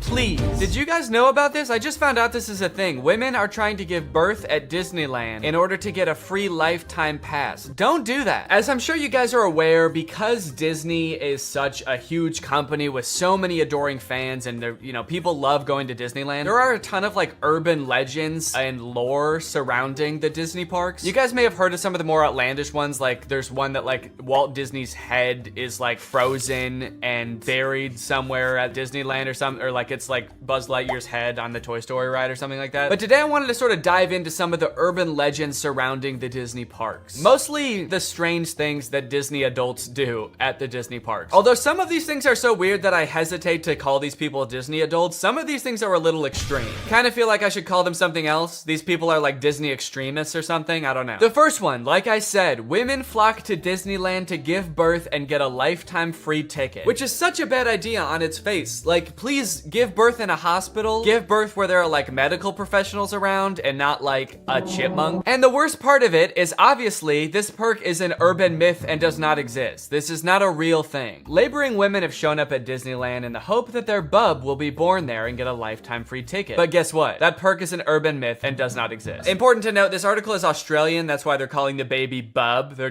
talking about a baby there. They're not talking about like a bottle of champagne or something. I'm going to Disneyland and giving birth to that bubbly dude, which is also what I call having a fart. I just gave birth to a bubbly. As a veteran of the pregnancy game, I know for sure that the journey to motherhood, okay, that's a weird way to say I've given birth before, or just that I am a mom. As a veteran to the pregnancy game. So you have kids, right? Me? Yep, yeah, that's right. I've done 3 tours of pregnancy. I've seen shit you cannot imagine. The pain, the screaming. Yeah, I've heard childbirth can be pretty tough. The innocent lives lost. Oh.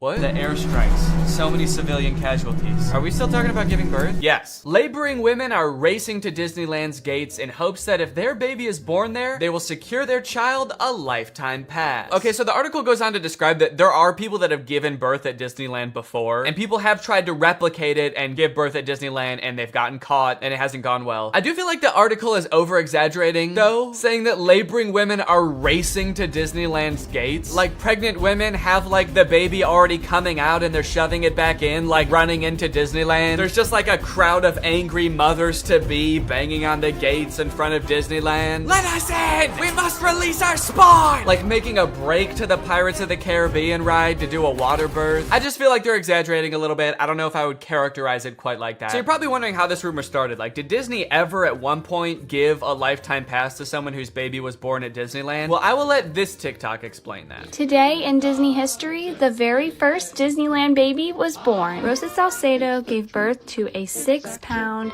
10-ounce baby girl on a bench on Main Street, USA, right outside of the Plaza Inn. Can you imagine visiting Disneyland as a family of 2 and coming out as a family of 3? Yeah, I can actually. But not because I'm gonna give birth. I'm gonna kidnap Donald Duck. You're my child now, Donald. The perfect happy family of 3. Husband, wife, and my uncle Donald Duck, who I've been holding at gunpoint for the past 16 years. There have been 4 babies born at Disneyland, and all of them have been girls, but only one has their own Disneyland birth certificate. So that might not have sounded significant, but that's actually how the rumor started. The first baby that was born there, Teresa, got a birth certificate that was just like a Disney birth certificate that says like, this is the first baby to ever be born at Disneyland. And I guess like word got out that this baby got some kind of special certificate, and then people just started assuming like, oh, that's a lifetime pass. That baby got a lifetime pass. And from that moment on, has just been a rumor that if you give birth at Disneyland, your baby gets a lifetime free pass. So honestly, if you're like that big of a Disney fan and you do this, you don't even get a lifetime pass. You still have to pay to go to Disneyland. It's just your baby that gets in for free. And I kind of feel like babies get in for free to Disneyland anyway. Is that true? Children under the age of 3 get in free to all 4 theme parks and 2 water parks at Disney World. There you go. You want your kid to get in free to Disneyland? A better conspiracy would be just pretend they're 3 years old for their entire life. That shit could actually work. The article goes on to talk about a time where someone has tried to sneak in to give birth at Disneyland, and they hid in the bathroom while going into labor until I guess employees had to like assure her that her baby would not be getting a lifetime pass, and then she was like, oh, okay, fine, then I'll just go to the hospital. Once they assured her that she would not be receiving a lifetime passport, she came out and accepted the ambulance ride to Western Medical Center where her baby was born shortly thereafter. I don't know about you guys,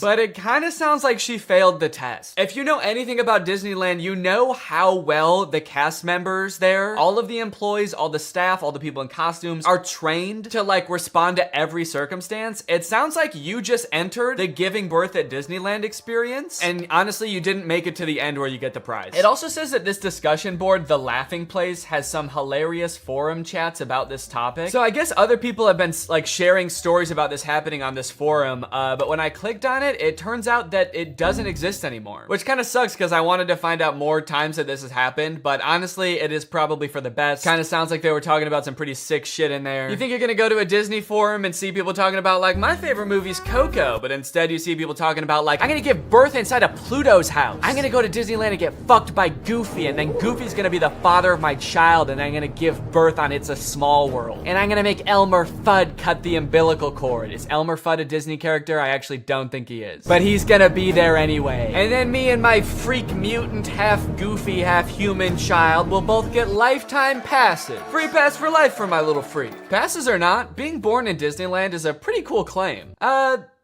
Yeah, I mean, I guess so. The way this is written, it kind of makes it sound like, so you might not get a free pass, but I don't know, it's worth a shot. You might want to do it anyway, just for shits. I've actually found a little bit of discussion about this on TikTok as well. Quick question, what's stopping me from giving birth in Disney World? Like in the Magic Kingdom, on a ride, in the Epcot ball? I think this TikTok in particular is a joke, but the comments under this TikTok are actually very interesting. I went into labor at Disney. They were not cool about it. And people like responded asking her to elaborate, and she goes on to detail her experience going into labor at Disney. And from her experience, it kind of sounds like the second anybody starts going into labor at Disney now because of this conspiracy, the entire staff immediately flips and like makes it their top priority to get you out of the park and like to a hospital to give birth. And I guess that sometimes they can be so rushed trying to get you out of the park that it comes off as rude, but obviously they're just like concerned for your health. They also don't want this rumor escalating of like people giving birth getting a free pass. And also it's just like people in sweaty mascot costumes trying to not deliver a baby because that's not their job. So sometimes I guess it comes off as rude. But the funny thing is, from this woman's entire explanation, it sounds like she didn't even know that this urban legend was a thing. So in her head, I guess she just like broke some unspoken rule at Disneyland that she had no idea about and made the entire staff of the happiest place on earth turn on her in an instant, which is so funny to me. Hello there, what can I get for you? Yeah, can I just get a medium root beer, please? Oh,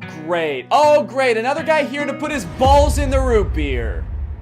What? Hey everybody, this guy right here is about to pull out his big fat balls in front of everyone, in front of a bunch of children, and put his balls in a glass of root beer.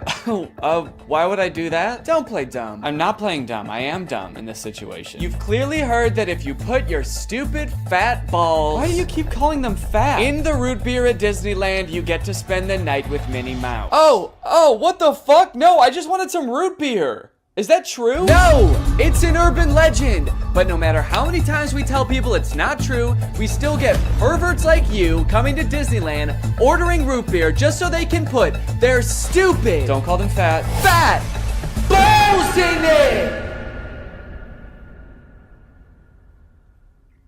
Oh, come on, man, don't cry.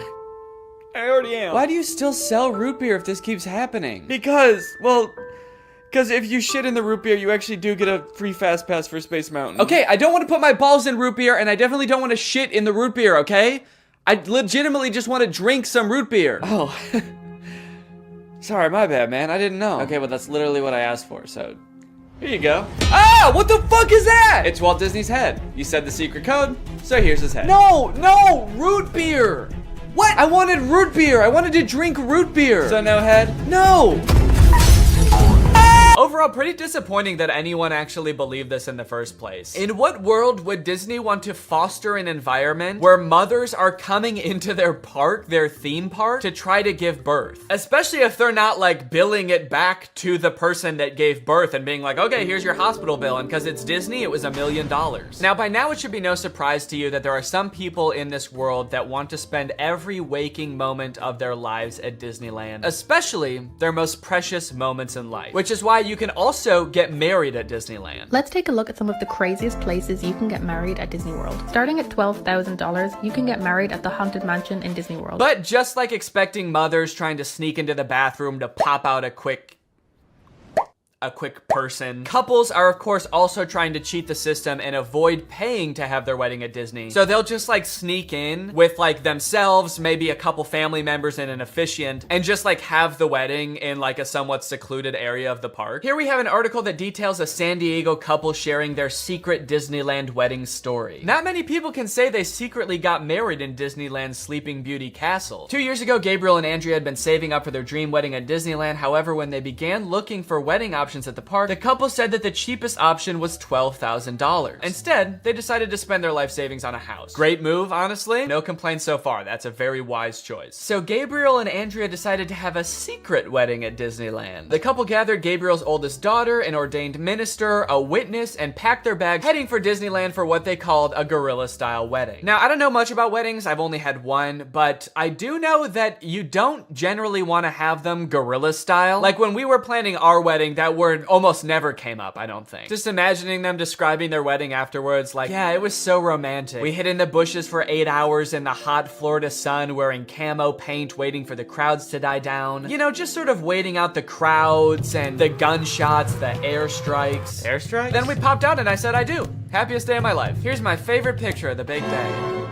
Now buckle up, because this next urban legend is about to get nasty. Quite literally, this is disgusting. Like I said, the most devoted Disney fans would probably spend forever at Disney if they could, but maybe they can. For years and years, the Haunted Mansion has been the home to an endless supply of Disney myths and legends. But the attraction's most prevalent and persistent rumor is that guests regularly spread the remains of their friends and family inside the ride. This can't be true though, right? It is 100% true. Yes, that is right, and I don't want to bash anybody's final wishes. I know that that's a very personal thing, but spreading human remains in a public place that people are like walking around and touching? Please don't do that. Or you know what, I should say, you know, because I feel bad for people who are just trying to honor their dead relatives' wishes or whatever. If you're alive still and you're watching this video and that's gonna be in your will, please take it out. Don't make people do that on your behalf. Honestly, I am a little relieved that people are sticking to like spreading ashes at least, because there are a lot of different ways to dispose of a body. It was actually my grandpa's greatest wish to be laid to rest at Disney. Oh, that's sweet. You're gonna scatter his ashes around at the park? Not exactly. The Haunted Mansion probably has so much human ashes in it, it's not even funny, said one Disneyland custodian. Bleh! That is the nastiest thing. Oh my God. Don't do that. Do not do that. Please. People scatter their loved ones' ashes in the Disney parks monthly. Can you imagine just like being on a ride and the person next to you is dumping out ashes? Disney employees are literally aware of this too. They have to follow special protocols every time this happens. The custodians are used to identifying and vacuuming up these ashes. I don't know why I was surprised to hear they vacuum them up. Of course they do. It's a literal human corpse, basically. Of course they get rid of it. The people who are like requesting this happen to their bodies must know this, right? They must know that some custodian that does not willingly work in like a morgue or something is going to have to take care of that. This sounds awful for everyone. If you're the custodian, you have to vacuum it up, but if you're the person that just lost someone you care about, you have to know that they're just gonna vacuum it up. They might even make you watch. They have you come identify all the places that you scattered the remains, and then they just like make eye contact with you while they're vacuuming it up. This is going in the garbage now. We're gonna throw this in the garbage now. Say bye-bye. So when you're laying them to rest in the happiest place on earth, you're actually condemning them to forever in the suckiest place in the world. Yes, that is a very funny joke. And people will put them anywhere too. Like flower beds, bushes, the lawn at Magic Kingdom, outside the park gates. Outside the park gates? They'll put this shit anywhere too, you know, outside the park gates, on the highway on the way home, the McDonald's across the street, Universal Studios, shit anywhere. It doesn't really matter. I feel so bad for the employees that have to deal with this, honestly. That would be so scary. Honestly, even as a patron, you know, I honestly like going to Disneyland every once in a while. I think it's pretty fun. But next time I go, I am going to be terrified that I'm like touching human remains at all times. Especially now knowing that they put them everywhere. I'm gonna be eating a turkey leg and wondering like, is this actually some guy's leg? They're most frequently dispersed around the Haunted Mansion, which is kind of perfect, if you ask me. Okay, this girl's actually a little bit too into it. But now this whole ashes thing, which is not really an urban legend, is actually true, has actually spawned urban legends out of it, as you can see here. Have you heard of the legend of the crying boy at the Haunted Mansion in Disneyland? The story goes a mother spread her son's ashes without permission from Disneyland, and you can see him crying as you're exiting the ride. Spooky. I wonder why he's crying. Maybe because his ashes are in a vacuum. Maybe because he was a little boy and his mom spread his ashes in the scariest ride at Disneyland. The mom was like, yeah, my son used to love this ride. Every time we would get on it, he would be screaming and crying and shaking because he was so happy and excited. So I decided this is the perfect place for him to spend the rest of eternity. In a rundown castle of pure terror. It's what my darling little boy would have wanted. All in all, it seems to me that Disney, this giant corporation that owns like every media property known to man, has their grubby little fingers wrapped around people a little bit too tightly. It's like you already have every movie and TV show. Do you really need people like begging to spend their entire lives at your theme park also? But even still, with people spreading their loved ones' ashes at Disney, people trying to give birth at Disney just to get free tickets, Disney is still trying their best to immerse you in their parks as much as possible to make you never want to leave. Recently, Disney opened up the Galactic Star Cruiser Hotel, which is a Star Wars hotel and experience. I think it's like a 2 or 3 day long experience where you are like in this hotel. There's like a story that you have to follow about shit going on around you. It seems very immersive, and to a pretty big Star Wars fan, honestly, it sounds pretty cool. But it is also $5,000, and instead of windows, your room has a screen that just shows a video of outer space playing. So, you know, just keep that in mind that you might go insane while you're in this place. With no concept of night or day, you just have to adhere to the Star Wars pre-approved activities. There's like stormtroopers patrolling the halls at all times. It's kind of like they wanted to build a Star Wars hotel, but they built a prison instead. I read through some of the Google reviews for this hotel. It's only been open for a little bit, so there's not that much to go off of. And honestly, there are a lot of 5-star reviews of people who seemingly really enjoyed it. I did think that this review was really funny. This person gave it a 1 out of 5, and they said, thought the experience was fun, but not worth the price. There are too many missions to keep track of, and you are always missing something. It kind of seems like they got like too immersed in the story and like started to believe that they really needed to complete these missions. This sounds more like the review of a disgruntled employee that like works on a spaceship. There are too many fucking missions, man. There's too much shit to do. The hyperdrive is gonna fail, and I need to fix that. Not to mention the First Order's breathing down my fucking neck, trying to get me to give away the location of my comrade. This place is fucking stressful. I think my favorite thing I've seen come out of this Star Wars hotel is this apparently now deleted ad for the experience that says, strike unlikely alliances in your very own Star Wars story. Apparently when you come in, you can decide if you want to be like on the good side or the bad side. So this place is metal, dude. This goes hard. It's crazy to me that you actually can choose to be on the side of like the evil intergalactic fascists, basically. You and your preteen daughter can don First Order uniforms and betray one of your favorite character's trusts, Chewbacca, giving away his location and leading the First Order directly to him, who will take him away to be tortured and then eventually executed. It might be a little too immersive. It might be. We're gonna start hearing people come back and you're gonna be like, how was your trip? You went to the Star Wars hotel, right? And they'll be like, the guilt over my actions will haunt me forever. But I did what I had to do. It was honestly fucking sick. I loved it. And honestly, like, if someone offered to bring me there for free, would I go? Yes, I probably would. Yeah, honestly, I would like to go 100%. I would like to go. And as if living in an intergalactic prison isn't rated by Disney. Oh gosh. I feel like we have so much chemistry together. Me too. This has been great. This date was a lot of fun. I really haven't connected with anyone like this in a long time. Fantastic. How likely would you be to recommend this experience to a friend? What? On a scale from 1 to 10, how would you rate my performance? Performance? I thought you were just like genuinely interested in me, like romantically. Oh, perfect. So a 10 then? I really opened up to you. And you opened up to me. That's all just part of the story living experience. It's Disney magic. So that whole story you told me about how sad you were that you had to release your pet into the wild because it had grown to be wild. That was the plot of The Fox and the Hound. What the fuck is wrong with you? Thank you for riding Disney's Love Connection. Please make sure you pick up all your belongings as you exit the ride. Are you an animatronic? Please do not try to fuck any of the animatronics. Are you on your all way out, and animatronic? have a lovely day here at Am I the only Disney person that Resort. lives here? Anyway, that's the end of the video. It's time to talk about our sponsor. What's up?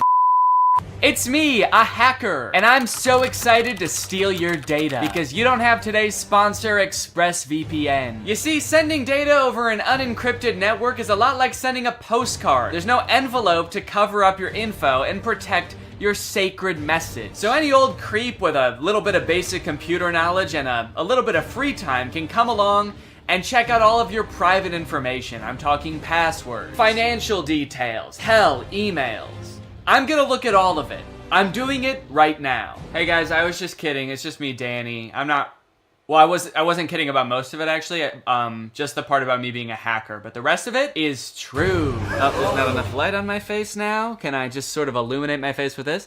Luckily, today's sponsor, ExpressVPN, is here to help. Because ExpressVPN encrypts all of your network data with their best-in-class encryption. It would literally take a hacker using a supercomputer billions of years to crack this encryption. ExpressVPN has the fastest speeds out there. They've got 24/7 customer support, and ExpressVPN is extremely easy to use. You can fire it up and get connected with just one click. I've got ExpressVPN on every device that can have it, just to have a little bit of extra peace of mind when I'm out and about, especially on public Wi-Fi. So if you want to find out how you can get 3 months of ExpressVPN for free, then head on over to the link in the description. That's expressvpn.com/Danny Gonzalez. That's expressvpn.com/Danny Gonzalez. Thank you, ExpressVPN, so much for keeping us safe, but also sponsoring this video. Thank you to you guys for checking out ExpressVPN. When you click on the link, it really helps to support my channel, so thank you for that. All right, thank you guys for watching this video. I hope you enjoyed it. If you're new here and you're not subscribed yet, make sure you subscribe and turn on my notifications to join Greg. Greg is what I call my army here on YouTube. We are a ruthless army whose violence and terror knows no bounds. Please subscribe and turn on my notifications to join, and I will see you next time. Bye-bye. What's up, Greg? I hope you're having a great holiday season. I know I was, until I watched the new Home Alone movie.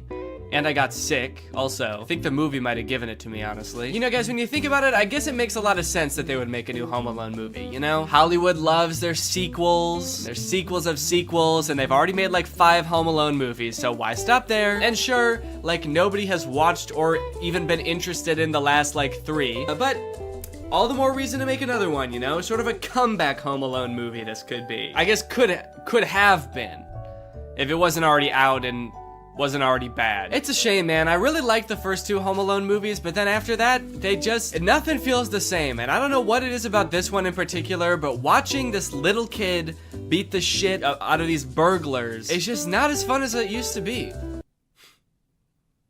I guess I really am grown up. Oh, no, you know what it is, actually? It's not that I'm grown up. It's that instead of making the villains in this movie like cartoonishly evil burglars, they made them like a struggling middle-class family who are only breaking into this kid's house due to a misunderstanding. They're not evil. They're not trying to hurt anyone or kill anyone. They're just like a down-on-their-luck family.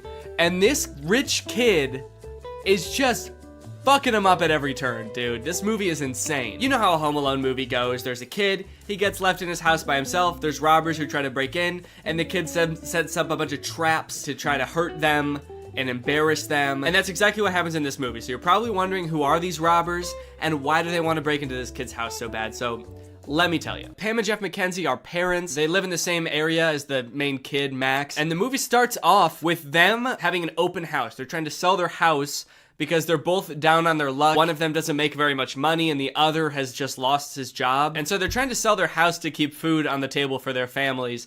It's very sad. The movie sort of tries to make it into like a funny thing happening. There's like millennials that come to try to buy the house, wearing berets and scarves. You know how like millennials do. Always wearing berets and scarves, I am. The schools here are amazing. They are totally lit. And there's a lot of scenes like this in the movie that seem like they're trying to get you to empathize with this couple. In this scene, they're just talking about how they can't afford to live in this house anymore, even though they love this house and they always thought that they'd be growing old together in the house. Unfortunately, it just won't be able to become a reality for them. I always thought we'd get old and weird in this house, but we've done the math. We can't afford it on my salary alone. Yeah, but I mean, I crushed my interview with IBM. Crushed it. Crushed it. But that was 3 months ago. It's very sad. And when I watched this, I didn't know that these two were going to be the ones who were gonna have all of the booby traps happen to them. And it's kind of crazy now watching it back, being like, holy shit, just about an hour and a half from now, these two are gonna be getting maimed by a rich child. How fucked up is that? So what's their motivation to rob this kid, you might ask? Well, it's sort of, I feel like everything in this movie is so long and convoluted to explain. Probably because they've done this same movie like 6 times now, and so they keep having to come up with like new, more obscure ways to explain everything, like how does the kid get left home alone, and why are burglars trying to get into his house. Basically, there's this doll that the McKinseys own. They have a whole collection of these dolls that were like his grandma's or something, and they find out that one of them is worth like $200,000, which is enough money for them to like save their house and have enough time for the husband to find a new job, and they can even remodel the whole house. It's great. But during their open house, Max and his mom, who are rich, by the way, they live in a mansion, stop at their open house because Max has to pee. Do the maths. 6 soda refills into one tiny 10-year-old's bladder does not go.